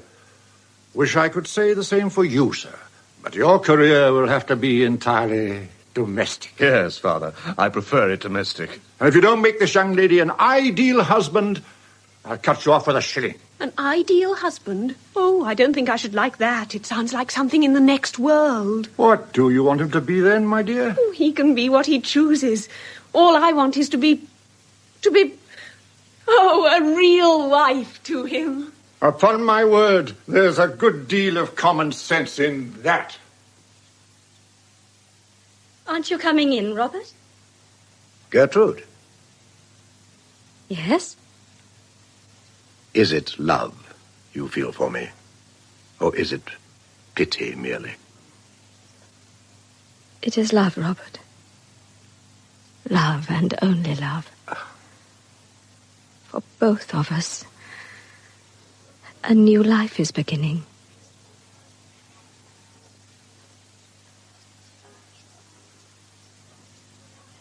In that revival of An Ideal Husband by Oscar Wilde, the part of Sir Robert Chiltern was played by Noel Johnson, and Lady Chiltern by Jane Wenham. Jane Knowles played Mabel Chiltern, Ronald Lewis, Lord Goring, and Rosemary Martin, Mrs. Cheveley. Lord Caversham was played by Ralph Truman, and Lady Markby by Ellen Pollock. Lisa Rain played Mrs. Marchmont, Jill Simcox, Lady Basildon, Richard Griffiths, Mason, and James Thomason, Phipps. An Ideal Husband was produced by David Geary. Saturday Night Theatre. Hello, stop your little games. The Brighton Trade by T.D. Webster. It isn't the girl I saw you with at Brighton. Ho, ho, who's your lady friend?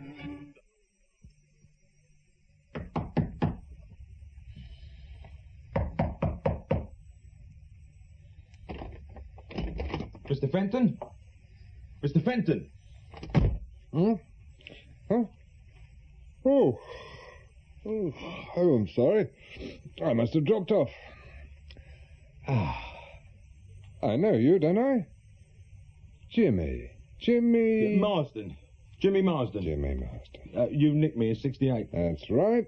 What was it? Breaking and entering? Yeah. And you had me in on the Melford break-in. I had everybody in on the Melford break-in. You had me in a time or two, but just nicked me the once. Yes. Well, you just looked in to have a chat about old times, have you, Jimmy? No, it's business. I'd heard you'd left the force and set up on your own. It took some finding. Right, now you found me. What is it? Well, it's a bit awkward, really. Jimmy, if it's anything to do with your old line of business, I don't want to know. You go down to the Nick and tell them. No, it's nothing like that. I'm straight now. I have been since I came out 4 years back. I've got my own business. Do-it-yourself shop in Martin Street. Now, what I've come about is personal. That's why I said it was a bit awkward. What is it? Your wife? How do you know that? I'm psychic. I don't know, really. That's the trouble. I mean, it could be nothing. Right, let's hear it. Wife's name? Lynn. What happened to, Molly? Maggie. Yeah. She divorced me in 69 while I was inside. I married Lynn just under 2 years ago. What do you think she's up to? Well, the usual, I suppose. Like I said, it could be nothing. But there's something wrong. All right, let's hear it. Well, the other week I took a car into the garage. She's got her own car. I bought it for her as a wedding present. I was taking it in for a service. Now, exactly 12,000 miles on the clock, right? Right. I look at the clock a week later, there's another 300 miles on. You always check on her mileage, do you, Jimmy? No, I just happened to notice, that's all. I mean, I had to watch Maggie like a bloody hawk, but not Lynn. And it keeps nagging away at me, 300 miles. Now, look, there's no way she can have clocked that much. According to her, she hadn't been out of town. You asked her about the mileage? Well, not directly. But the only person she drives any distance to see is her sister in Croydon, and she ain't been there for ages. Does she work? Well, helps me out in the shop occasionally, that's all. I mean, she just uses the car for nipping to see friends and shopping. Normally, she's pushed the clock up 100 miles a week. Could she go out during the day without your knowing? Yeah, no trouble. I'm at the shop. What about evenings? Well, I'm out working 1 or 2 nights a week. Working? Doing what? Odd jobs. I put in fitted wardrobes, stuff like that. Look, I'm a skilled tradesman, Mr. Fenton. Learned it in the nick. You're a credit to the system, Jimmy. Well, it isn't me you should be asking about. No, sorry. Force of habit. So, let's see. Any particular friends you might have gone out for the day with? You know, gone shopping to London, perhaps? Well, there's Sylvia. I mean, they go out together sometimes for a drink, but Lynn would have said. A few extra miles on the clock. Not much to go on. Well, it isn't only that. She's been very edgy lately, as if there's something on her mind. You see, normally we get on great. No rows, nothing like that. Well, if you get on so well, can't you just ask her where she's been? No, I couldn't do that. You see, like I say, we get on great. Now, asking her could mess things up. That's why I came to you. It sounds as if you want me to prove there's nothing in it, Jimmy. I suppose that's it, yeah. But what if there is something? Well, I know where I am then, don't I? I mean, at least I could try and sort something out. Try and see what's gone wrong.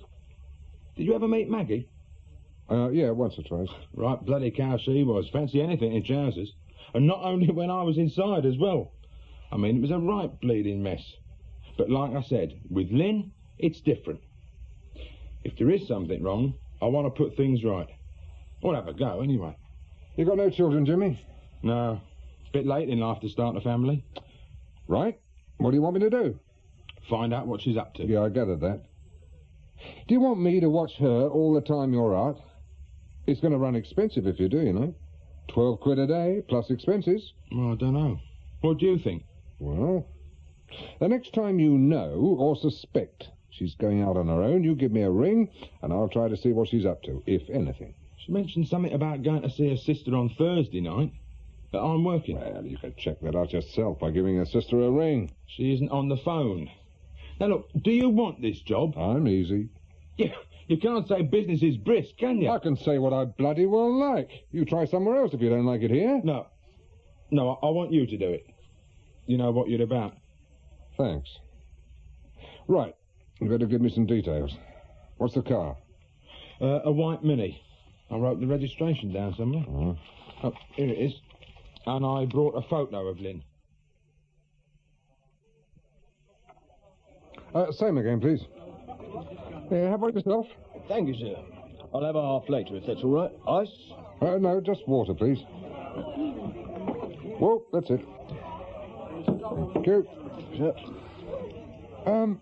You don't happen to know the chap in the corner, do you? The one with the lady, sir? Yes. See, the thing is this. He's the spit image of someone I knew in the RAF. Ian Booth. I believe he lived out this way. Why, I could be wrong, of course. I don't want to go across and make a fool of myself, especially if he's with a lady. He comes in here quite often. I'm pretty certain his name isn't Ian. Hang on, I'll see if Doris knows. Oh, yes, thanks very much. Doris? No, it isn't your man, sir. Huh? His name's Vincent Crane. He has a hairdressing business somewhere in town. I could have sworn it was Ian. Still, they say everyone has a double, don't they? Now, what have you got in the way of sandwiches? Brighton? That's right. They met in a pub on the Lewis Road. He's got a hairdressing shop near the railway station and lives in the flat above. Vincent Crane. You never come across him? Not likely to, am I? Well, as often as not, it's somebody known to the husband. Usually a friend. Well, I don't know anybody in Brighton. Explains the mileage, though, doesn't it? Just about works out. Young, is he? Oh, Late or mid-30s. Tall, light-haired, flashy dresser. Single. Good looking? Not particularly. I mean, Lynn's all right, but she's no beauty. There is one thing. What's that? It could be nearing an end. They both seem very offhand. Never saw either of them smile. Why would Lynn drive down there if they're packing it in? Well, perhaps she's keener than he is. Did she look keen? Well, neither of them looked very excited. And she didn't go back to his place. She's lied to me, though, hasn't she? I mean, for all I know, she could have been seeing him for months. Of course, it may not be sex. There may be another reason she's seeing him. Like what? He could be just a friend. Oh, come off it. Why hasn't she told me, then? She says nothing to me. She lies, in fact, and then goes to see him on the sly. Now, what does it look like? Well, for all you know, he could be some relation she doesn't want you to know about. You think I can afford to be fussy about her relations? Oh, Mr. Fenton, you and me, we've both kicked about a bit. We know what it is. Well, what are you going to do? I don't know. I mean, I've never looked at another bird. Not once. And I've had chances. Look, Jimmy, why don't you let it ride for a while, If there's anything between Lynn and this man, it could well be over. But I know now, don't I? Well, that doesn't mean to say you've got to do something. Just don't go knocking her about. That's not my style, never was. You should know that. But I wouldn't mind getting him alone in the back alley. Jimmy, just take it easy. I've never had any luck with women. Been let down all along the bleeding line. This time I thought I'd got it all settled. Going straight, nice house, steady business. Although sometimes, just once or twice, I got the feeling Lynn was, I don't know, a bit disappointed. Disappointed? How? Well, when I first met her, I made a bit of a show. Spent money. Took her out, you know. I suppose she expected it to be like that all the time.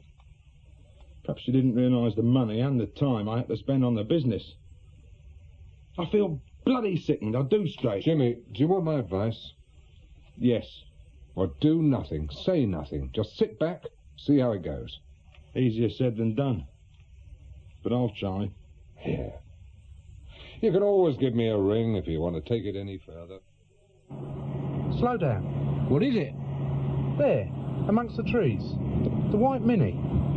It was there when we came past yesterday evening at 9. An all-night job. Not in a Mini this time of year. Pull in. I'll have a walk over. Where's the torch? Here. You're getting voyeuristic tendencies, you know that. Must have called it off you. Everything all right, madam? Madam? Excuse me. Bloody hell. What's wrong? There's a woman in there. Looks to me as if she's dead. Cold as ice. Get onto HQ. Ambulance and a doctor. I'll get back over there, although I think she's gone. Get the car registration. Right. Whiskey 5 calling Mike 1. Whiskey 5 calling Mike 1. Police Constable Buckley, sir. She's over there in the white Mini. Did you find the body? No, sir. PC Cartwright. He's over there with the doctor. The doctor's already here? Yes, sir. He's been here about 5 minutes. He lives locally. Why the hell did you let him take his car up there? You realise he may have obliterated other car tracks?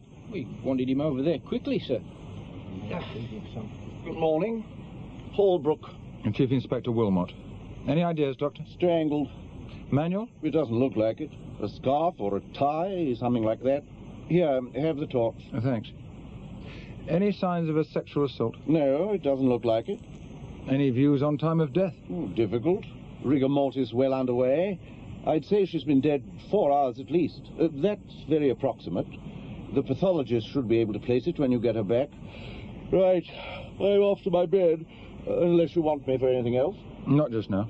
I'll be in touch. Oh, the ambulance came. Then they had an emergency call. I told them to go. I thought you wouldn't want the body moving yet. No. We shan't be moving her for some time yet. Thank you, Doctor. Good morning. Good morning. Cartwright. Sir? How was she sitting? More or less as she is now, sir. Except her head was slumped forward on the wheel. What time did you find her? 01:17, sir.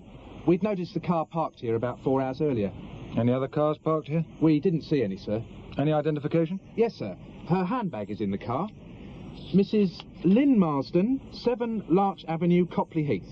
And the car is hers. There's a logbook in the glove compartment. Marsden? It's Jimmy Marston's wife, sir. He's known to us. Edgar Fenton nicked him some years back. He's got a shop on Martin Street. A short, stoutish build. Moustache? That's him, sir. We'd better have him in. Get on the radio and tell somebody to fetch him. To the station, sir? Yes. No, wait. Tell them to bring him here. He may as well identify her first.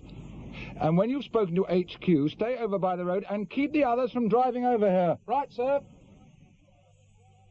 Mr. Marsden? Yes. Look, what's happening? My name is Wilmot, Chief Inspector Wilmot. And what's going on, Inspector? He'll tell me nothing. Is that your wife's car, Mr. Marsden? Well, it looks like it, yeah.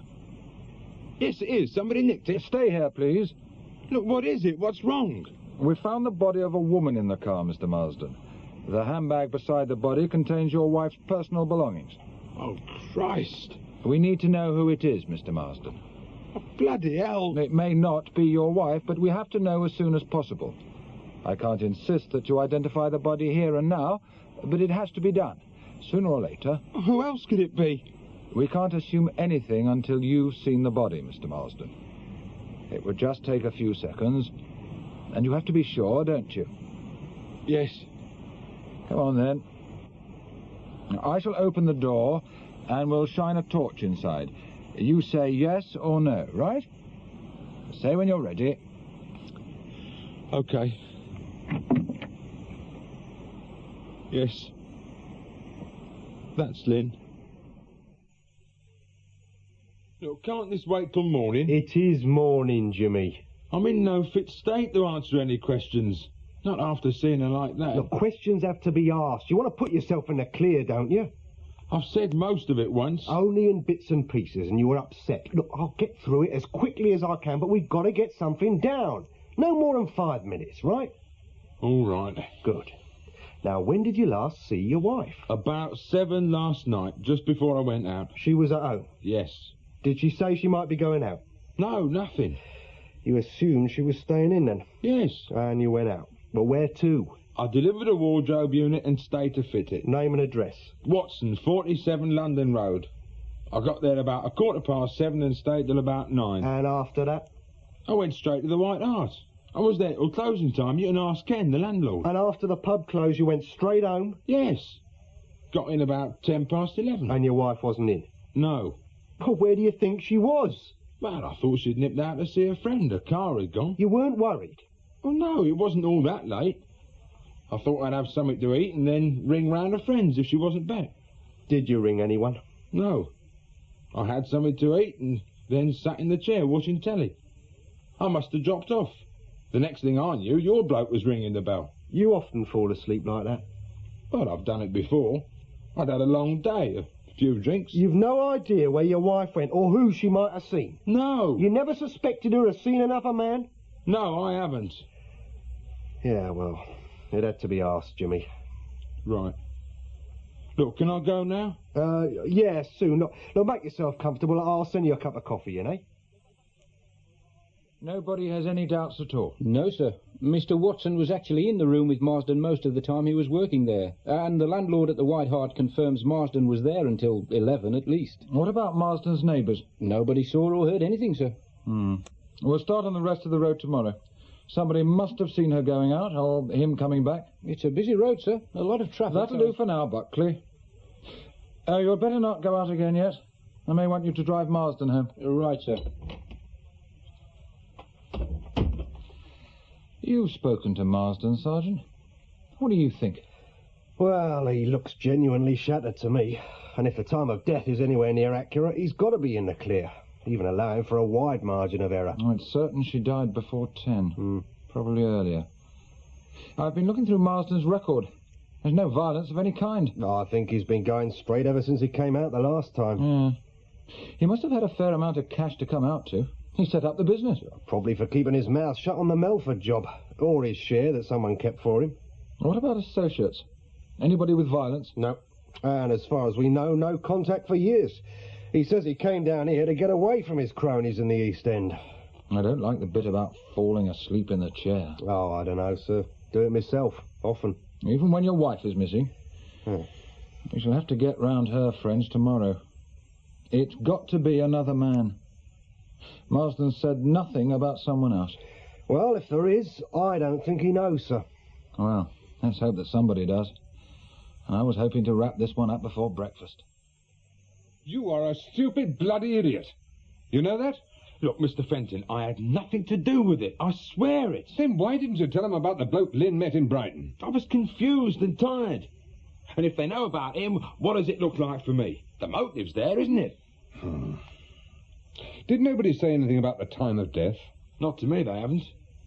Look, after 11, I can't account for my movements. But the other bloke, Vincent Crane, he could be involved. Don't you see that? And so could I. I've got form. He probably hasn't. They were leaning on me heavily enough last night. What are they going to be like now if you tell them? What do you mean, if? I've got to tell them. Or you have. Look, only us two know about Crane. Now, if we both kept quiet... Oh, talk sense. You've finished with the CID now. And from what I hear, you don't owe them any favours. You mind your own damn business. You just keep talking the way you are, I shall start thinking you know a lot more than you're saying. I've told you I know nothing. You really think I'm going to stick my neck out for you? Come on. You can drive me there. Oh, Christ. Look, Jimmy, you can wait in the car while I go in and explain. Do you want to ring a lawyer? I've done nothing. Well, then you're all right, aren't you? Come on. Hello, Edgar. Morning, Jack. Hey, you all right? Oh, fine, thanks. You're looking well. Clean living, regular hours. Who's looking after the Lynn Marsden murder? How do you know about that? I've got my methods, Jack. Who is it? Wilmot. Wilmot. That's all I need. Where's Malcolm? This is just up his street. Oh, he's away on a course. Oh, well, right, I suppose I better see Wilmot. That'll just about make my day. And his as well, I should think. Hang on.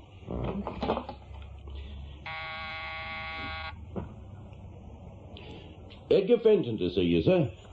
The Marsden case. Yes. Right, sir. He'll see you straight away, Edgar. Roommate. Yeah, I know the way. See you, Jack. Yeah.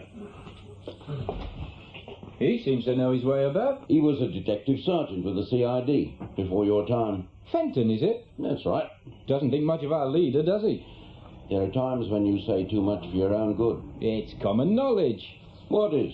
Fenton had a bust-up with Wilmot over questioning a suspect and got pushed into resigning. Edgar packed in of his own free will. He'd done 25 years and there was force. some talk about him getting carpeted for having it off with a WPC. If you keep your ears open outside the nick as much as you seem to have done inside, you might, I say might, make half as good a copper as Edgar. Oh, I heard he was pretty good. Too fond of going his own way.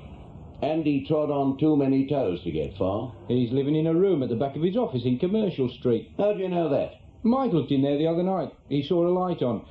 Fenton was lying in bed watching telly. Oh, sounds as if Edgar's got his troubles.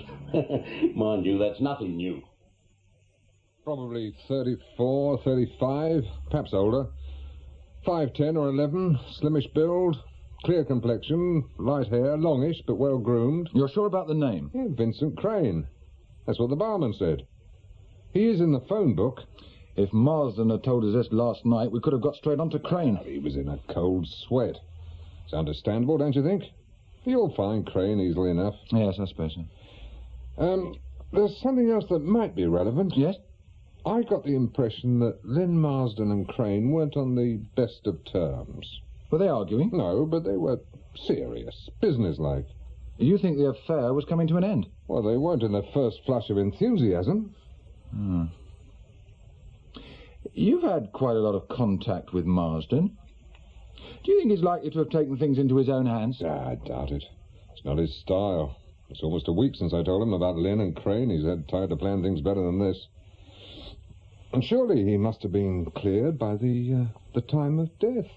That isn't established yet. And you let him go last night? There's nothing to rule out an accomplice.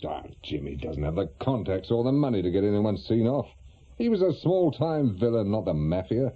We'd better have him in. He's outside in the car. Well, you might have said that sooner. I promised I'd come in and explain first. If I hadn't, he'd have probably cleared off. Now, just you go steady with him. The bloke has lost his wife, you know. I do know that. Sergeant Thomas, Jimmy Marsden is waiting in a car in the car park. Fetch him in, will you? Well, thank you for coming forward, Edgar. I do appreciate it. Yeah, well, I could hardly have kept quiet. No. How's business? Oh, very steady. Chiefly divorce? Chiefly. Enjoying being on your own? Well, it's nice to be my own boss. Yes. How's the family? Oh, well, Ruth's just started teaching in Birmingham, and Neil's in the Far East in oil. Good. And I hear your wife has gone back to her career. What is it, nursing? Health visitor. Oh. It's good for a woman to have her work to go back to when the children have gone. Yes. Do you think you could fix me a lift back to the office? I came in Marsden's car. Yes, of course. Right. See Sergeant Elliot on your way out. Now, we must have a drink together one evening. Yeah. Yes, right. Cheers. Hello, Freddie. Oh, hello, Edgar. I've left Marsden downstairs, sir. You can stew for a few minutes. I want you to clear yourself with Brighton, and then go down there and bring this man in. It's Lynn Marsden's boyfriend. Very nice. Edgar come up with us, sir? Yeah. He was carrying out an inquiry for Marsden. Well, Marsden said nothing about that last night. No. But he's going to say plenty this morning. Fetch him in. Oh, and get on to records and see if anything's known about Crane. Do I tell Crane anything? As little as possible. He may have heard something on the local radio. I thought we were going to have to do a lot of our graft on this one, sir. It's handy, Edgar, coming forward like that, eh? Yes. Although we would have got on to Crane anyway. It's a pity about Edgar. A good man, but he just lacked that little something. Ability to cooperate, I suppose. Still, he's off our backs now. Very neat and tidy. Anything in there? Suitcases on top of the wardrobe, sir. A razor and toothbrush still in the bathroom. Nothing in his desk diary about being away today. He'd booked 1, 2, 3 hairdressing appointments for this afternoon. You did radio to meet Sergeant Thomas, eh? Yes, sir. There's plenty of bills. Strange, no personal letters. Or photos. Come in. Sorry if we kept you waiting, sir. Well? Crane was seen going out in his car last night about 7. No one knows why or where. And what about the car? A garage is across the road. We're in there. A red Capri, our registration, black roof. No one saw him come back. Have you located any friends or relations? Well, not friends. Plenty of acquaintances at the pub up the road. And what do they say about him? Well, they weren't very forthcoming. The landlord said Crane was pleasant enough. Seemed intelligent. No steady girlfriends that he knew of. Highly strung, he thought. Highly strung? Well, he said Crane tended to get very intense sometimes. Emotional. Over quite trivial things. What about family? Well, he spoke once or twice of a sister in Luton. Never went there, as far as anyone knows. I'd better put out a call for the car. I should need more men, too. Get Gray and Foster off that supermarket break-in and tell them to come down here. Right. They can call at the station. Those photographs of Lynn Marsden should be ready by now. They can bring them down. Oh, and ask for the fingerprint people. Right, sir. We'd better start having a closer look at this place. Her fingerprints may be here.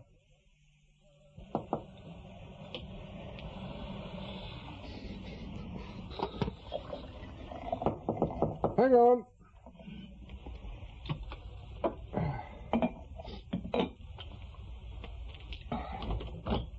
Oh. Hello, Joan. Hello, Edgar.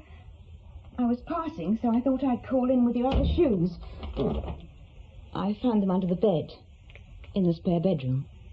You only took one pair. Did I? Yeah, well, half my stuff's still in the car.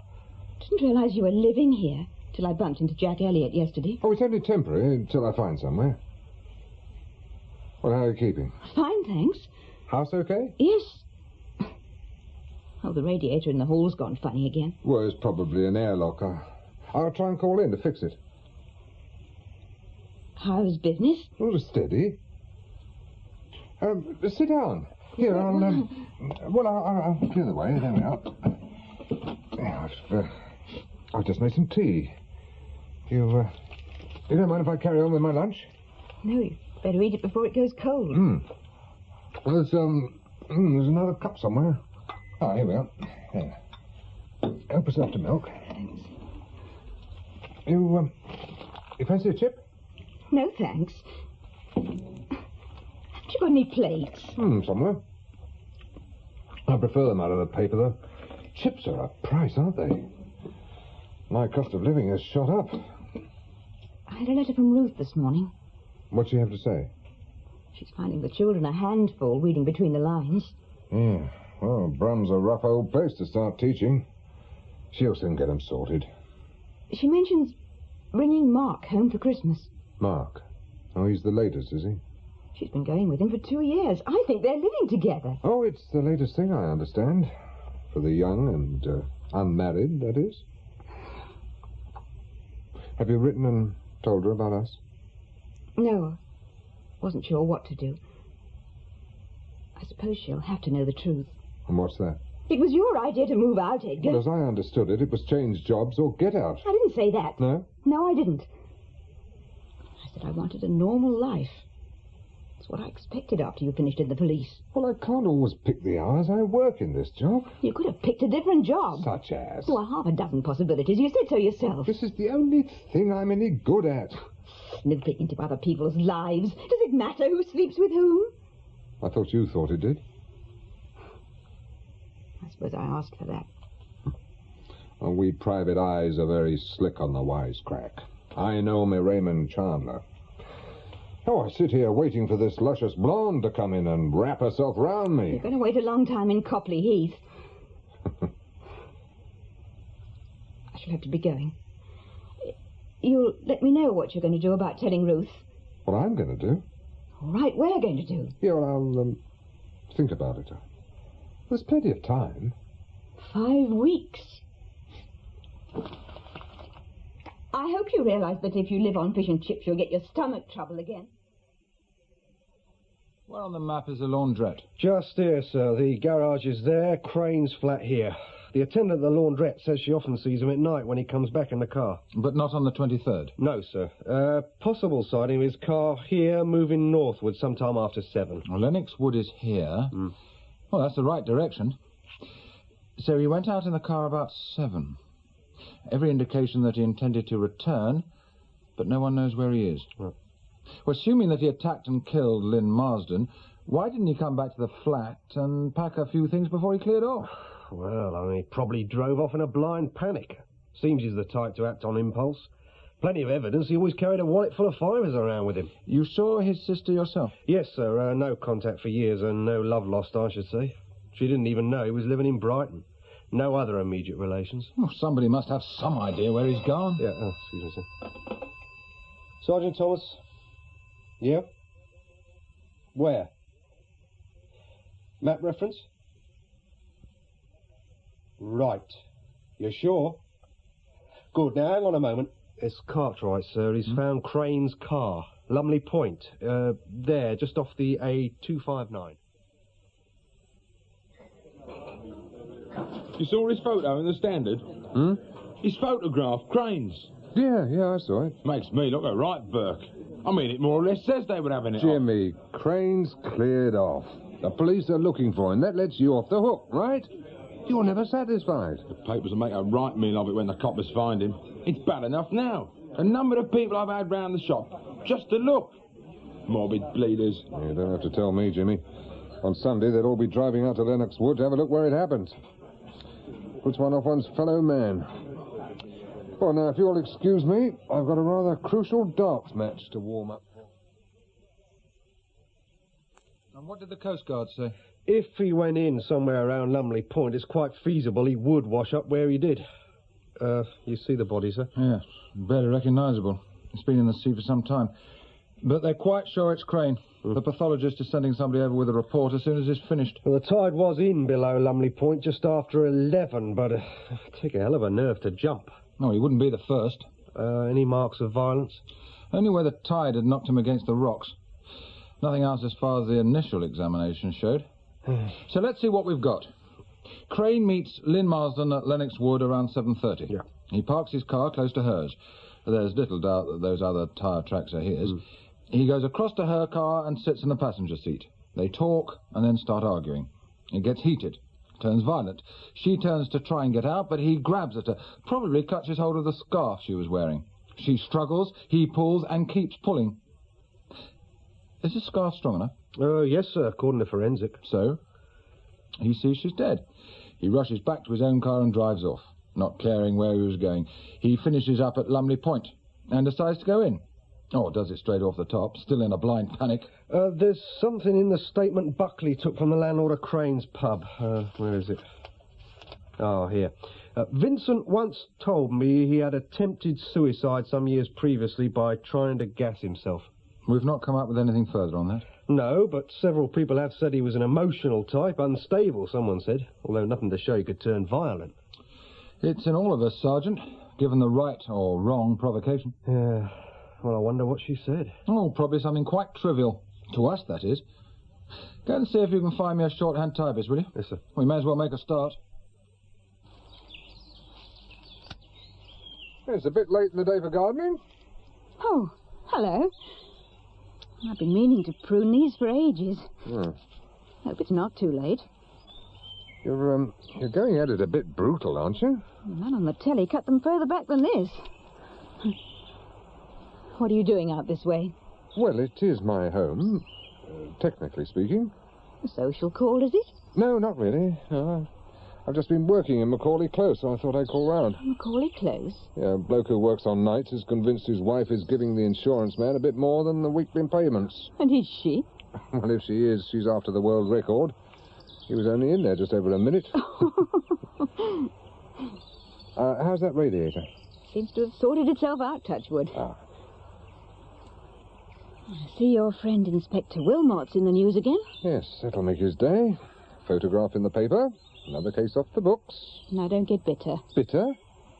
I wish I'd been born with a tenth of his luck, that's all. When I put him on to, what's-his-name, Crane, I thought at least he's going to have to do some work on this one. I didn't know you were involved. I'm not.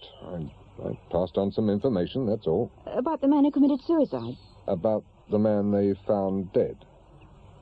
Didn't he kill himself? Very probably. Well, it makes no odds now. Wilmot's written it off. Just like old times, hearing you go on about Wilmot. I'm not going on. I'm just saying he's lucky, that's all. And when he's not lucky, he's careful. If I'd hedged my bets as carefully as he has, I'd be top man by now. You've never really left the force, have you, Edgar? Friday morning was the first time I've set foot in the place since I left. I didn't mean that. I meant in spirit. Oh, that. Speaking of spirits, if we walk very slowly, we'll arrive at the George bang on opening time. I'm sorry. I promised to babysit for the Jacksons in 10 minutes. Oh. Some other time, then? Yes. Have you decided about Ruth? Ruth? I told you in your office. She's coming for Christmas. Oh, that. Well, I haven't had time to think about it. It's a quid you'll never see a bloom on that again. Ah, Edgar. I was hoping I might catch you. Hello. You have a drink? No. My shout. I insist. You a drink for your help on the Marsden case. What are you drinking? Scotch, please. A large one? Why not? Large Scotch and a half a bitter, please. I thought you usually drank at the Swan. Yes, usually. But I was just passing, and it's some time since I called here. I like to show my face. Water? No, I'll see to it, thanks. There. Well, cheers. Cheers. I hear you wrapped the Marsden case up very nicely. Oh, it resolved itself. More or less. Why did Crane kill her? Some sort of lover's tiff? Yes, we think so. It was never clearly established, except for your statement that they didn't seem to be on good terms. We did find that they'd known each other for some time, so perhaps it was an old disagreement. How long have they known each other? 2 years at least. They both worked at a private nursing home near Eastbourne, a place called Heathfields, tin pot sort of place. Lynn Marsden was a nurse-cum-receptionist. Crane called himself a male nurse. Oh. This was before Lynn met Jimmy? Yes. She left just before she met him. Presumably she resumed contact with Crane shortly afterwards. Or they may have kept in touch. I see. You look worried, Edgar. You don't think it's all too plausible? In what way? Well, everything seems to fall too nicely into place. You never did like the straightforward ones, Edgar. I never seemed to get any. I think you did, but you insisted on looking for difficulties. Well, you know what we had on Crane. Opportunity, means, motive, a mass of forensic evidence, plus the fact that he ran. Well, if he hadn't taken his own life, we would have caught him and got a conviction. No trouble. Assuming that he didn't have an alibi. If he had an alibi, why did he run? I mean, who else was there? Marsden was covered for both deaths. Every case is full of complications, Edgar. Things are sometimes precisely what they seem. I hope you'll forgive my saying this, but you never progressed as far as you should have in the force because you sometimes failed to look at things simply and logically. Like the Grinley case. Yes, if you like. Take it easy, Edgar. Leave the worrying to us. We get paid for it. Right, I'll do that. Another drink? No, thank you. No. I must be going. Oh, Arthur Steele asked me to recommend someone for a little job he wants doing. I gave him your number. The usual thing. The Brighton trade? No. Yeah. That's very good. It's usually Brighton, is it? Usually. It's astonishing how many of them choose there. No imagination. Are you sure you won't have a drink? No, thank you, Edgar. I'm in court this afternoon. I'd appreciate it if you'd hang on a minute, Mr. Fenton. I'd like a word. I've just got to have a quick chat with Lynn's mother before she goes. Well, I'm not having anybody back at the house. We could talk there. Blast. Mr. Fenton? Yes? Oh, I don't think we've met, but your wife comes into my shop occasionally. Sylvia's on the high street. Oh, yes? This is a sad business, isn't it? Yeah. Ordinary funeral's bad enough, but this... Did you know Lynn well? No, I never met her. Oh, Jimmy Marsden asked me to come along. He's no one here from his own family. I think he wanted moral support. Oh, he's taken it very well, considering. But I wouldn't be surprised if he cracked up later. Yes, perhaps so. He'll miss her. So shall I. I like Lynn, always full of life. Old friends, were you? No, not really. Only the past 18 months or so. But we were quite close. Did you know about Vincent Crane? Not a thing.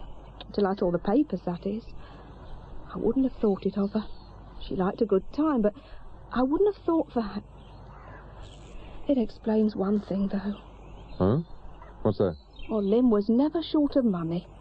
I remember the first time we went out together, it was taxis up to the West End, best seats at the black and white minstrels, and she insisted on paying. I think it was her birthday. Of course, after that, I insisted on paying my way, but... You think the money came from Crane? Oh, I don't think it came from Jimmy. He's doing quite well, but I don't think he could have kept her going on that scale. She spent quite a lot on clothes.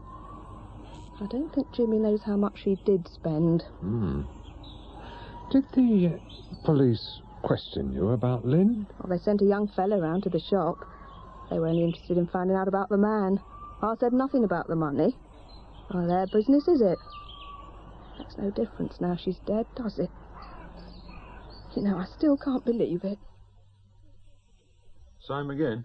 No, thanks, Jimmy. No, I ought to be going. I appreciate you coming back.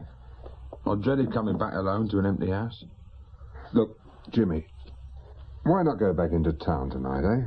Have a few drinks with your mates. I'll drop you off. Yeah, I might do that. Yes, well, I shall have to go. Hang on. Listen, there's something I want to tell you. Yes?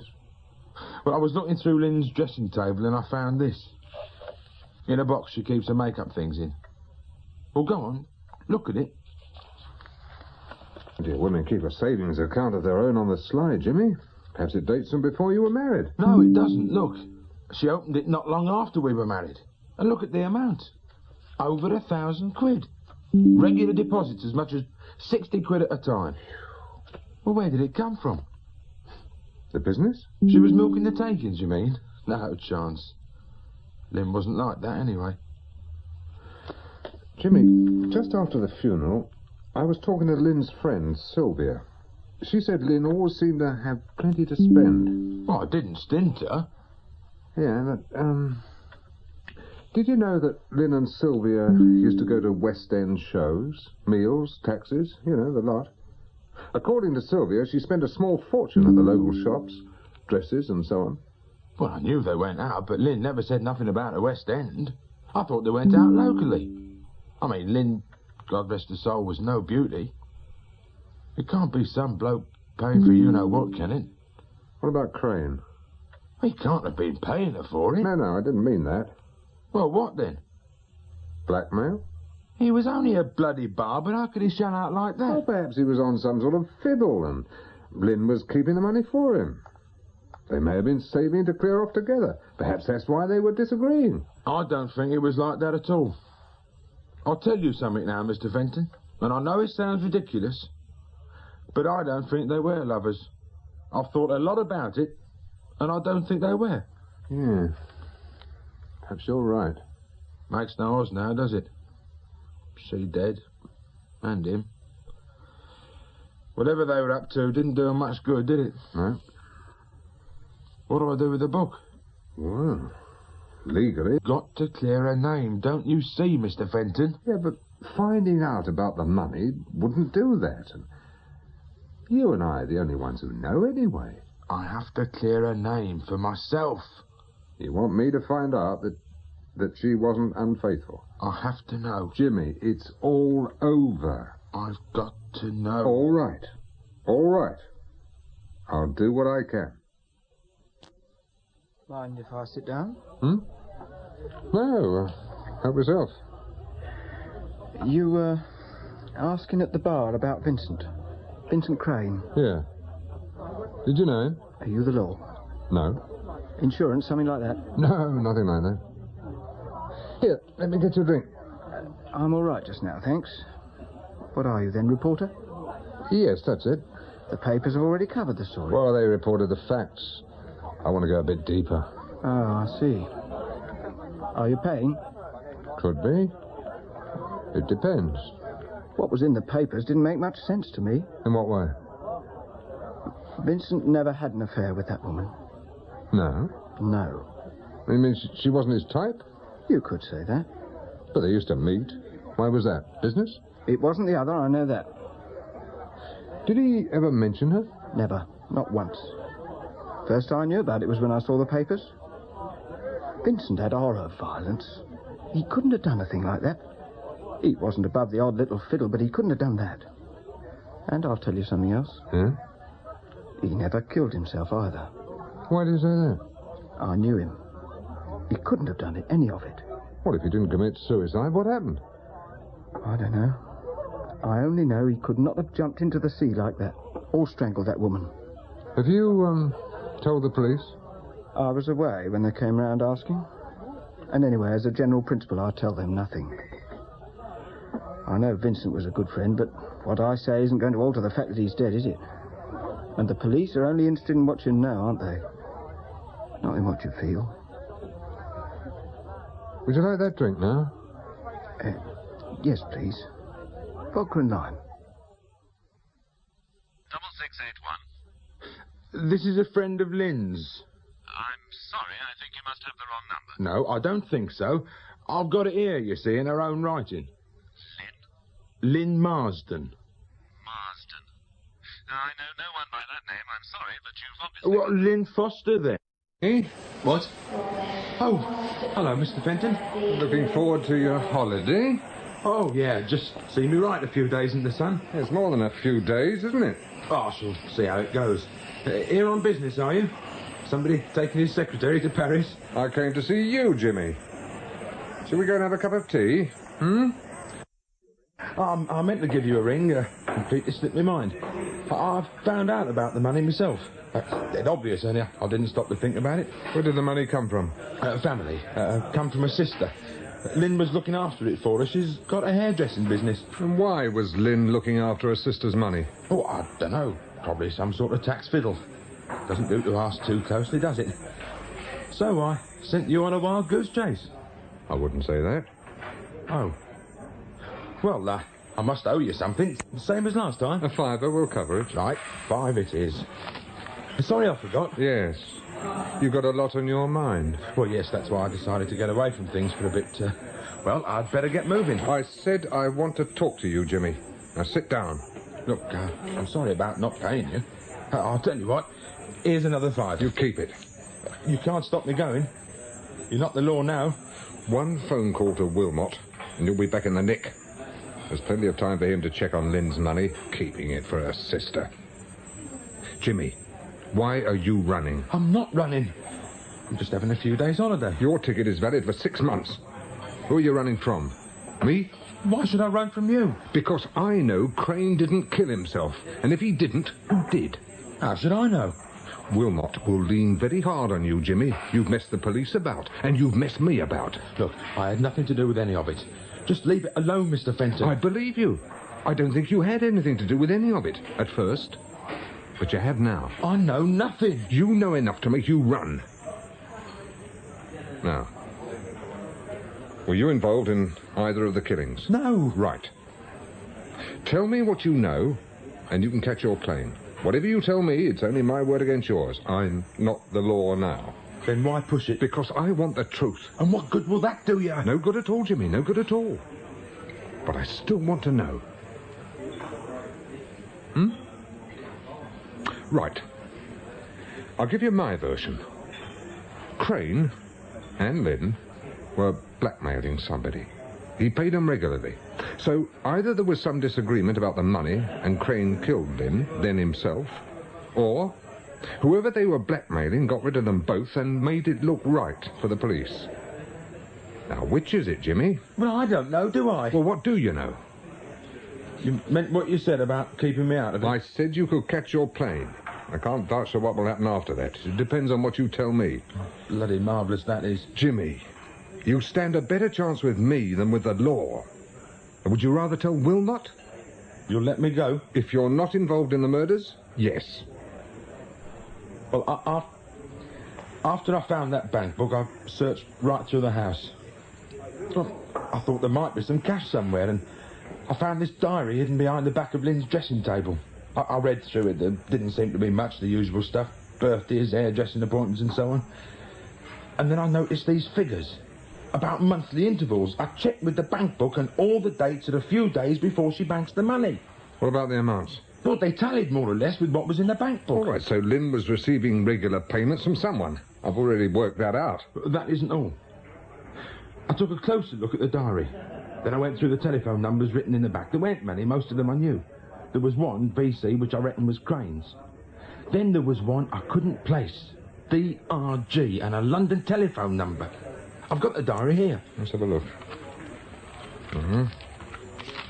Did she always write everything in capital letters? Yes. Look, all the way through. She even wrote postcards and notes in capitals. And where's she written the amounts? Here. And here. Now, look at this one. There's a G after the number. And this one, see? Yes. You think this DRG could be the one she was blackmailing? I know it is. How? I rang the number. You bloody fool. Well, I'd had a drink or two, and I thought it can't do any harm. You thought that if he could afford to keep Lynn quiet, he could afford to pay you, right? I hadn't thought it out. I did it off the cuff without thinking, and like I said, I'd had a drink. I expected it to turn out to be some friend of Lynn's I didn't know. So, you telephoned the number in the diary? Yes. A man answered, well-spoken, just gave the number, not his name. What did you say? I said I was a friend of Lynn's and I wanted to talk about money. A final payment. But like I said, I'd had a drink. How much did you ask for? Nothing. I suddenly thought, what if he did it? The bloke at the other end of the phone and me talking to him. I felt sick. And he says, how much do you want? How much? Almost in tears he was, and I hung up. I was bloody shaking. I haven't stopped since. I mean, he could get onto me dead easy. Wouldn't take much working out, would it? No. And if he's the one who set up Lynn's death, he's not working single-handed. Otherwise, he couldn't have got rid of Crane. Why haven't you been to the police with this, Jimmy? Admit to withholding evidence and attempted blackmail? It's only your word against his. And who would they believe? Jimmy, there's something else, isn't there? Now, what is it? The night Lynn was killed. I came home from the pub, like I said, but I didn't stay in. When I saw she wasn't home, I went straight out again. Where to? Crane's flat. I thought Lynn would be there. I was going to give him a thumping, but he wasn't there. Neither was she. I came back home.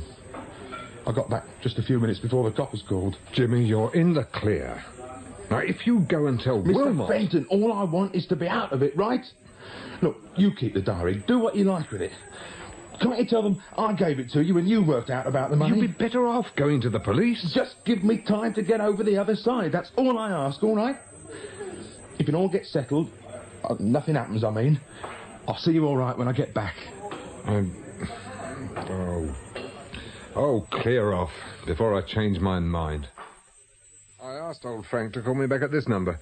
I hope you don't mind. It is your house. Will you be able to find out about the telephone number? Oh, yes. How does he do it? He used to work for the GPO. Give him my London telephone number. He'll come up with something.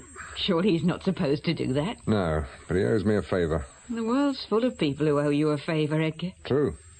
But they don't all remember. Ah. Yes? Speaking. Oh, hello again, Frank. Any joy?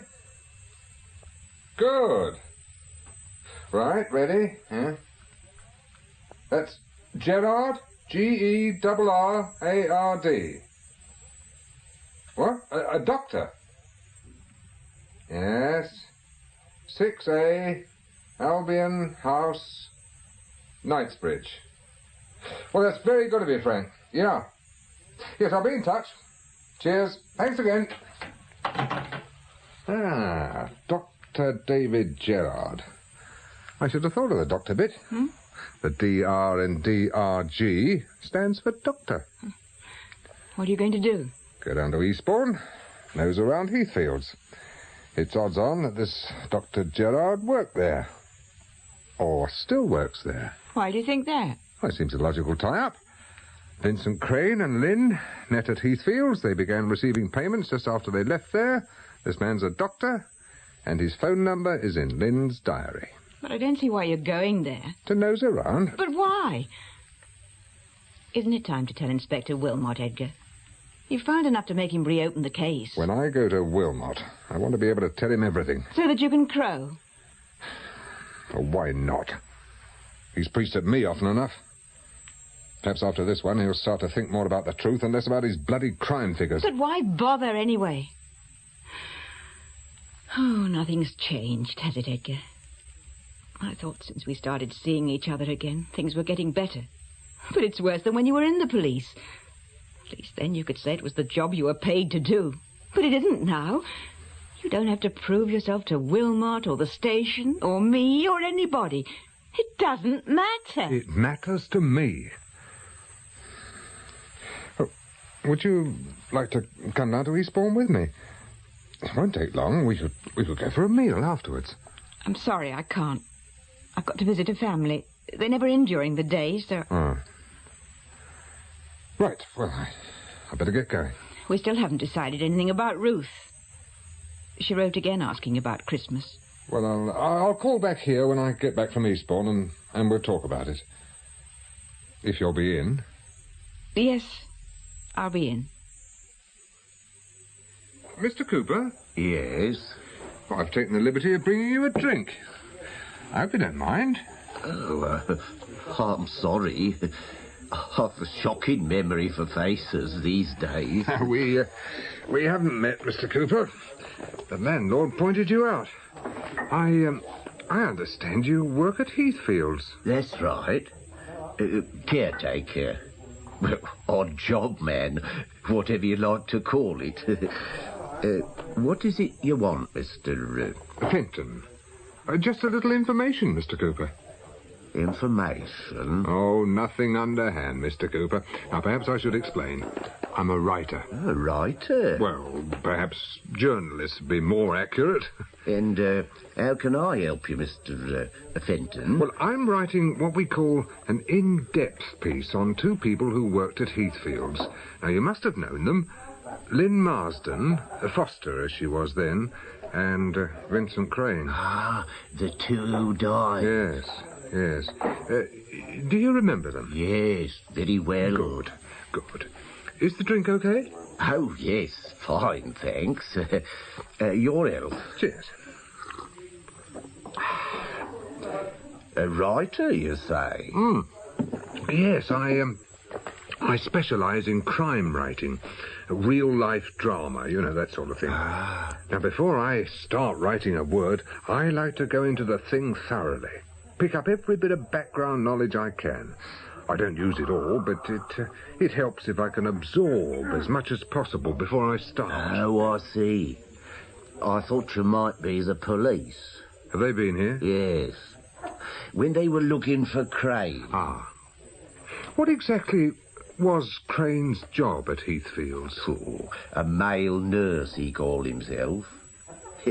Walked about in a little white coat, hoping people would mistake him for a doctor. He didn't half fancy himself.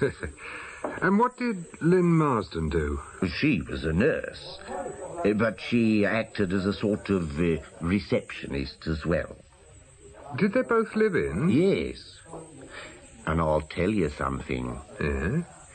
If there was anything between them, they kept it very dark. And Heathfields isn't the best place to keep a secret.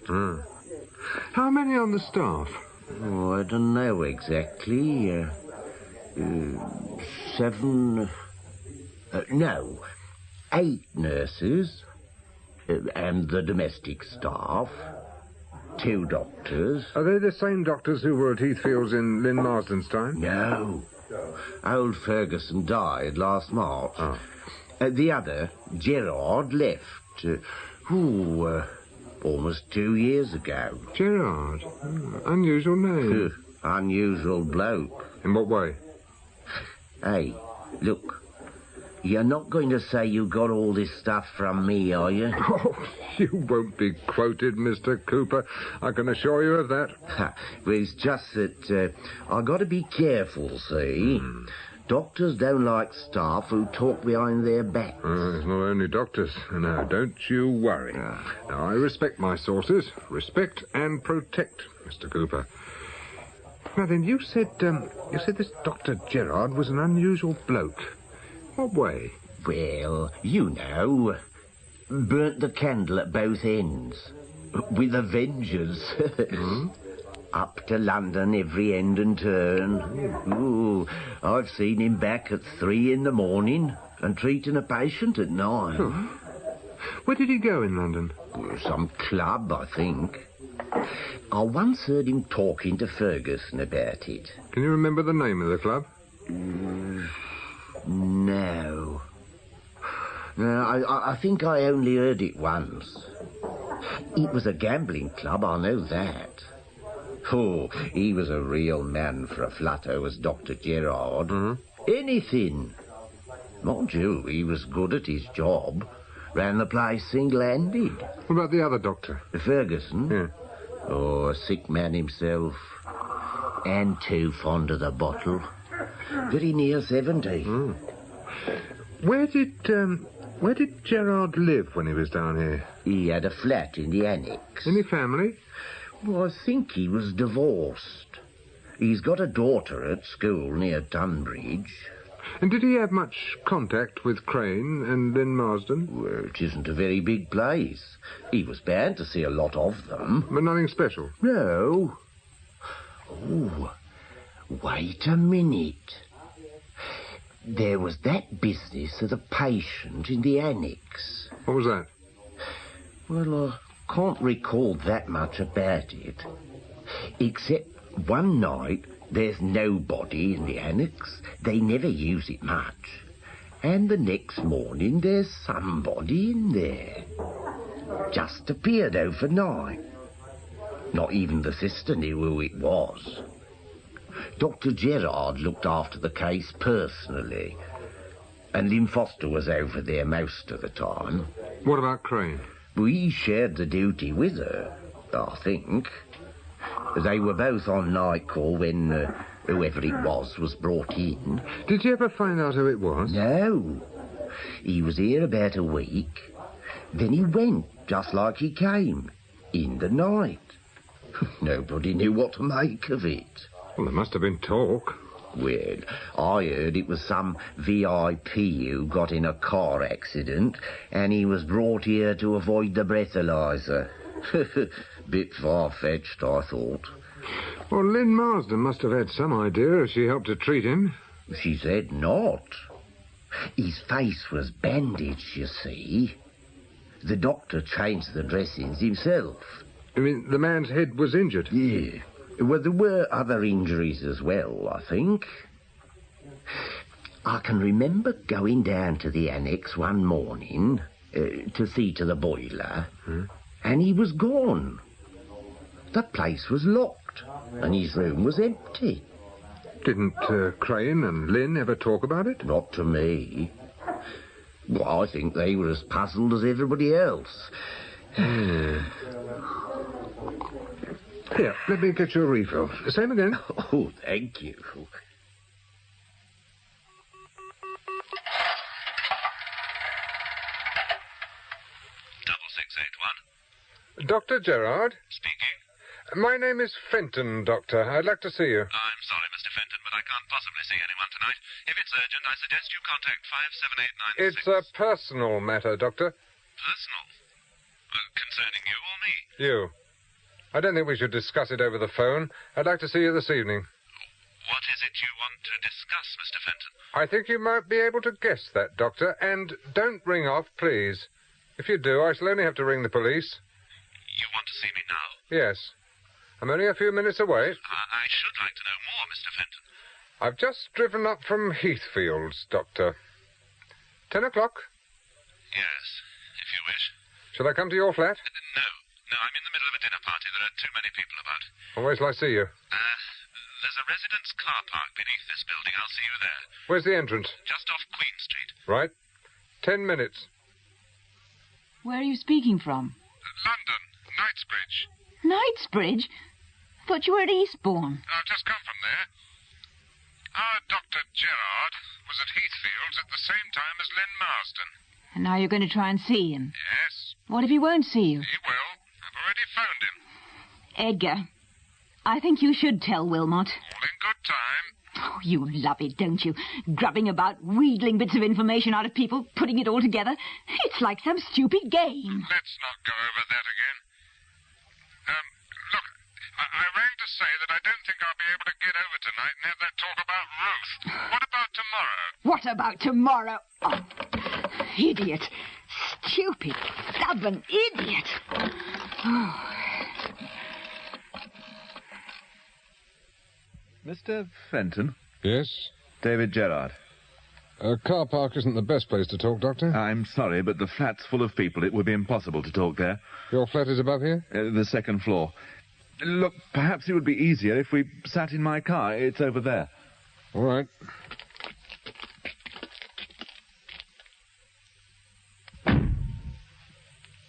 A personal matter, I think you said, Mr. Fenton. Personal and professional. I don't follow. It involves both your professional and private life. I see. Who are you, Mr. Fenton? I'm an inquiry agent. Ex-CID. And you're on some sort of inquiry involving me? Not directly. A few weeks ago, I was engaged to make inquiries concerning a woman called Lynn Marsden. She was a nurse at Heathfields when you were there. You knew her as Lynn Foster. Small, auburn hair, mid-30s? Yes, I think I can recall her vaguely. Yes, she was friendly with a man called Vincent Crane. He was at Heathfields, too. Perhaps you remember him. Yes, I remember Crane. Did you know that they're both dead? No. Well, I left Heathfield some time ago, Mr. Fenton. Lynn Marsden was murdered. Crane committed suicide. The police assumed that he killed her and then himself. It was in all the papers. Well, I may have read something about it. But, of course, I wouldn't place the name. As you say, I knew her as Lynn Foster. And naturally, I'm sorry to hear about their deaths, Mr. Fenton, but I don't really see why you're here. Well, I knew them slightly, in a professional capacity, nothing more. Well, I don't think Crane killed Lynn Marsden. Or himself. Well, I don't see how that concerns me. Well, I think it does. They were blackmailing you. It would be very easy for the police to check on the payments, Doctor. No doubt you paid them in cash, and it had to come from somewhere. And there's a man you treated and hid at Heathfield's, and that could be aiding and abetting. Why don't you say how much you want, Mr. Fenton? Oh, you think it's blackmail. You go and ring the police. Then what do you want? I want to know what happened. Why? Now, that's a long story, and it doesn't concern you. No? And what happens if I do tell you? Well, I'll give you time to go to the police yourself, make a voluntary statement. Well, what sort of a choice is that? It'll give you a chance to see a lawyer, get your story straight. You'll probably get bail if he plays it right. Now, if I tell the police, they'll fetch you in and throw the book at you. That still sounds like blackmail. And what I know sounds like accessory to murder. Now, who was the man you treated at Heathfield's? Mike Francis. How do you know that? I don't. It's a sensible guess, that's all. He was wounded in an East End shooting at about the right time. He had connections with various gambling clubs, as you did, and he vanished with 2 possible murder charges down to him. I was a compulsive gambler. Did you know that, Mr. Fenton? It seemed likely. I used to gamble at a club in Soho run by a man called Devereux. I got into debt to the tune of 5,000. I don't know why they let it run as high as that, unless they thought it might be handy to have a doctor in debt to them. Well, one night at Heathfield's, I received a phone call from Devereux.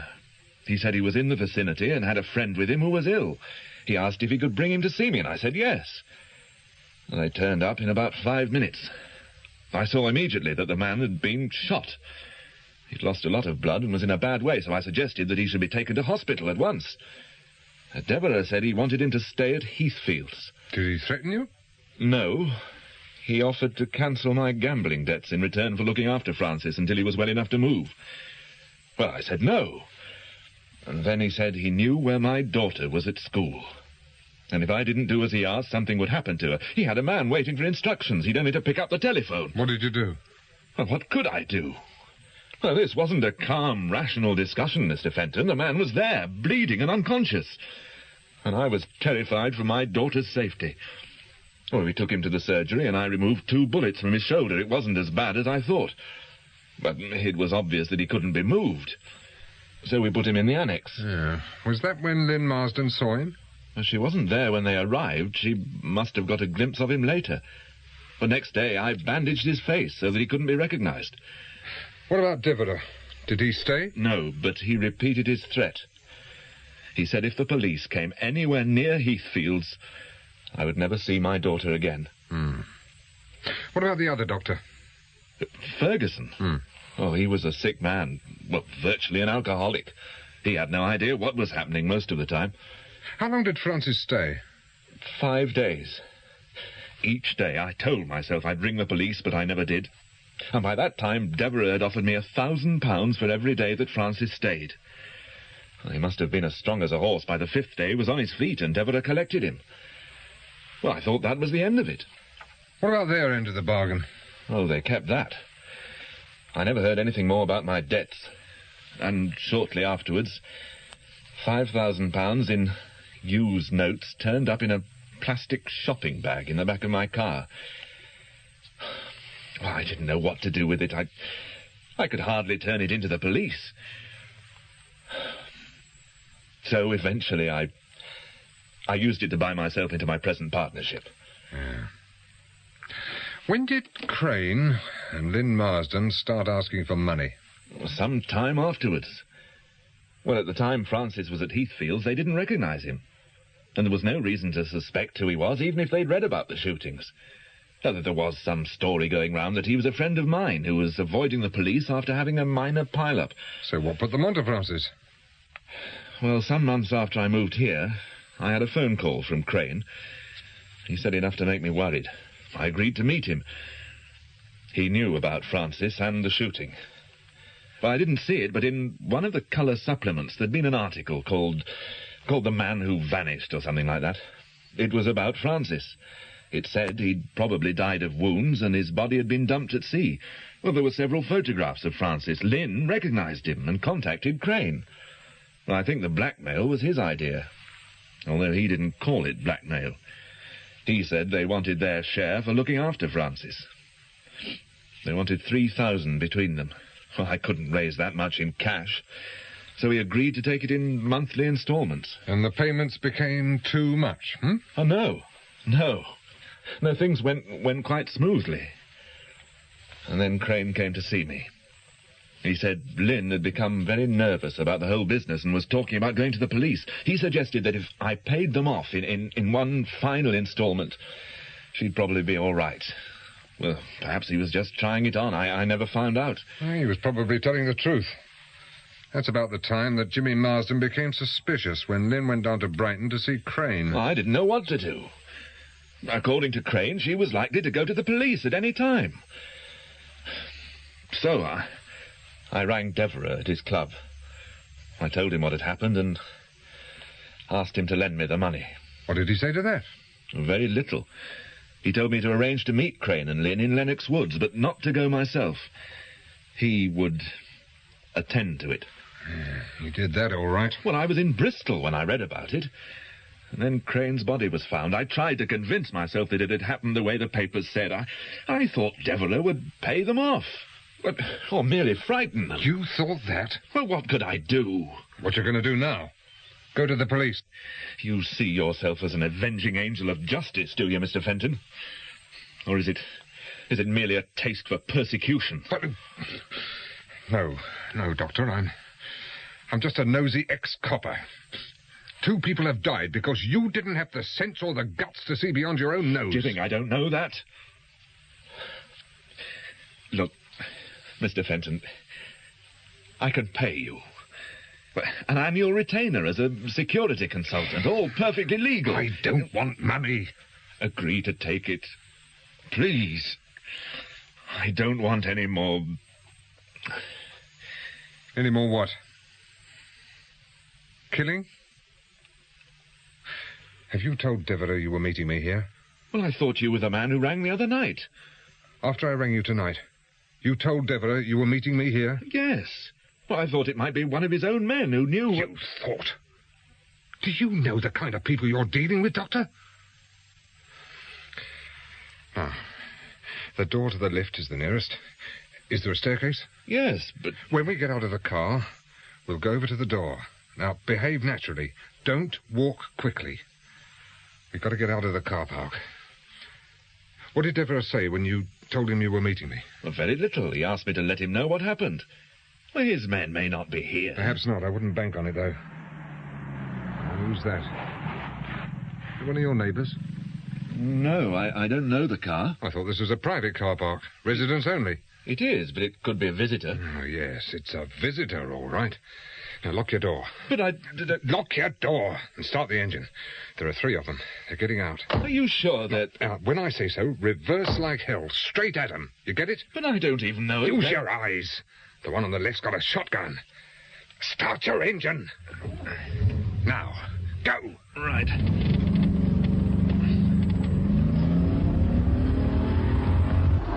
Now, straight up the ramp. Come on, man. Keep your head down, Gerard. Straight through the barrier. Look out!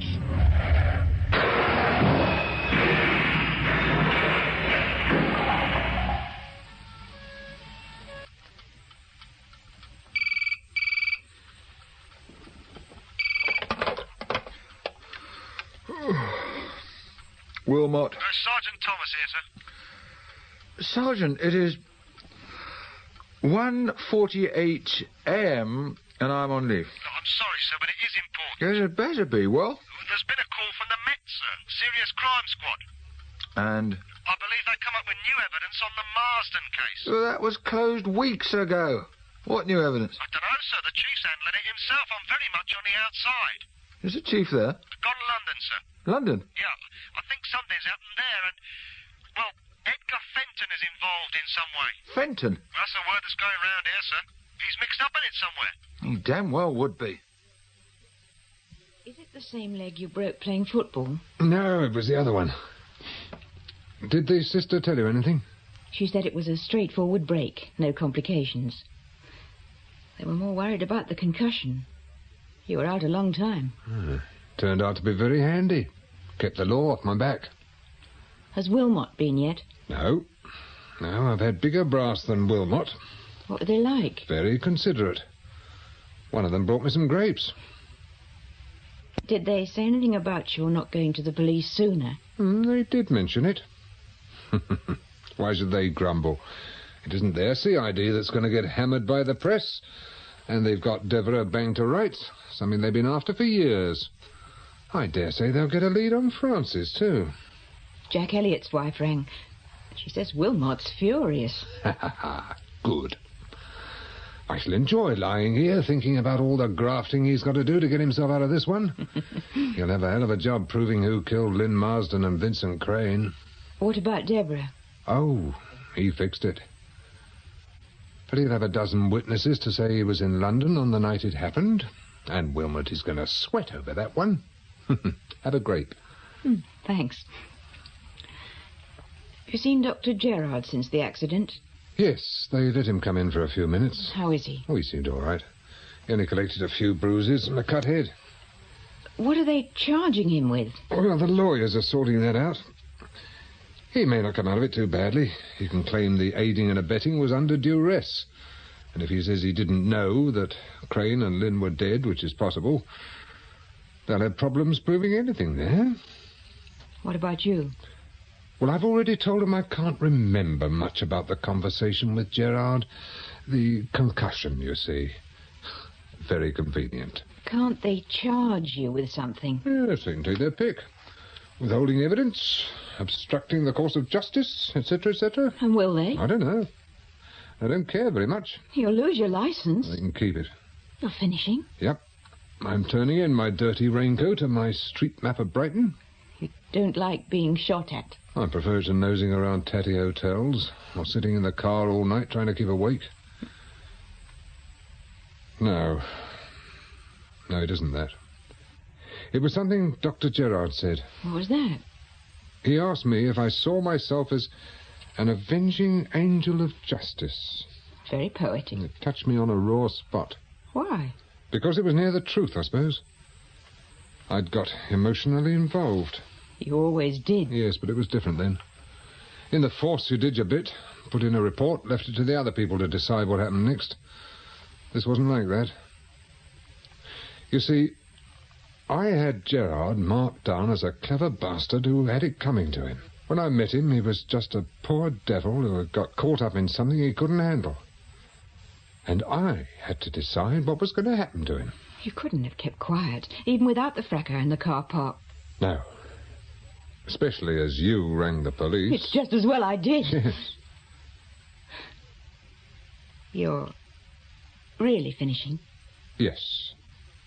The adulterers can sleep easy, if they want to. They'll be dancing in the streets. I wrote to Ruth. About this? Your name's bound to appear in the press sooner or later. Did you say anything about us? No. I just said she could bring Mark for Christmas. Yeah. Well, I suppose I've got to come home, haven't I? I couldn't get up and down those stairs to the office with this. That's what I thought. Edgar, I still have a week's holiday left. What about going away for a few days? Why not? How do you fancy Brighton? What? I've always liked Brighton.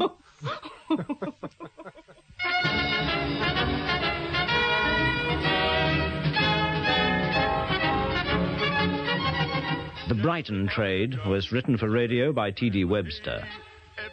Edgar Fenton was played by Manning Wilson, Joan Fenton by Izanne Churchman, and Jimmy Marsden by Graham Weston. Stephen Yardley played Chief Inspector Wilmot, and Terry Malloy, Detective Sergeant Thomas.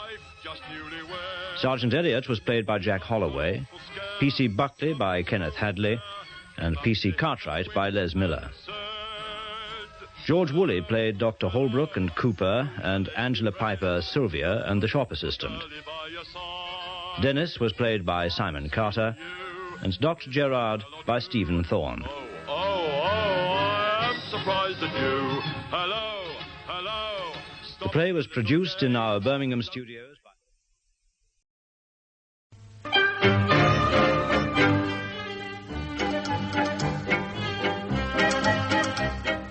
Betters by W. Somerset Maugham, with Kathleen Turner as Pearl, Lady Grayston.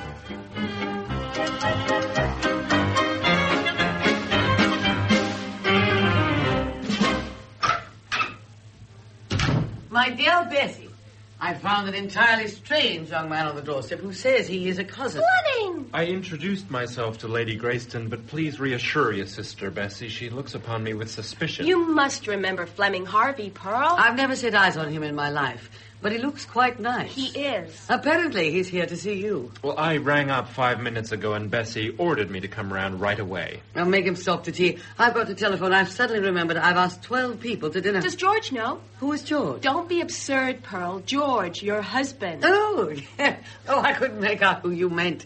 No, he doesn't know. But what's more important is the cook doesn't know either. Yes, you know, I'd forgotten George was in London. George generally dines out when Pearl has a dinner party because he doesn't like people he doesn't know. And he seldom dines at home when we're alone because it bores him. Doesn't sound as if Sir George enjoys many of the benefits of home life. Now, let's sit down and make ourselves comfortable. When did you land? This morning. See, I've lost no time in coming to see you. I should think not. It is good to see someone straight from home. Are you having a good time, Bessie? Wonderful. Since the beginning of the season, except when Pearl has had people here, I've been out to lunch and dinner every day. And I've been to a ball every night, generally 2 and sometimes 3. Gee. If I stop now, I drop down dead. Fleming, I want to thank you for that charming letter you wrote me. There's no occasion to do that, Bessie. I was afraid you might feel badly about it. But we'll always be the greatest friends, won't we? Always. After all, you were 18 when you asked me to marry you, and I was 16. It wasn't a very serious engagement. I don't know why we didn't break it off before. Well, I suppose it never occurred to us. I'd almost forgotten it. But when I came over here, I thought I'd better make everything quite clear. Bessie, I believe you're in love. No, I'm not. I tell you, I'm having a wonderful time. Well, who sent you these roses? I don't know.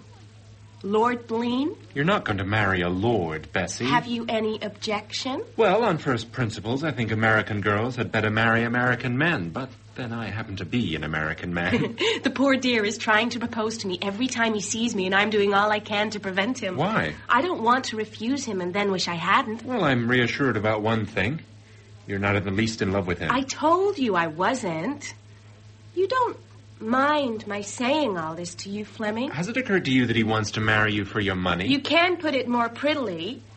You can say he wants to marry me with my money. And is that a prospect that allures you? Poor dear, what else can he do? He's got a large place to keep up, and he simply hasn't a cent. Oh, really, Bessie, you amaze me. I shan't when you've been here a month. Now, Bessie, tell me all about this strange young man. He's quite capable of telling you about himself.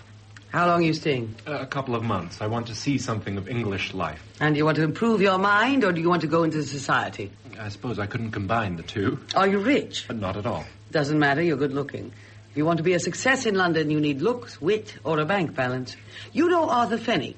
Only by reputation. Well, how superciliously you say that. Well, he provides bad food to the working classes at an exorbitant price. I have no doubt he makes a lot of money. He's a great friend of Pearl's. When I first met him, I said, my dear Mr. Fenwick, you're not good-looking, you're not well-bred, you're not amusing, you're only rich. If you want to make it in society, you must spend money. It was evidently in the nature of a straight talk. We must do what we can for Fleming, Pearl. We'll introduce him to Minnie Suren. Who in the world is she? The Duchesse de Suren. Don't you remember? She was a Miss Hodgson, Chicago people. Of course, they're nobody in America, but that doesn't matter over here.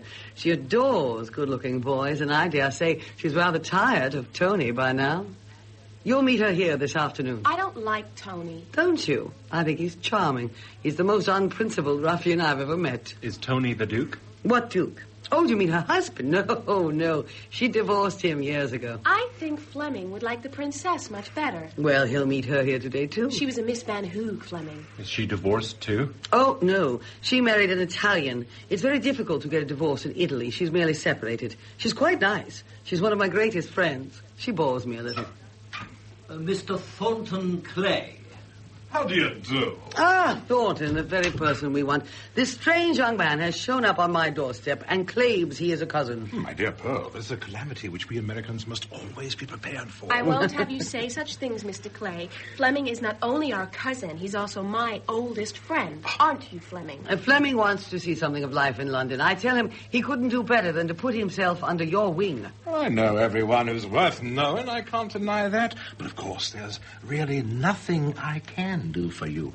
At Lady Greyston's, you are in the very hub of society. In this house, sooner or later, you'll meet every remarkable man in England, except one.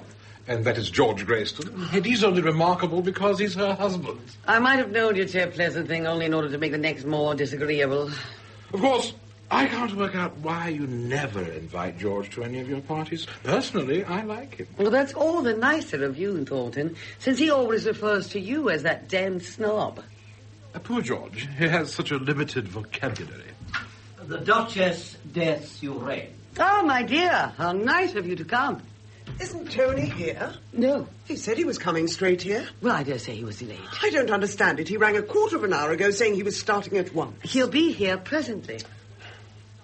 Bessie, my dear, how pretty you're looking. No wonder all the men I meet rave about you. Englishmen are so shy. Why don't they rave to me?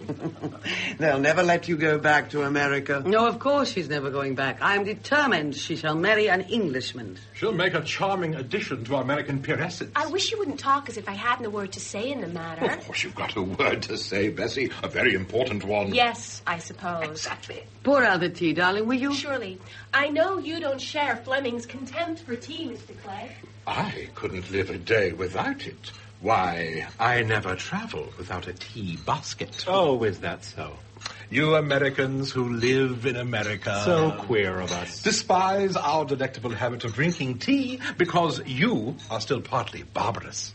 The hour we spend over it is the most delightful of the day. We drink tea because we are a highly civilized nation. Well, I must be very stupid, but I don't follow. My dear fellow, the degree of a nation's civilization is marked by its disregard for the necessities of existence. You have gone so far as to waste money. But we have gone farther. We waste what is infinitely more precious, more transitory, more irreparable. We waste time. Anyone who wants tea must come and fetch it. Oh, well, when in Rome. Excuse me. Who is that nice-looking young man, Pearl? A young American. He pretends to be my cousin. He's here to see Bessie. Does he want to marry her? Oh, good heavens, no, I hope not. No, he's merely an old friend. You know what funny ways they have in America. I suppose nothing is settled yet about Harry Blean? No, but I shouldn't be surprised if you were to read an announcement in the Morning Post one day. Has she enough money for him? She has $1 million. Not pounds. Oh, no, my dear, dollars. But that's only $8,000 a year. I shouldn't imagine he'd be satisfied with that. My dear, people can't expect so much nowadays. There won't be any more enormous heiresses as there were in your time. Of course she'll accept him. Oh, yes. She's crazy to live in England. And as I tell her, it's quite pleasant to be a peeress even now. Oh, what on earth could have happened to Tony? My dear, it's hardly likely he was run over by a motor bus. I'm not worried about motor buses running over him. I'm worried about him running off to Gaiety girls. I should have thought you kept a very sharp eye on him. Well, the thing is, he doesn't have anything to do with himself from morning till night. Why doesn't he get a job? I've been trying to find him something, but it's so difficult. Pearl, darling, you have so much influence. Couldn't you find him something? I should be so grateful. What can he do? Oh, anything. And as you know, he's very good-looking. Can he speak French and German? No, he has no gift for languages. Well, can he type or take shorthand? Oh, no. Well, poor dear, you can hardly expect that. Can he do accounts? No, he has no head for figures. Well, the only thing I can see he'd do for is government office. My dear, if you could only manage that. I can't tell you what a comfort it would be for me to know that he can't get up to mischief at least from 10 till 4 every day. Mr. Anthony Paxton. Ah, Tony. How is life? Rotten. I haven't backed a winner or won a rubber this week. Well, that's the advantage of not having any money. You can afford to lose it. Where have you been, Tony? I? Nowhere. You said you were coming straight here. It doesn't take 25 minutes to get here from Dover Street. I thought there wasn't any hurry. I was just hanging about the club. I rang the club again and they said you'd gone. I was downstairs having a shave, and I suppose they never thought to look for me in the barber's shop. What on earth did you want to have a shave for at 4:30 in the afternoon? I thought you'd like to have me looking nice and clean. Go and get Bessie to give you a cup of tea, Tony.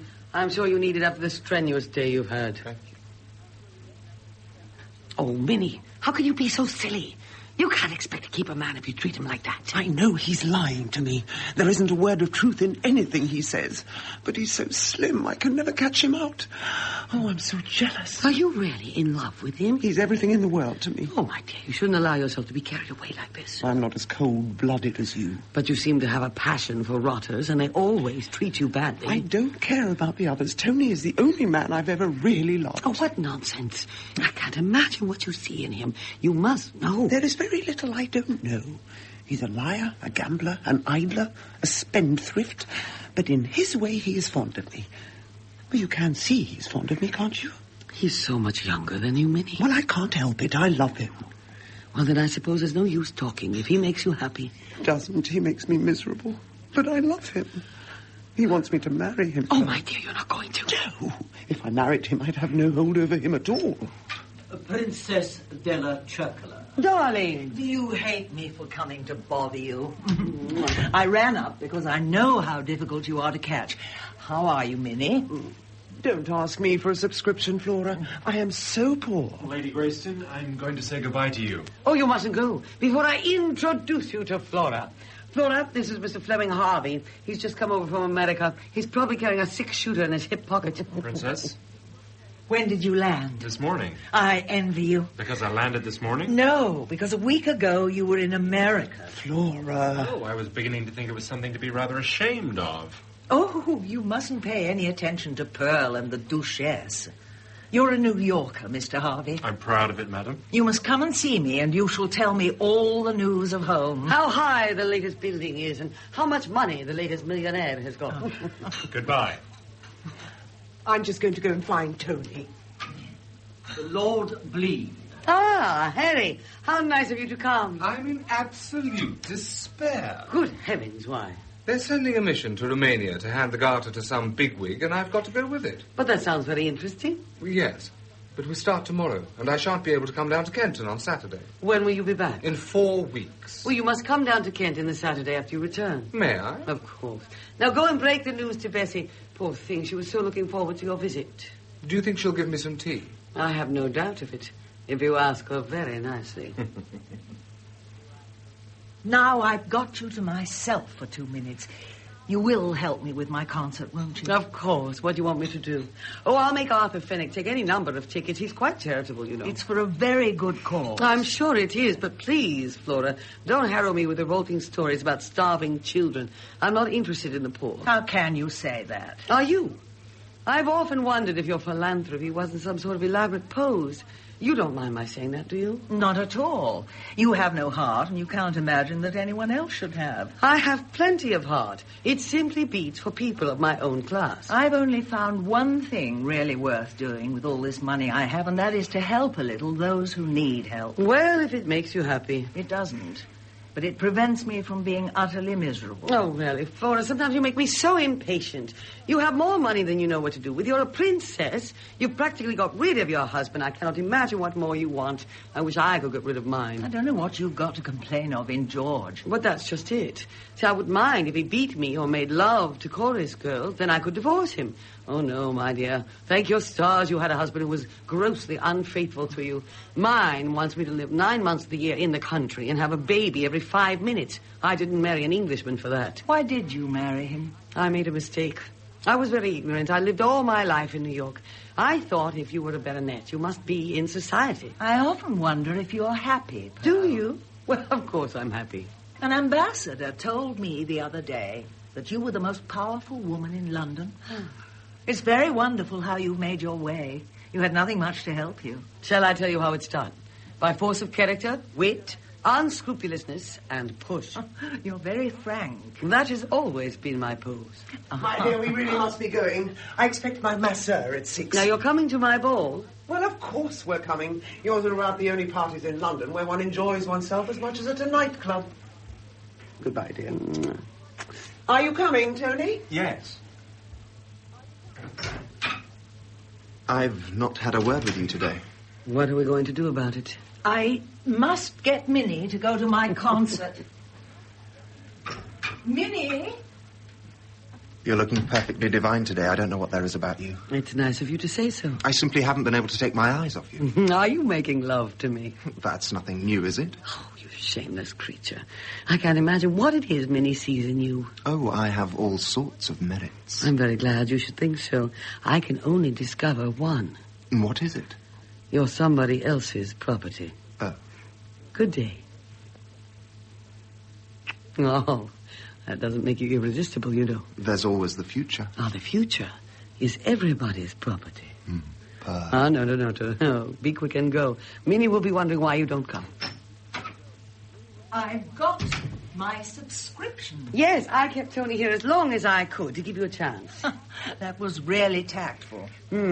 Poor Minnie, she's mean as cats meat. Oh, Harry, Bessie. Flora, shall we go down to the morning room and have a look at my visitor's book? See if there's someone there who might be of use to you? Oh, that would be kind of you. Oh, now don't go before I come back. I haven't had a word with you yet. All right. I wonder if you sent me these flowers, Lord Blean. I did. I thought you wouldn't mind. It was very kind of you. Do you know this is the first time I've ever been alone with you? It was very tactful of Lady Greyston to leave us. I'm not sure if it wasn't a trifle too tactful. Well, I was hoping most awfully to have the chance of getting a talk with you. Lord Blean, don't propose to me. Why not? Because I shall refuse you. Oh. Tell me all about the part of the country you live in. I don't know Kent at all. Is it pretty? I don't know. It's home. Pearl hates Abbott's Kenton. She'd sell it if George would. She's only really happy in London. I don't know that I was so particularly struck on Blean till I was over in France in the war. When I was in hospital at Boulogne, there didn't seem much to do but to think about things.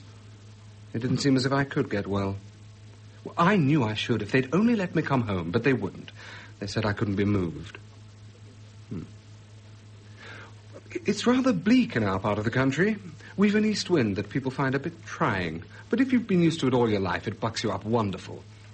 In summer, it can be awfully hot down there. But then there's always something fresh and salt in the air.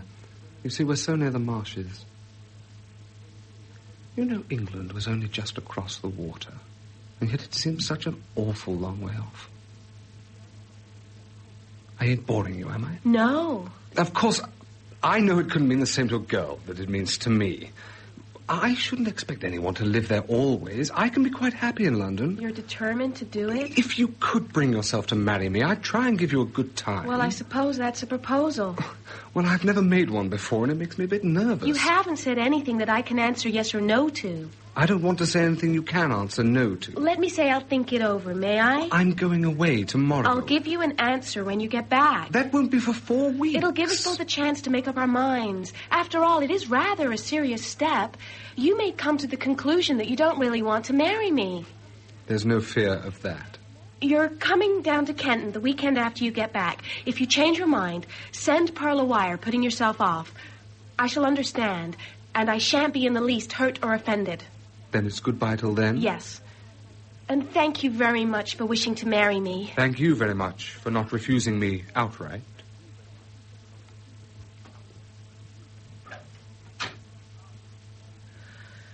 Mr. Arthur Fenwick, miss. I'll find Pearl. Show him in. This way, sir. Thank you, Pearl.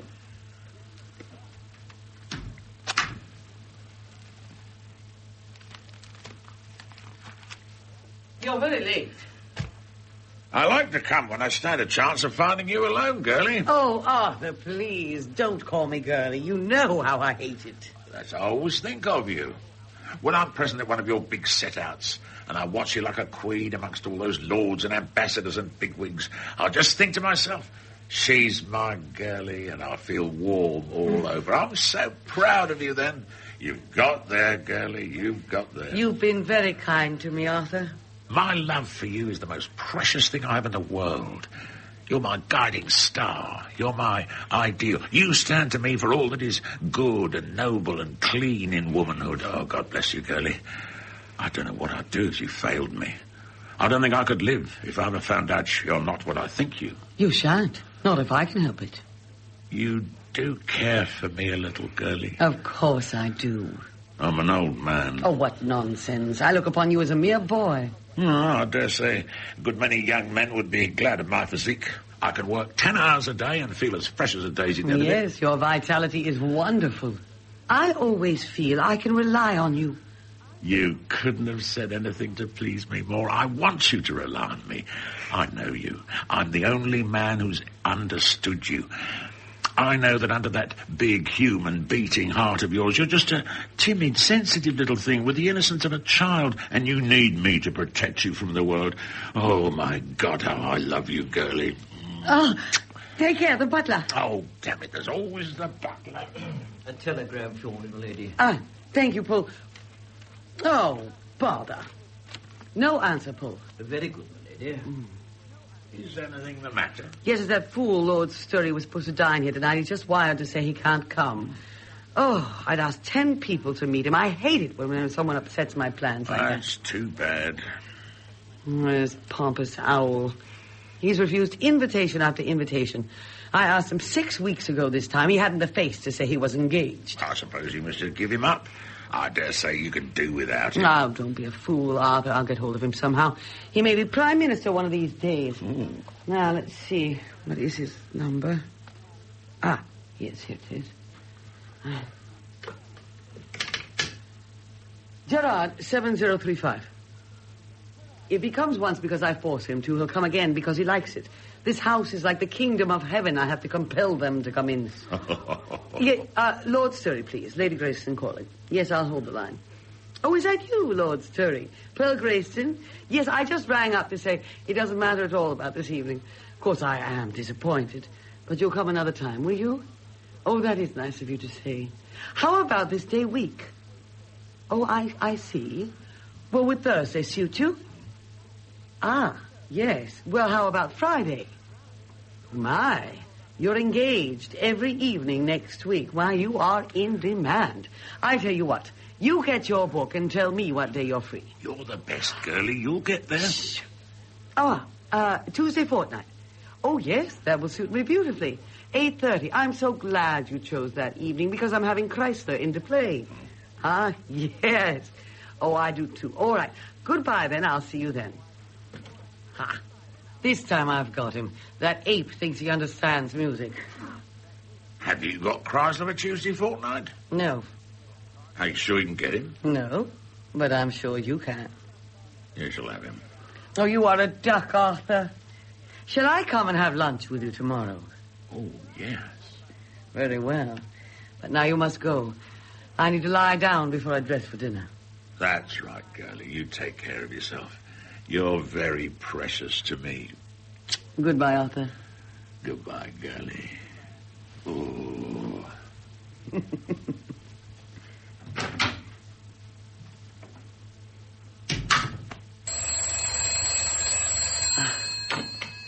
Lady Greyston speaking.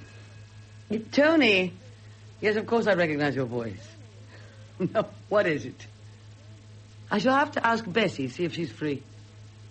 No, of course I'm not coming alone. It would be most compromising. A good-looking young man like you, what would Minnie say? Oh, I know all about that. No, I didn't. I said the future is everybody's property. Sleepless night. Fancy that. Well, goodbye. Tony, do you know what the most enchanting word in the English language is? Perhaps.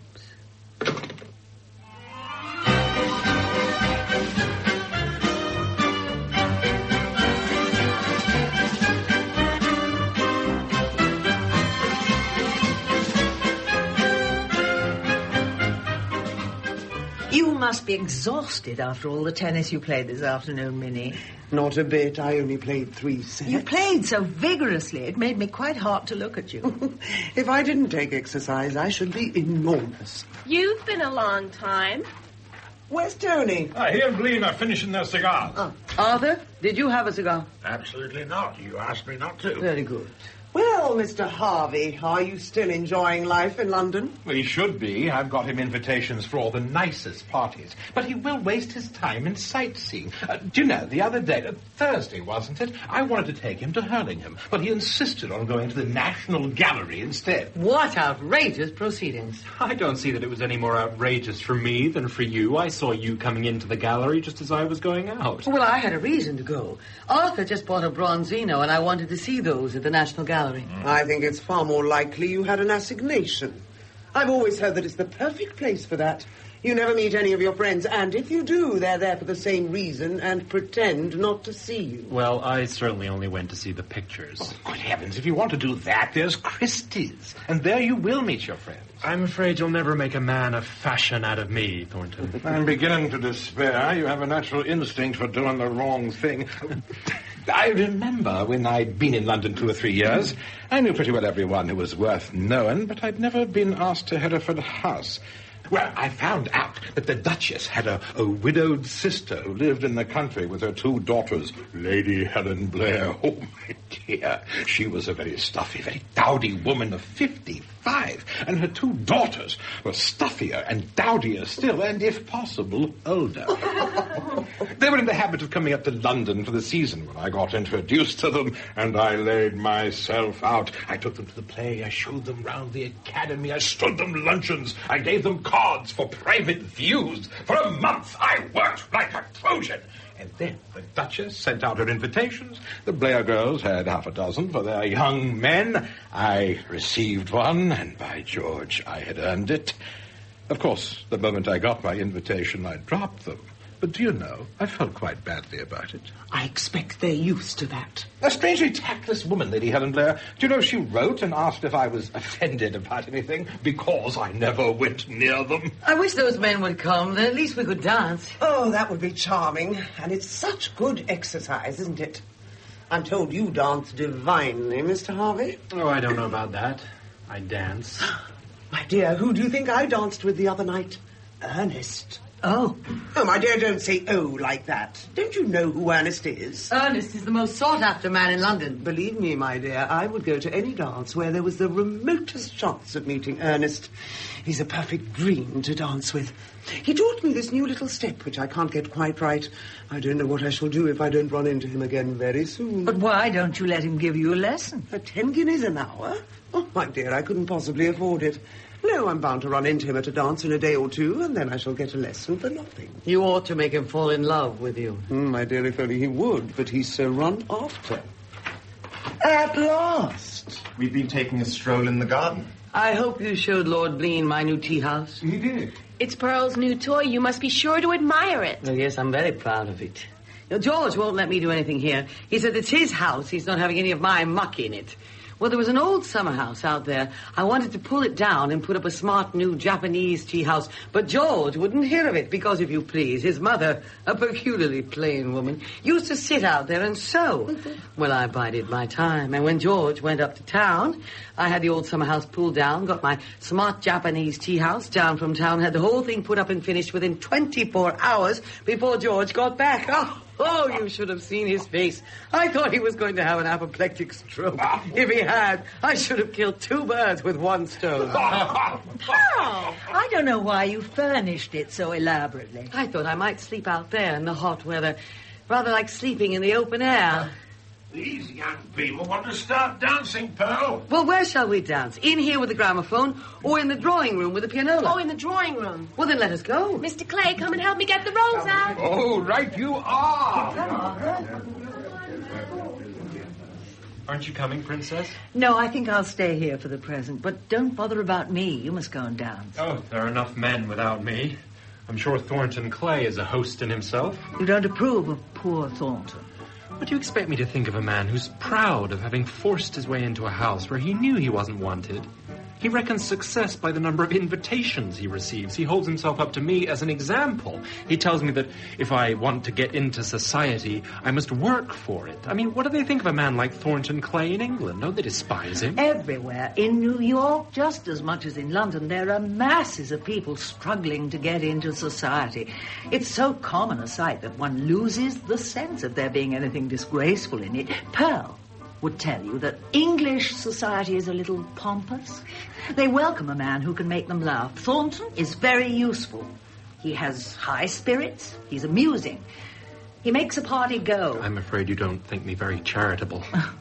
You're young. And I'm so glad you're not going to be dazzled by this English life that dazzles so many of our countrymen. Amuse yourself. Learn what you can from it. Take all the good it offers you and go back to America. I should be glad to go back. Perhaps I ought never to have come. I'm afraid you're not very happy. Oh, I don't know what makes you think that. It's not very hard to see that you're in love with Bessie. Did you know I was engaged to her? No. I was engaged to her before I went to Harvard. I was 18 then, and she was 16. How very early in life you young people settle things in America. Well, perhaps it was rather silly and childish, but when she wrote and told me that she thought we'd better break it off, I discovered I cared more than I thought. What did you say to her? I couldn't try to hold her to a promise she gave me when she was a schoolgirl. I answered that I sympathized and understood. When did this happen? A couple of months ago. Then I got the chance to go over to Europe, and I thought I'd come over to see what was going on. Didn't take me long to tumble. You're bearing it very well. There's just something in these surroundings that makes me feel terribly uncomfortable. Under the brilliant surface, I suspect all kinds of ugly and shameful secrets that everyone knows and pretends not to. This is a strange house in which the husband is never seen. And Arthur Fenwick, a vulgar sensualist, acts as host. And this painted duchess devouring with her eyes a boy young enough to be her son. And the conversation. I mean, I don't want to seem a prude. I dare say people over here talk more freely than the people I've known. But surely there are women who don't have lovers. There are such things as honor and decency and self-restraint. If Bessie's going to remain over here, I wish to God she'd marry her lord at once and get out of it quickly. Do you think she'll be happy? Are any of them happy? How can they expect to be happy when they marry? Oh. I beg your pardon. I was forgetting. Please forgive me. You see, you're so different. I'm sorry. I interrupted you. What were you going to say? No, it's not of any importance. I've just been thinking it over so much, it's rather got on my nerves. I haven't been able to tell anybody what I was thinking about. I am dreadfully sorry. You were going to say, how can they expect to be happy when they marry for a trumpery title? You thought they're snobs, vulgar snobs, and the misery of their lives is the proper punishment for their ignoble desires. Princess. Princess. Believe me, I hadn't the smallest intention of saying anything to wound you. I was only 20 when I married Marino. I didn't see him as a fortune-hunting dago, but as the successor of a long line of statesmen and warriors. There'd been a pope in his family and a dozen cardinals. When Marino came and asked me to marry him, it was romance that stood in his shoes and beckoned to me.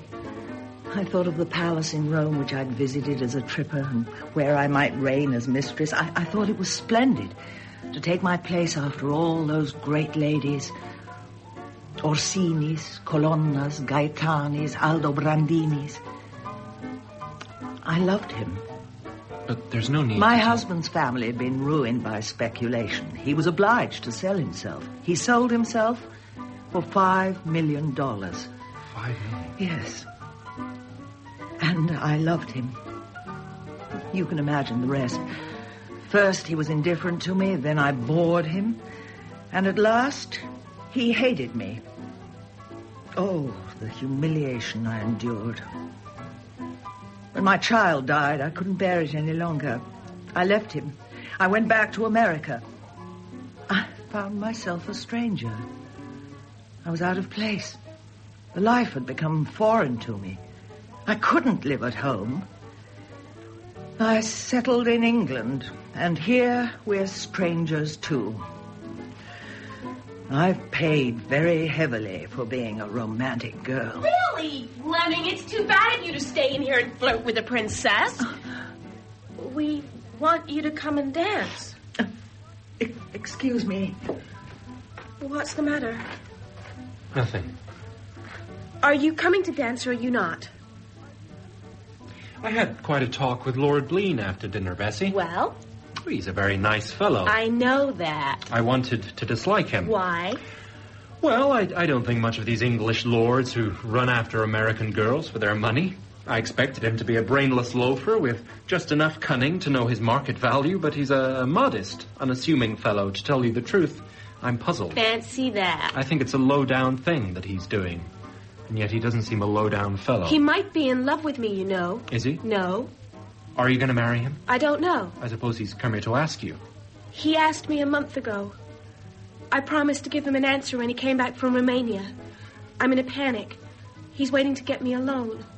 I was able to be quite flippant about it when I had a month before me, but now when I've got to say yes or no, I'm so jumpy I don't know what to do with myself. Don't marry him, Bessie. Why not? First of all, you're no more in love with him than he is with you. And then?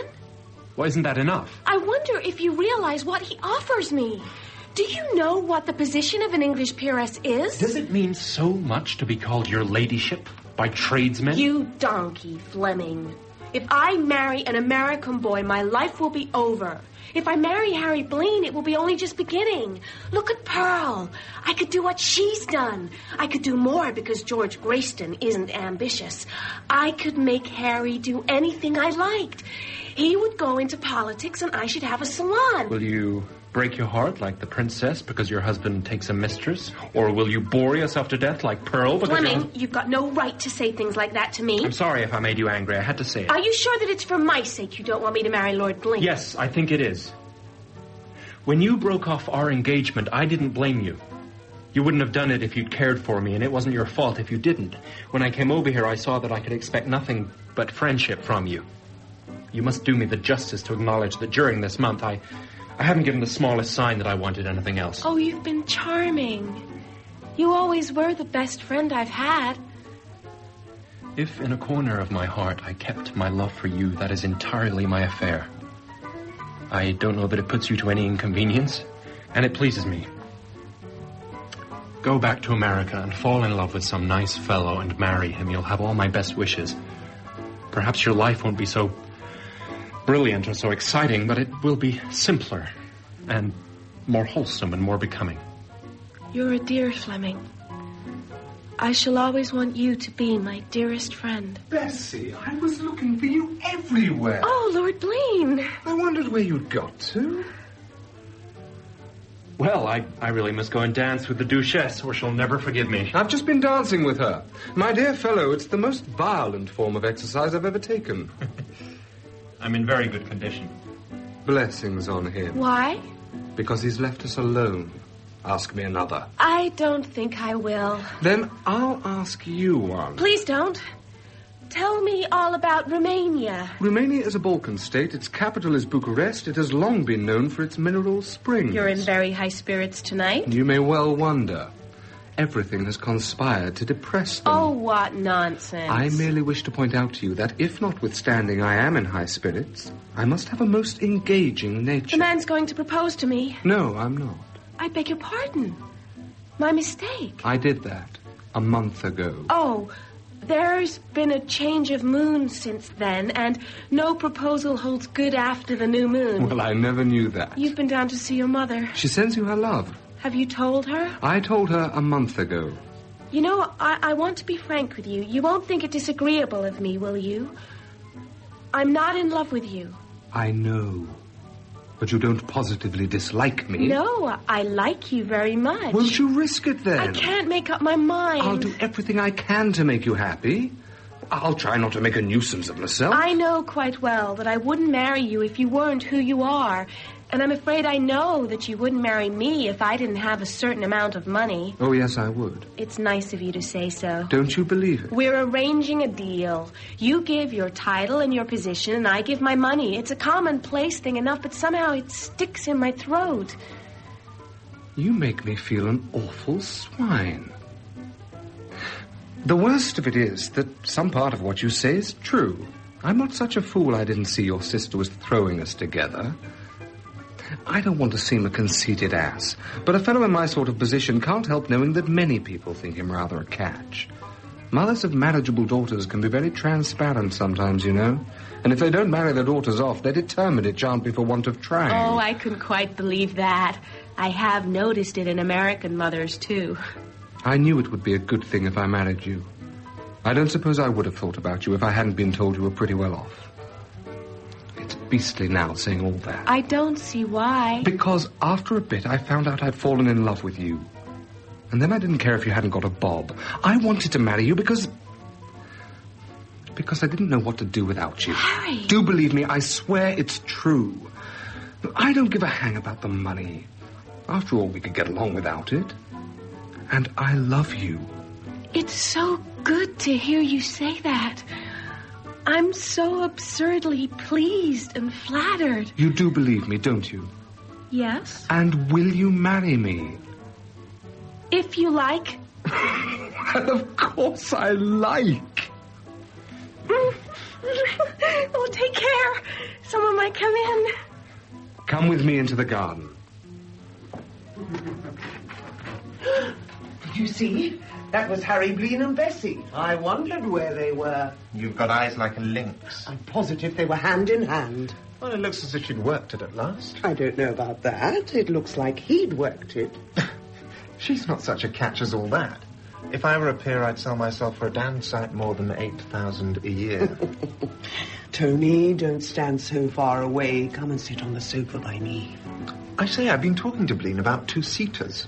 Oh? He said I can't do better than get a Talbot. I don't see why you want a car of your own. You can always use one of mine. That's not the same thing.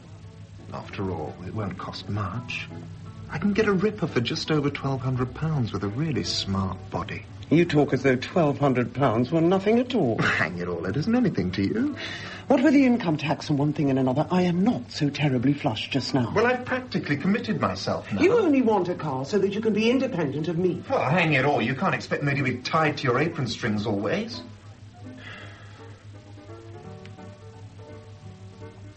If you don't want to give me a car, why on earth did you say you would? Oh, Tony. For goodness sake, don't touch me. Tony! I don't want to force you to make me presents. I can quite well do without a two-seater. I can go about in omnibuses if it comes to that. Don't you love me? I wish you wouldn't constantly ask me if I love you. It is maddening. Oh, how can you be so cruel to me? Do you think this is quite the best place to choose to make a scene? I can't help it if I love you. That's my temperament. Yes, but you needn't show it so much. Why don't you leave me to do the love-making? If I did that, there wouldn't be any love-making. You make me look such a fool. Oh, Tony, don't you know there isn't anything in the world I wouldn't do for you? Well, why don't you marry me? I can't do that. You know I can't do that. Why not? You could still call yourself Duchesse de Surrey. No.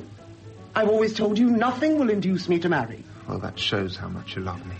Marriage is so middle class, Tony. It takes away all the romance of love. You simply want to have your freedom and keep me bound hand and foot. I'm getting fed up with the whole business, I'll tell you that straight. I'd just as soon chuck it. Tony, you don't mean to say that you want to leave me. I couldn't bear it. I'll kill myself if you do. I'll kill myself. I couldn't bear it. Don't make such a row. Please say you didn't mean it, Tony. I shall scream. After all, I have my self-respect to think of. It seems to me the best thing would be if we put a stop to the whole thing now. I can't lose you. I can't. No one can say I'm mercenary, but hang it all, one has to think of one's future. I shan't be 25 forever. I ought to be settling down. Don't you care for me anymore? Of course I care for you. If I didn't, do you think I'd let you do all you have for me? Then why do you make me so unhappy? I don't mean to make you unhappy, but really sometimes you are unreasonable. You mean about the car? I wasn't thinking about the car then. Oh, you can have it if you like. I don't want it now. Oh, Tony, don't be so unkind. I'm not going to take any more presents from you. I didn't mean to be unreasonable, Tony. I'd like you to have the car. I'll give you a check for it tomorrow. Tell me what the body's like. Oh, it's a torpedo body. And you'll take me for drives in it sometimes. I say, you are awfully kind to me. You do like me a little, don't you? Of course I do. You have a good heart, Tony. Kiss me. I saw an awfully jolly body in a shop in Trafalgar Square the day before yesterday. I've got half a mind to get the people who made your body to copy it. What on earth were you doing in Trafalgar Square on Thursday?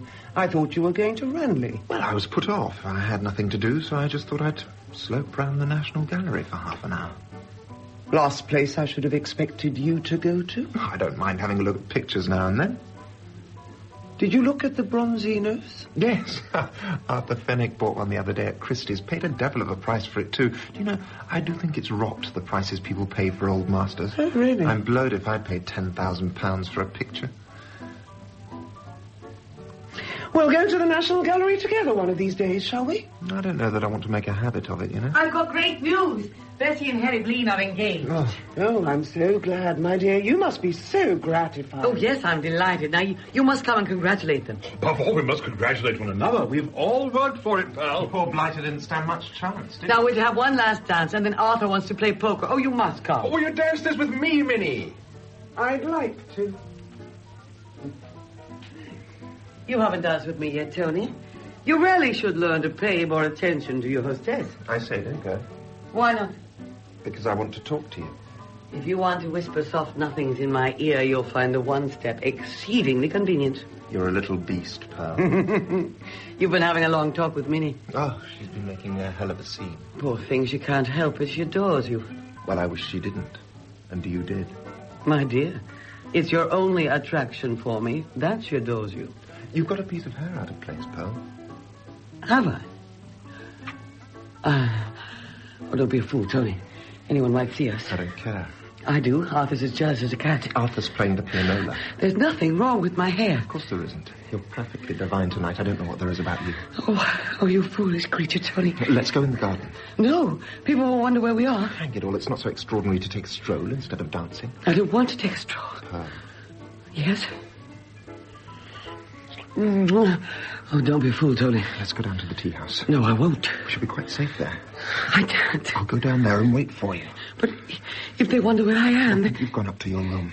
I won't come. I'll wait for you. I'm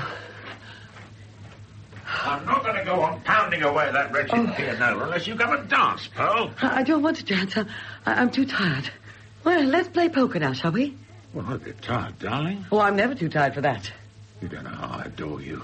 It's a privilege to be allowed to love you.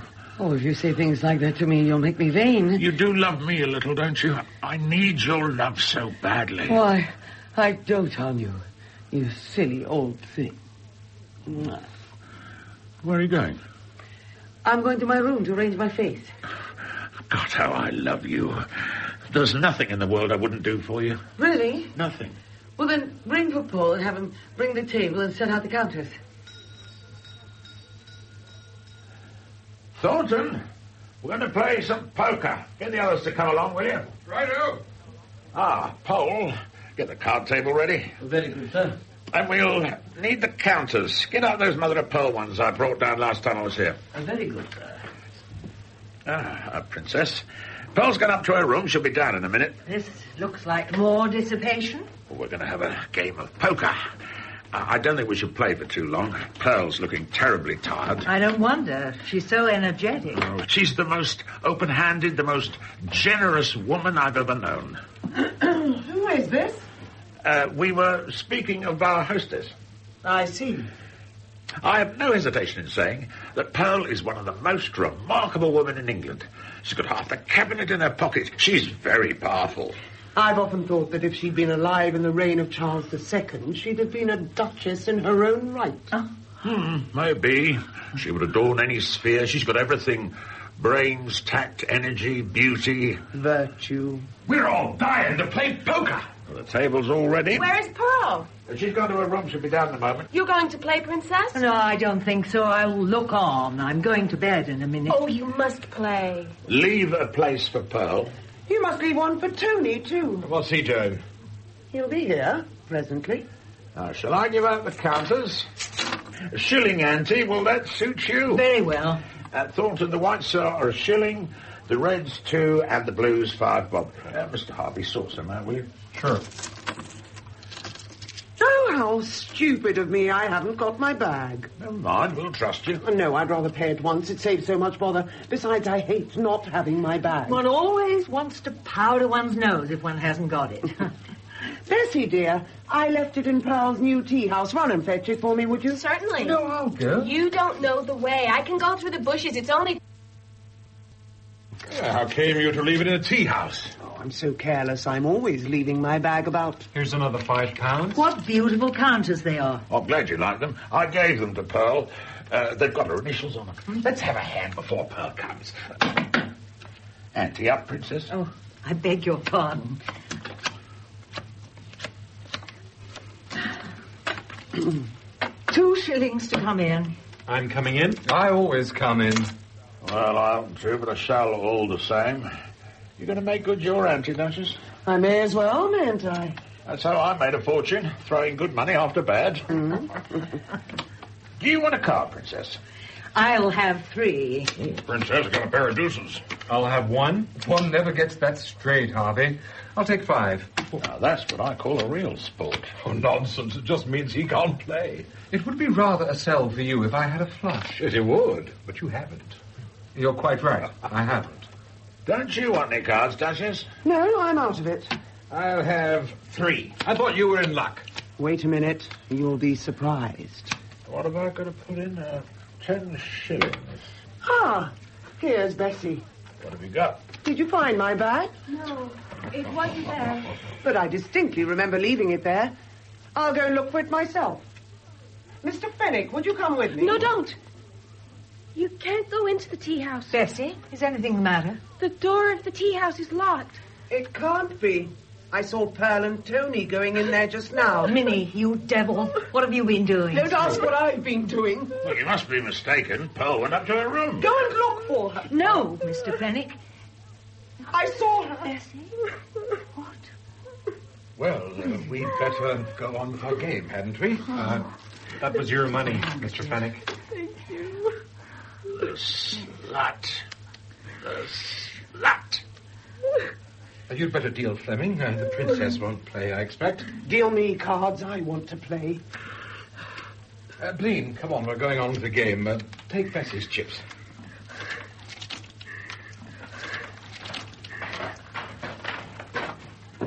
Oh, have you started already? Where have you been? I? My head was aching. I went for a turn in the garden. I found Tony composing a sonnet to the moon. You said you were going to your room. What are you talking about? Once too often, my dear. Once too often. You damn fool, Tony. I told you it was too risky.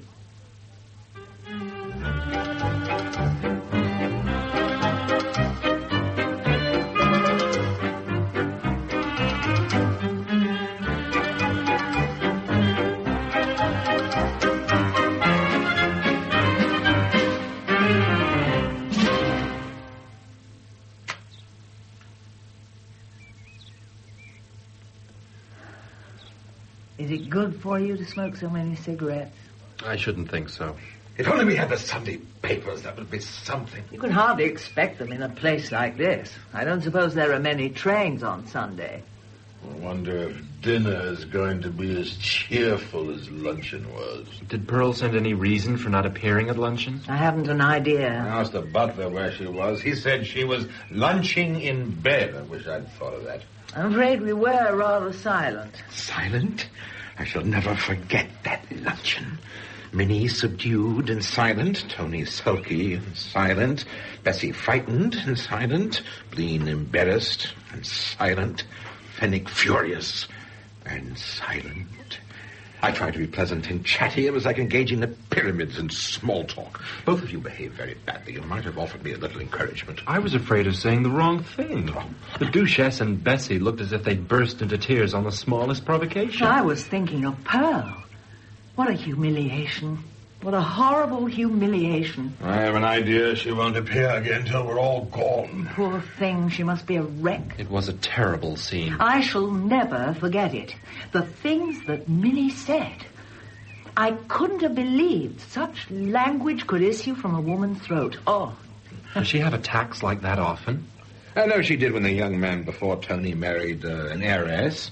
I believe she has one whenever there's a crisis in the affairs of her heart. For goodness sake, Thornton, don't talk about it as if it were a joke.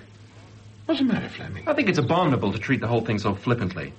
Well, I was very sympathetic. I wasn't flippant. Who got the sal volatile? I got the sal volatile. I dare say my nerves are a bit on edge. It's come as a...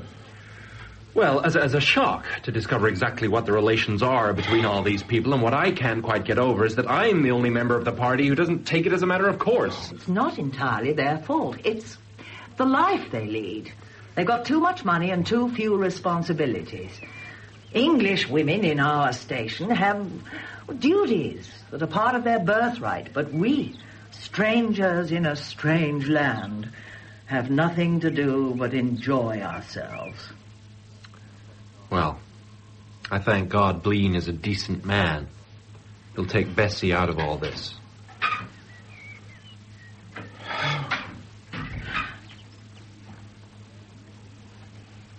You've been changing your frock, Minnie. Yes.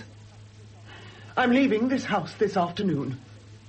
I'd have gone this morning if there'd been any possibility of getting away. I sent down to the garage and said I had to be taken to London at once. Would you believe it? I couldn't get a car. Why not? One of them had been sent up to town and the other is being overhauled. There is nothing but a luggage cart. I couldn't go to London in a luggage cart. As it is, I'm going to have to go to the station in it. I shall look ridiculous. Have you ordered it? Yes. It's to be round at the door in a few minutes. Oh, what on earth can Pearl have sent the car up to London for? To show her spite. That's not like her. I have only one thing to be grateful for, and that is that she has had the decency to keep to her room. I will be just. It shows she has at least a sense of shame. Do you mind if I have a word or two with Minnie? Why, of course. Come along, Fleming. Minnie... No, my dear, if you are going to ask me to turn the other cheek, don't. Because I am not going to. I'm going to do everything I can to revenge myself on that woman. I'm going to expose her. I'm going to tell the whole world how she treated me when I was her guest. You must take care what you say, Minnie, for your own sake. I know enough about her to make her position in London impossible. I am going to ruin her. What about Tony? Oh, I finished with him. I'm not the sort of woman who will stand for that sort of treatment. Don't you care for him anymore? He revolts me. Well, I'm very glad. It distressed me to see you on those terms with a boy like that.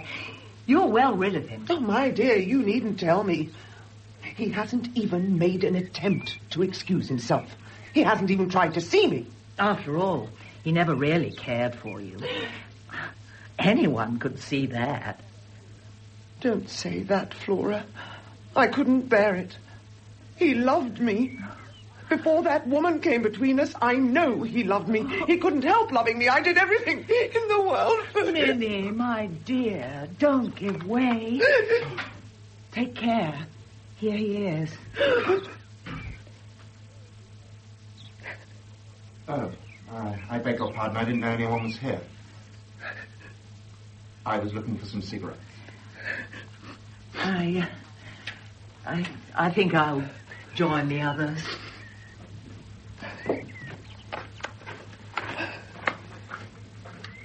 Haven't you got anything to say for yourself at all? What's the good of talking? Well, you might at least say sorry for the pain you've caused me. If you had any affection for me, you wouldn't have done everything you could to avoid me. I knew you'd only make a scene. Oh, good heavens, surely you didn't expect me not to make a scene? The whole thing's very unfortunate. Unfortunate? You break my heart and then you say it's unfortunate. I didn't mean that. I meant it was unfortunate that you caught us out. You are heartless. Heartless.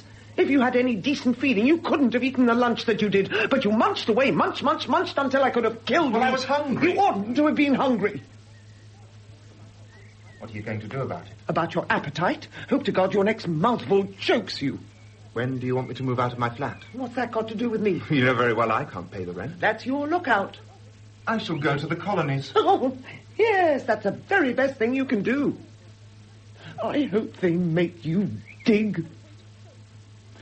and break stones and paint with lead paint.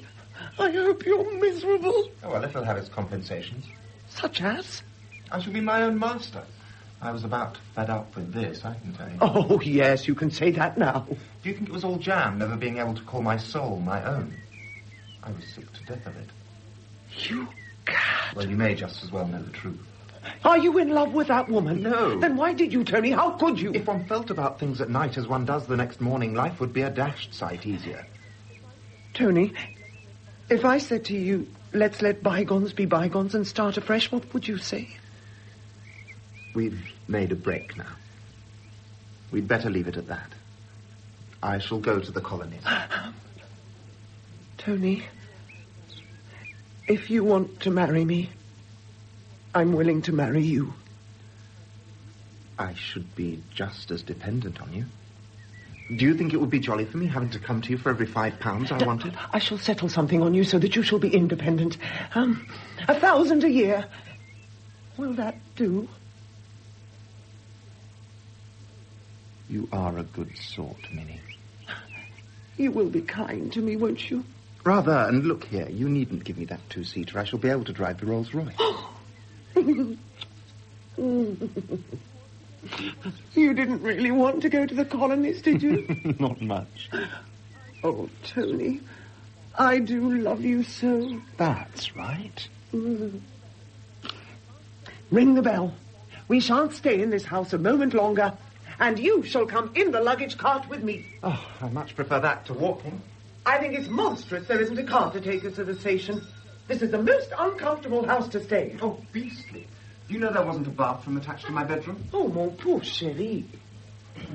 Ah, Paul, is the luggage cart ready? I'll make inquiries, Your Grace. My maid will follow in the morning with my luggage. Mr. Paxton will come with me.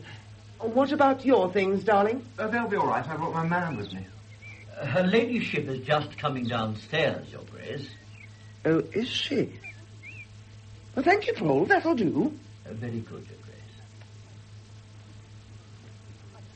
Grace. Tony, I will not see her. See if Thornton is on the terrace, will you? All right. Clay, come here a minute, will you? Ah, Thornton. I'm told Pearl is coming downstairs. Ah, at last. I will not see her. Nothing will induce me to see her. My dear, what is to be done? We can't make her remain upstairs in her own house. No, but Thornton can speak to her. I ask only one thing. That she should remain out of the way until I am gone. I'll do my best.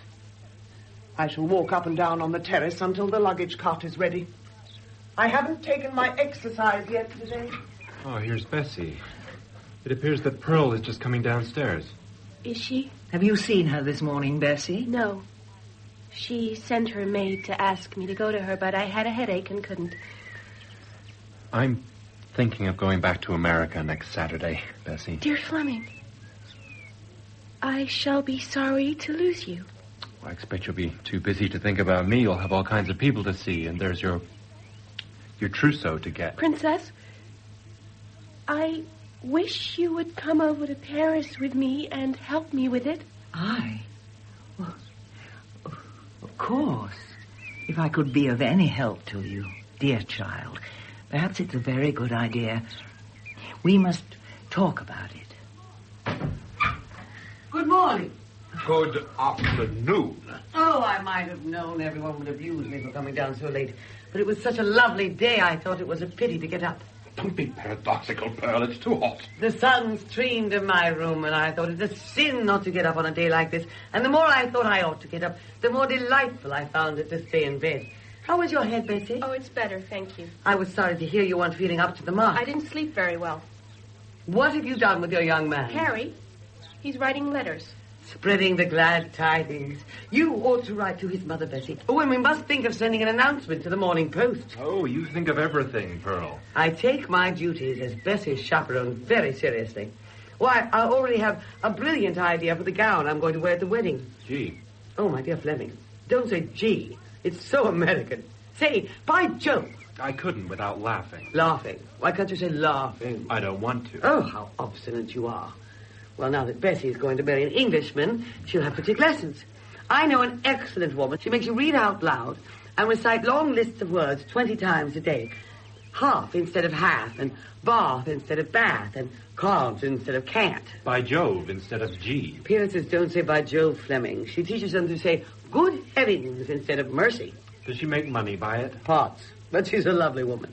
Do you know, Eric Gloucester had an accent so thick you could have cut it with a knife when she first came over, and after 3 months... Fleming, do you think it's too hot for a turn in the garden? Why, no. Shall we go, then?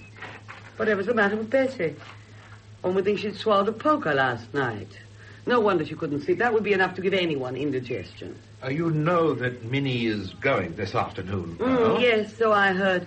What a bore it is there are no cars to take her to the station. She'll have to go in the luggage cart. She doesn't wish to see you. But I wish to see her. I dare say. No, I must see her.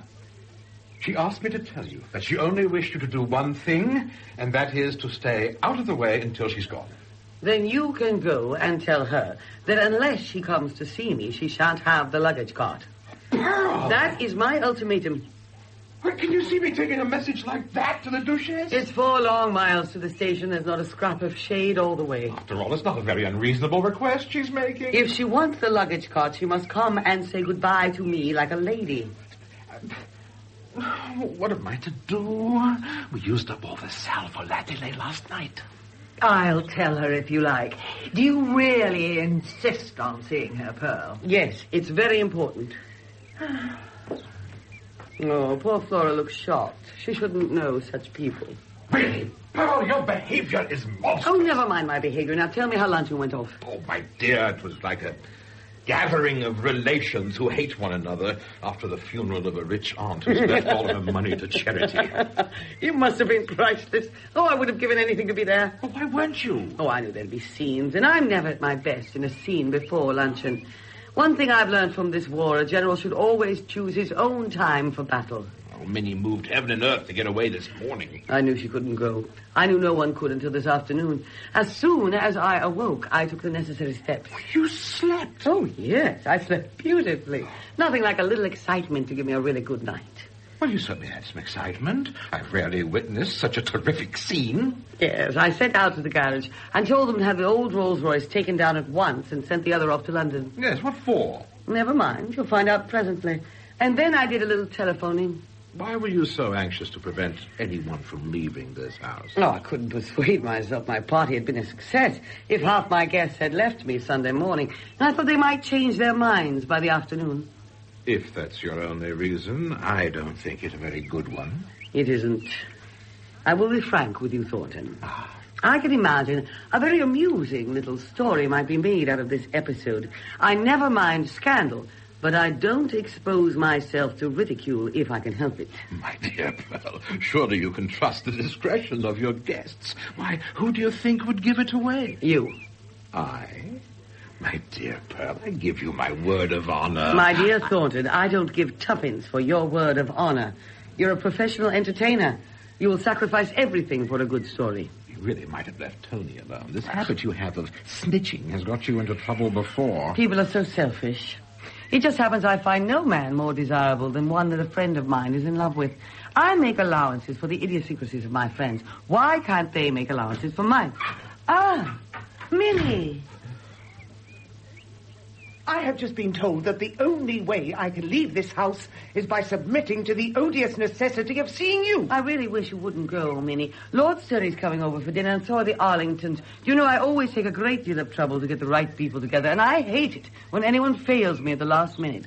Do you think anything would have persuaded me to stay this long if there'd been any possibility of getting away earlier? It wouldn't have been nice to go without saying goodbye to me, Minnie. Don't talk nonsense, Pearl. Do you know, you behaved very badly last night. I ought to be extremely angry with you. I? The woman's as mad as a hatter, Thornton. You oughtn't to have made such a scene before Harry Breen, and you know, telling Arthur was not playing the game. I will never forgive you. Never. Never. Jamais. You'd got Arthur Fenwick. Why weren't you satisfied with him? And if you had to have an affair, why didn't you take Thornton? He's about the only one of your friends with whom you haven't. The omission is becoming almost marked. Thornton never makes love to me unless other people are looking. He can be quite passionate in the front seat of my box at the opera. This conversation is growing excessively personal. I shall leave you. I'm sorry I had to insist on your seeing me, Minnie, but I have something very important to say to you. Before you go any further, Pearl, I think it only fair for me to tell you that I am going to marry Tony. Oh, my dear, no. No, not just to spite me. Oh, I am not interested in him in the slightest, honestly. Oh, my dear, do think carefully. It's the only way I can keep him. Do you think you'll be happy? Why should you care if I'm happy? Well, of course I care. Oh, my dear, is this wise? You'll be giving yourself into his hands. My dear, how can you risk it? He said he was going out to the colonies. I love him. Oh. I believe you really are distressed. What a strange woman you are, Pearl. And I've been moving heaven and earth to try and find him a job. I've been on the telephone this morning to every cabinet minister I know, and at last I've done it. That's what I wanted to tell you. Oh, I thought you'd be so pleased as it is now. I suppose you won't even want it. Oh, I'm sure he will. He's very proud, you know. That's one of the reasons why I loved him. He had to be dependent on me. That's why he wanted me to marry him. Well, of course, you'll keep your title. Oh, yes, I shall do that. Well, my darling, you have my very, very best wishes. I will not forgive you, Pearl. But you've forgiven Turney. I don't blame him. He was led away. Oh, Minnie, don't be spiteful. You might let bygones be bygones. Nothing will persuade me to stay in this house another night. It's a very slow train, and you'll miss your tea. I don't care. You won't arrive in London till 8:30. You'll have to dine in a restaurant. I don't care. You'll be grubby and hot. Tony will be hungry and out of temper, and you'll look your age. You promised me the luggage car. And you shall have it, but you'll have to sit on the floor because it hasn't got any seats. Pearl, it's not going to break down on the way to the station. Oh, no. How could you suspect me of playing such a trick on you? It never occurred to me. I thought you'd like to know that Fenwick is coming to say goodbye to you. I shall go and tell Tony about this job you've got for him. By the way, what is it? Something in the education office. Oh, how very nice. What do they do there? Nothing, but it will keep him busy from 10 till 4. She's going to marry him. I know. I'm a wonderful matchmaker. First Bessie and Harry Bleen, now Minnie and Tony Paxton. I shall have to find someone for you, Thornton. How on earth did you manage to appease her? I reasoned with her. After all, she should be grateful the boy has sown his wild oats before the marriage. And besides, if he were her husband, of course she wouldn't expect fidelity from him. It seems unnatural to expect it when he isn't. And yet she's going all the same. I have a quarter of an hour yet. Do you think you can bring Arthur around? I know I could if he loved me. My dear, he dotes on you. Oh, no, don't be a fool, Thornton. He loves his love for me. That's quite a different thing. No, I've got only one chance. He thinks of himself as a man of iron. I shall have to play the dear little thing racket. You're a most unscrupulous woman, Pearl. Oh, not more than most. Oh, please go. I think I shall be alone when Arthur finds me.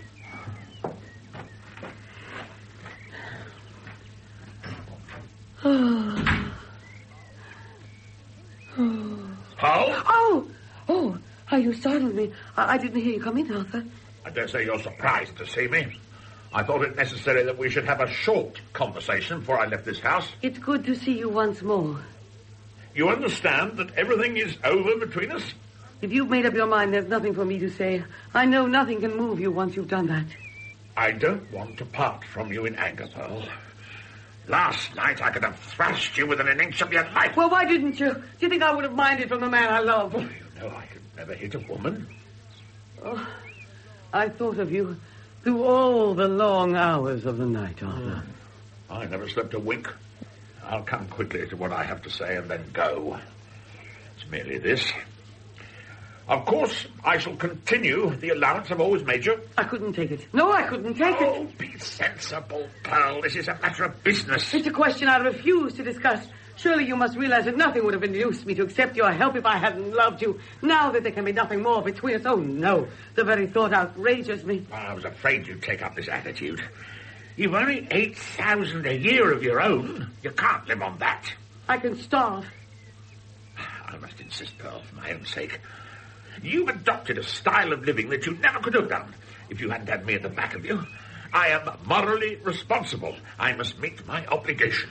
We can only be friends in the future, Arthur. Oh, I haven't often asked you to do something for me, Pearl. Of course I shall return your presents to you. Here, take this pearl necklace at once. Oh, you wouldn't do that. I can't undo the clasp.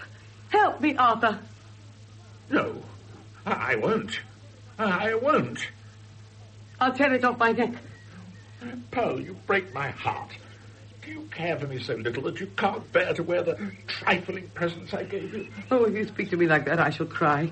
Can't you see I am trying to keep my self-control? But this fellow, does he care for you? Will he make you happy? But Tony?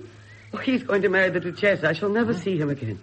Well, then, if I leave you, you'll have nobody but your husband. Nobody. You'll be terribly lonely, girlie. You will think of me once in a while, won't you, Arthur? Oh, I shall never forget you. I shall never forget how you left your fine house in Mayfair and came and had lunch with me in the city. Oh, you used to give me such delicious things to eat. Oh, it was a treat to see you in your beautiful clothes, sharing a steak and a bottle of beer with me. There are very few women who enjoy food as much as you do. You know, I'd made up my mind the next time you came to dine, I was going to give you an entirely English dinner. Oh? Scotch broth, herrings, mixed grill, saddle of lamb, and then enormous marrow bones. Oh, girlie, let's have that lunch. I can't leave you. You need me too much. Arthur, can you forgive me? To err is human, to forgive divine. How like you that is. And if you must deceive me, don't let me ever find out. I love you too much. I won't. I promise you, I won't. Oh, Bessie, are you going out? As soon as Harry has finished his letters, we're going for a walk. Oh, now, Arthur, you mustn't squeeze my hand in front of Bessie. You're a very lucky girl, Bessie, to have a sister like Pearl. She's the most wonderful woman in the world. Oh, now, don't talk nonsense. Oh, go change into some flannels. You're making me quite hot just looking at you in that suit. After tea, we'll try and get up a little tennis. Oh, you mustn't tire yourself. Remember those white cheeks of yours. I'm sure I shall soon have my color back now.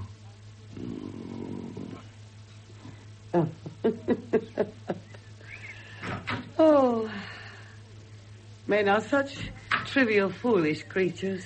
They have kind hearts, but their heads, oh, my dear, it's lamentable. And they're so vain, poor darlings. They're so vain. Pearl, tomorrow when we go back to London, I'm going away. Are you where? The princess is going to take me over to Paris for a few days. Oh, well, is that all? Well, don't stay away long. You ought to be in London just at present. On my return, I'm proposing to stay with the princess. Nonsense. I wasn't asking your permission, Pearl. I was telling you my plans. Oh, are you going to make me a scene, too? I've already had 2 this afternoon. I'm rather tired of them. Please don't be alarmed. I've got nothing more to say. Don't be a fool, Bessie.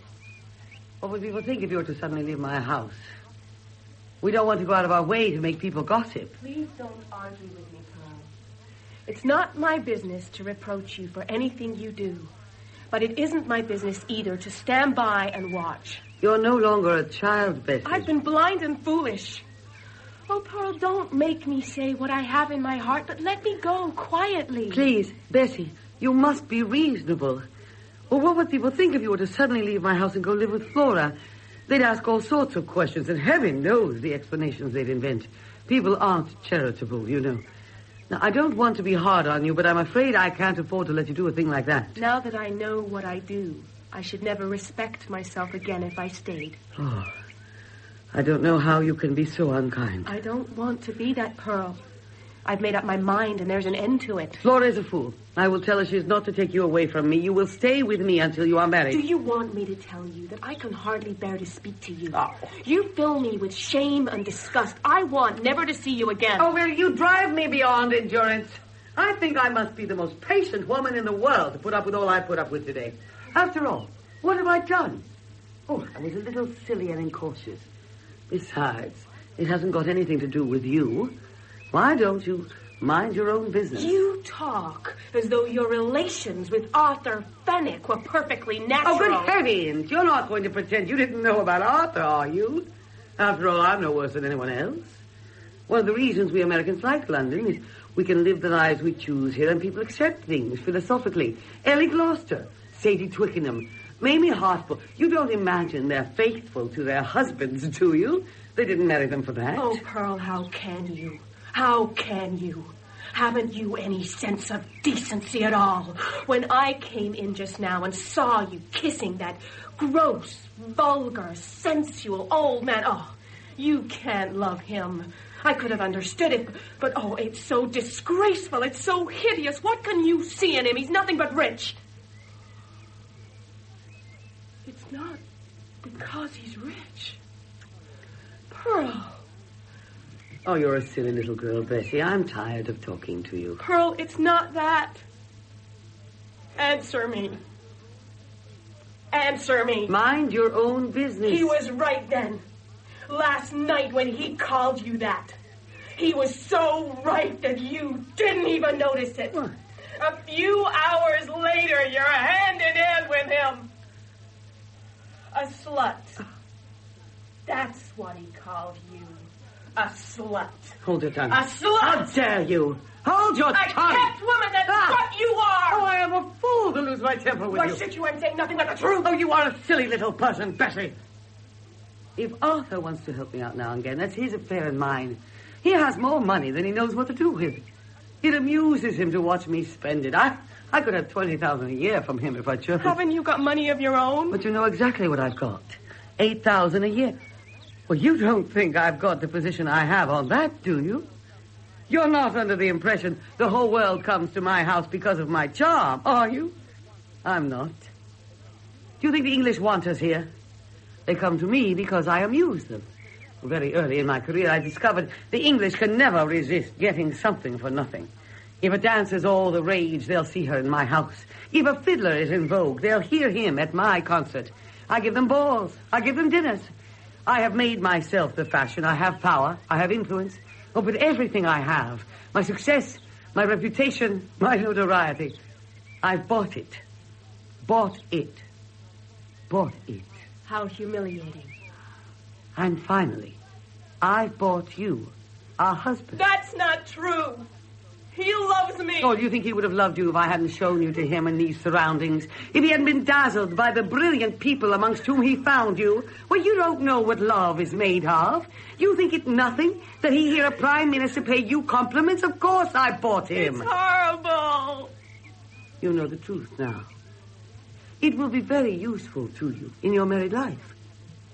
Now, run along and have your little walk with Harry Bean. I must go and arrange my face.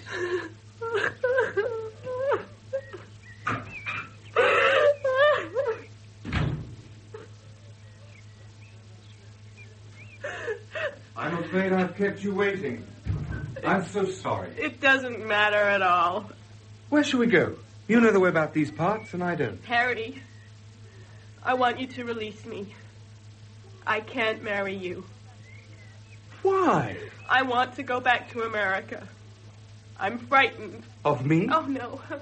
I know that you're a dear, good creature.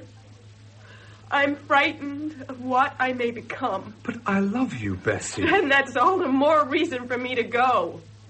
I'm not in love with you. I would never have dreamt of marrying you if you hadn't been who you are.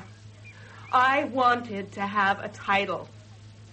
That's why Pearl married her husband, and that's why the Duchess married.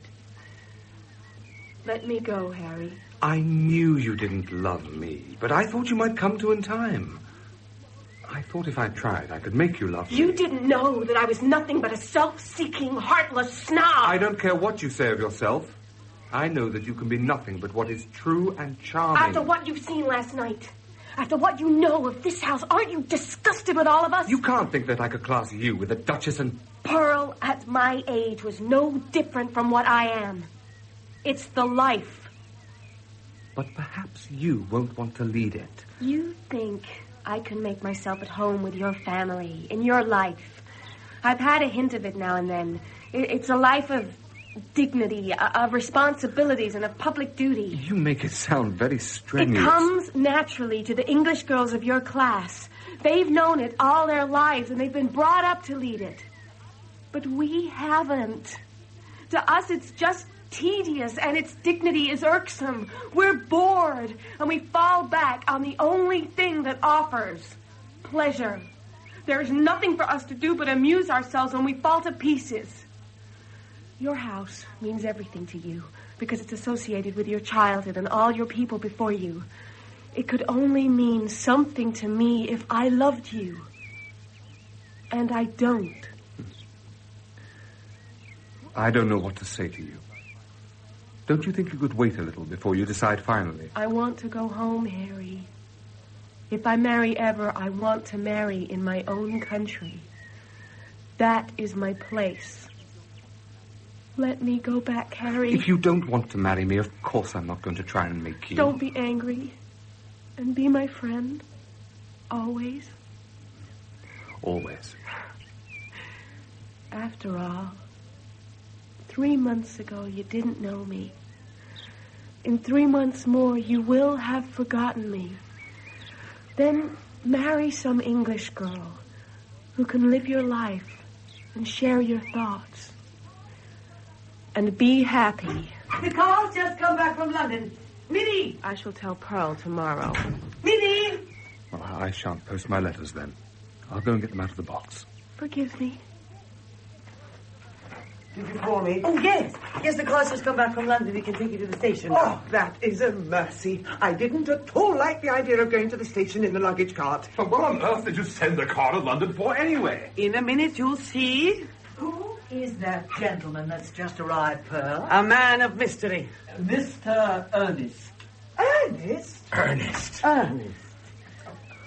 Dear Lady Grace. Oh, I'm so glad you could come. We were talking about you just last night, and we thought we'd have nothing to do this evening, and you would cheer and comfort us. I sent the car up to London with orders to bring him back, dead or alive. Dear Lady Grayson, I'm sure I shall get into no end of trouble. I had all sorts of calls to pay this afternoon, and I was dining out. And I'd promised to look in on that little hop that the dear Duchess of Gloucester is giving, but I felt I couldn't refuse you. You've always been such a good friend to me, dear Lady Grayson. You must excuse me coming in my town clothes, but your chauffeur said there wasn't a moment to lose, so I came just as I am. You look a perfect picture. Oh, don't say that, Lady Grayson. I know this isn't the sort of thing one ought to wear in the country. You remember the Duchesse de Suresnes? Of course I remember the Duchesse. Dear Ernest. Dear Duchesse. I didn't think I was ever going to see you again. Oh, don't say that. It's too sad. It's such a pity you have to go, Minnie. Otherwise, I'm sure Ernest could show you all sorts of new steps. Oh, dear Duchesse, you're not going the very moment I arrive. Oh, that is unkind of you. I must go. I must go. Have you been practicing that little step I showed you the other day? My dear friend, the Marchioness of Twickenham. Not the old one, you know, the new one. She's beginning to do it so well. Pearl, dear, have we time? I should so like Ernest to do just 1 2-step with me. Of course there's time. Thornton, set the gramophone. Why, of course. You don't mind, do you, Ernest? Dear Duchesse, I love dancing with you. Just a minute, Ernest. It always makes me so nervous to dance with you. Oh, Duchesse, don't be silly. Now hold your shoulders like a lady. Arch your back, dear, arch your back. Don't look like a sack of potatoes.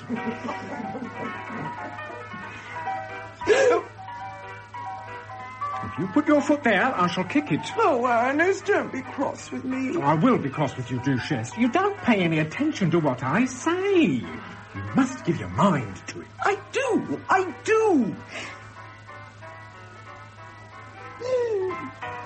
And don't dance like an old fishwife. Put some vim into it. That's what I always say about these modern dances. You want 2 things. Vim and nous. Oh, Ernest. Now, don't cry. I'm saying all this for your own good, you know.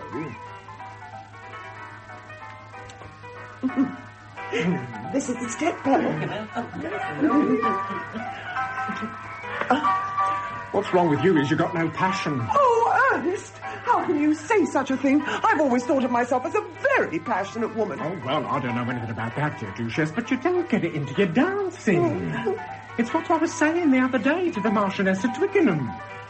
Not the new one, you know, the old one. You must put passion into it, I said. That's what these modern dancers want. passion. Passion. I see exactly what you mean, Ernest. Yes, and you must dance with your eyes as well, you know. You must look at me as if you had a knife in your garter, as if you'd kill me if I looked at another woman. Don't you see how I'm looking? I'm looking as though I meant curse her. How I love her. There. Bravo, Minnie. Well, I have improved a little, haven't I, Ernest? Oh, yes, you have improved, Duchess, but you want more practice. Oh, Minnie, why don't you stay? And then Ernest could give you a real lesson this evening. That's what you want, Duchess. Tony, do you think we could stop? Well, I didn't want to go away. Oh. It's rotten going up to town this evening, and what on earth are we going to do with ourselves when we get there? Very well, Pearl. If it'll please you, we'll stop. Oh, that's very nice of you, Minnie. You can be very naughty sometimes, Pearl. But you have a good heart. And I can't help being fond of you. Minnie. Oh, Pearl. Oh, what an exquisite spectacle. Two ladies have died of kissing one another. Pearl, I'm sailing for America next Saturday. Fleming, take me home.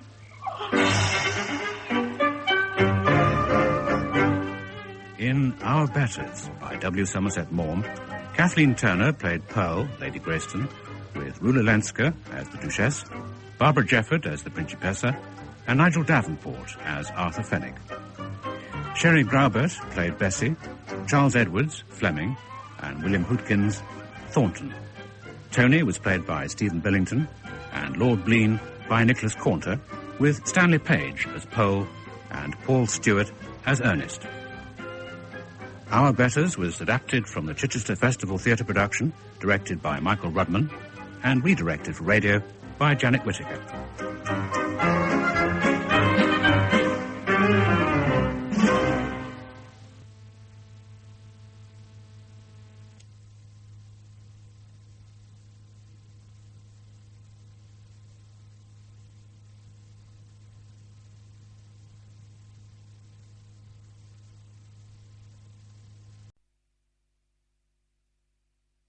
At 3:05, afternoon theatre.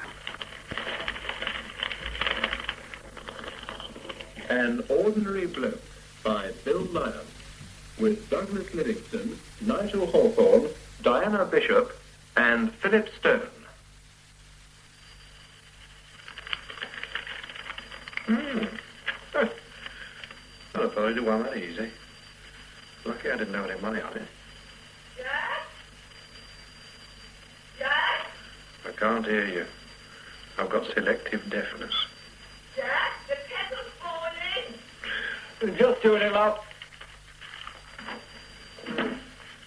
Well, tell them the girls are good each way better. Have you got my bourbon biscuits, Jack? The damn thing's choking. Jack! Just coming.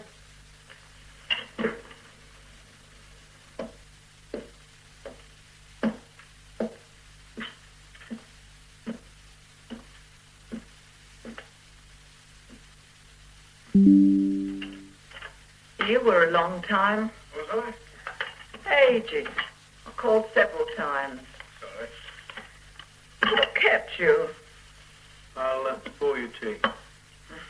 You got my bourbon biscuits. On the plate. They've sent the wrong paper again. Eh?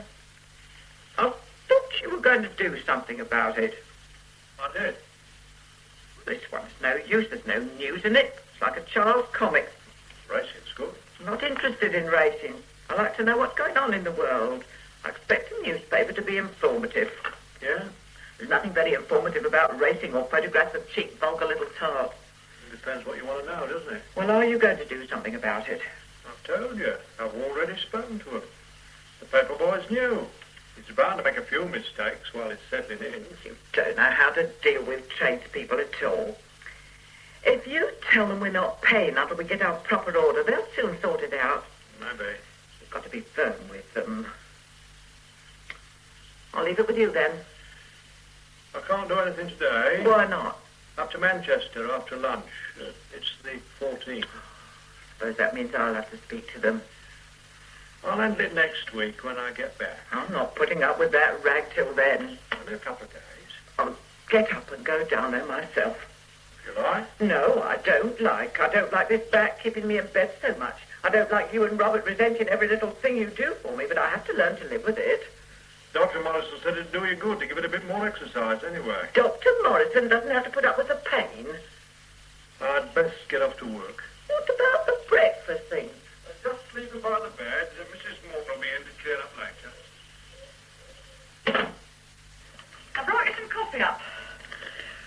Do us a favour, Ma. What? Don't cheek the cut so loud. You look terrible. Thanks. Feel a lot better for doing that. There's just a couple of little slits where your eyes used to be. It's even worse on my side of them. I don't suppose you want any breakfast. No. You ought to eat something. Might settle your stomach. The only thing that settled my stomach is amputation. It must have been a hell of a party. Lads wanted to give me a good send-off.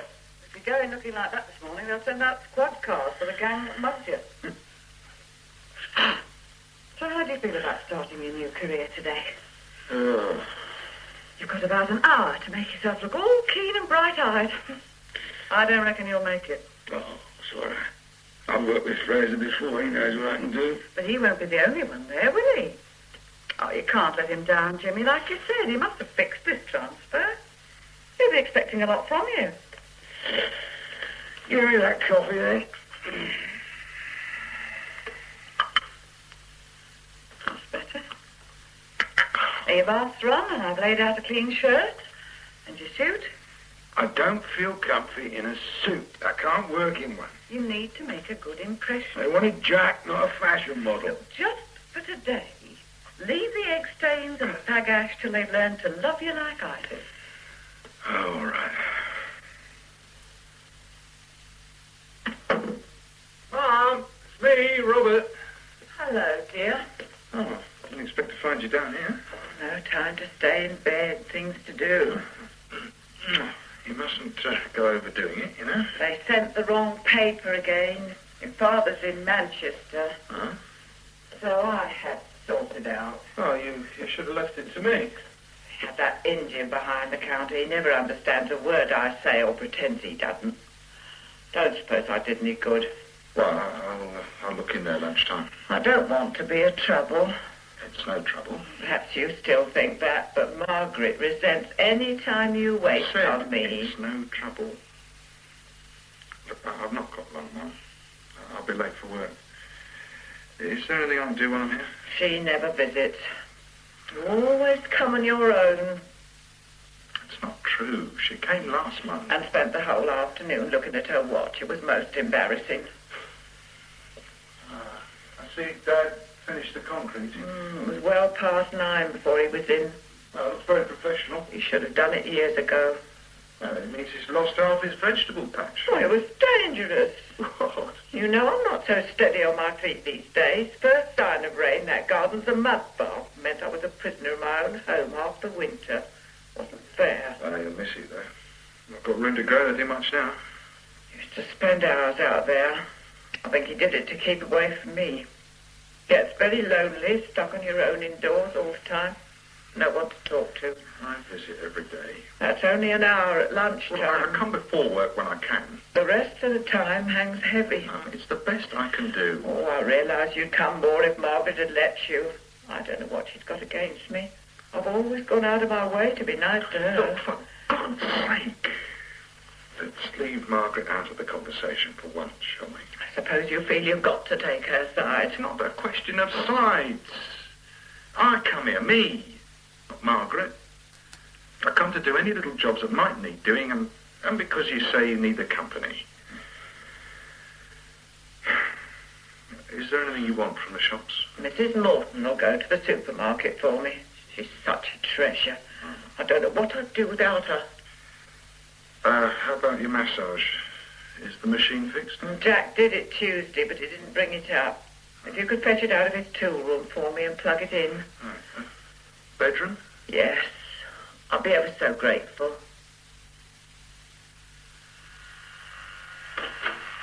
Oh, Oh, sorry, I was looking for Sergeant Burridge. That's me. Jimmy Vogel. Ah.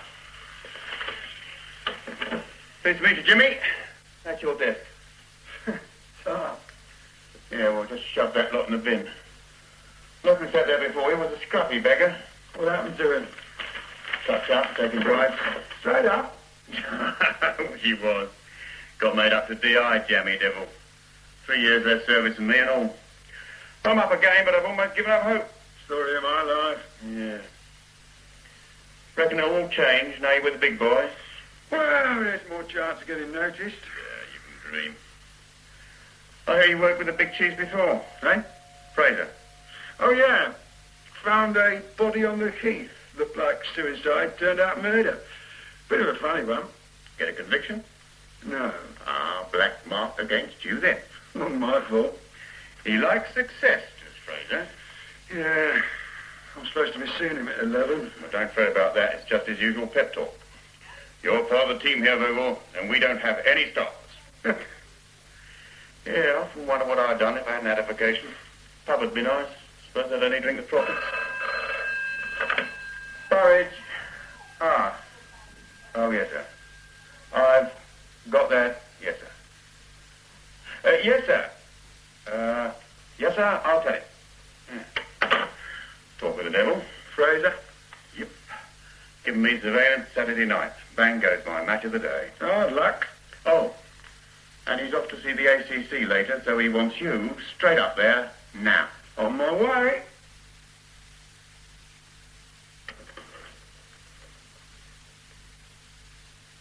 Ah, come on in, Jimmy. Yes, sit down. I'll keep you a minute.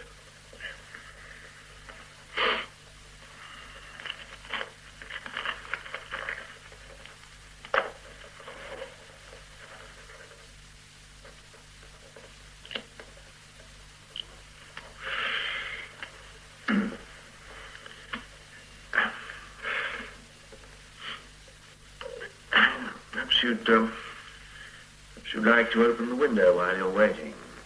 Oh, sorry, sir. Do you mind if I smoke? Make yourself at home.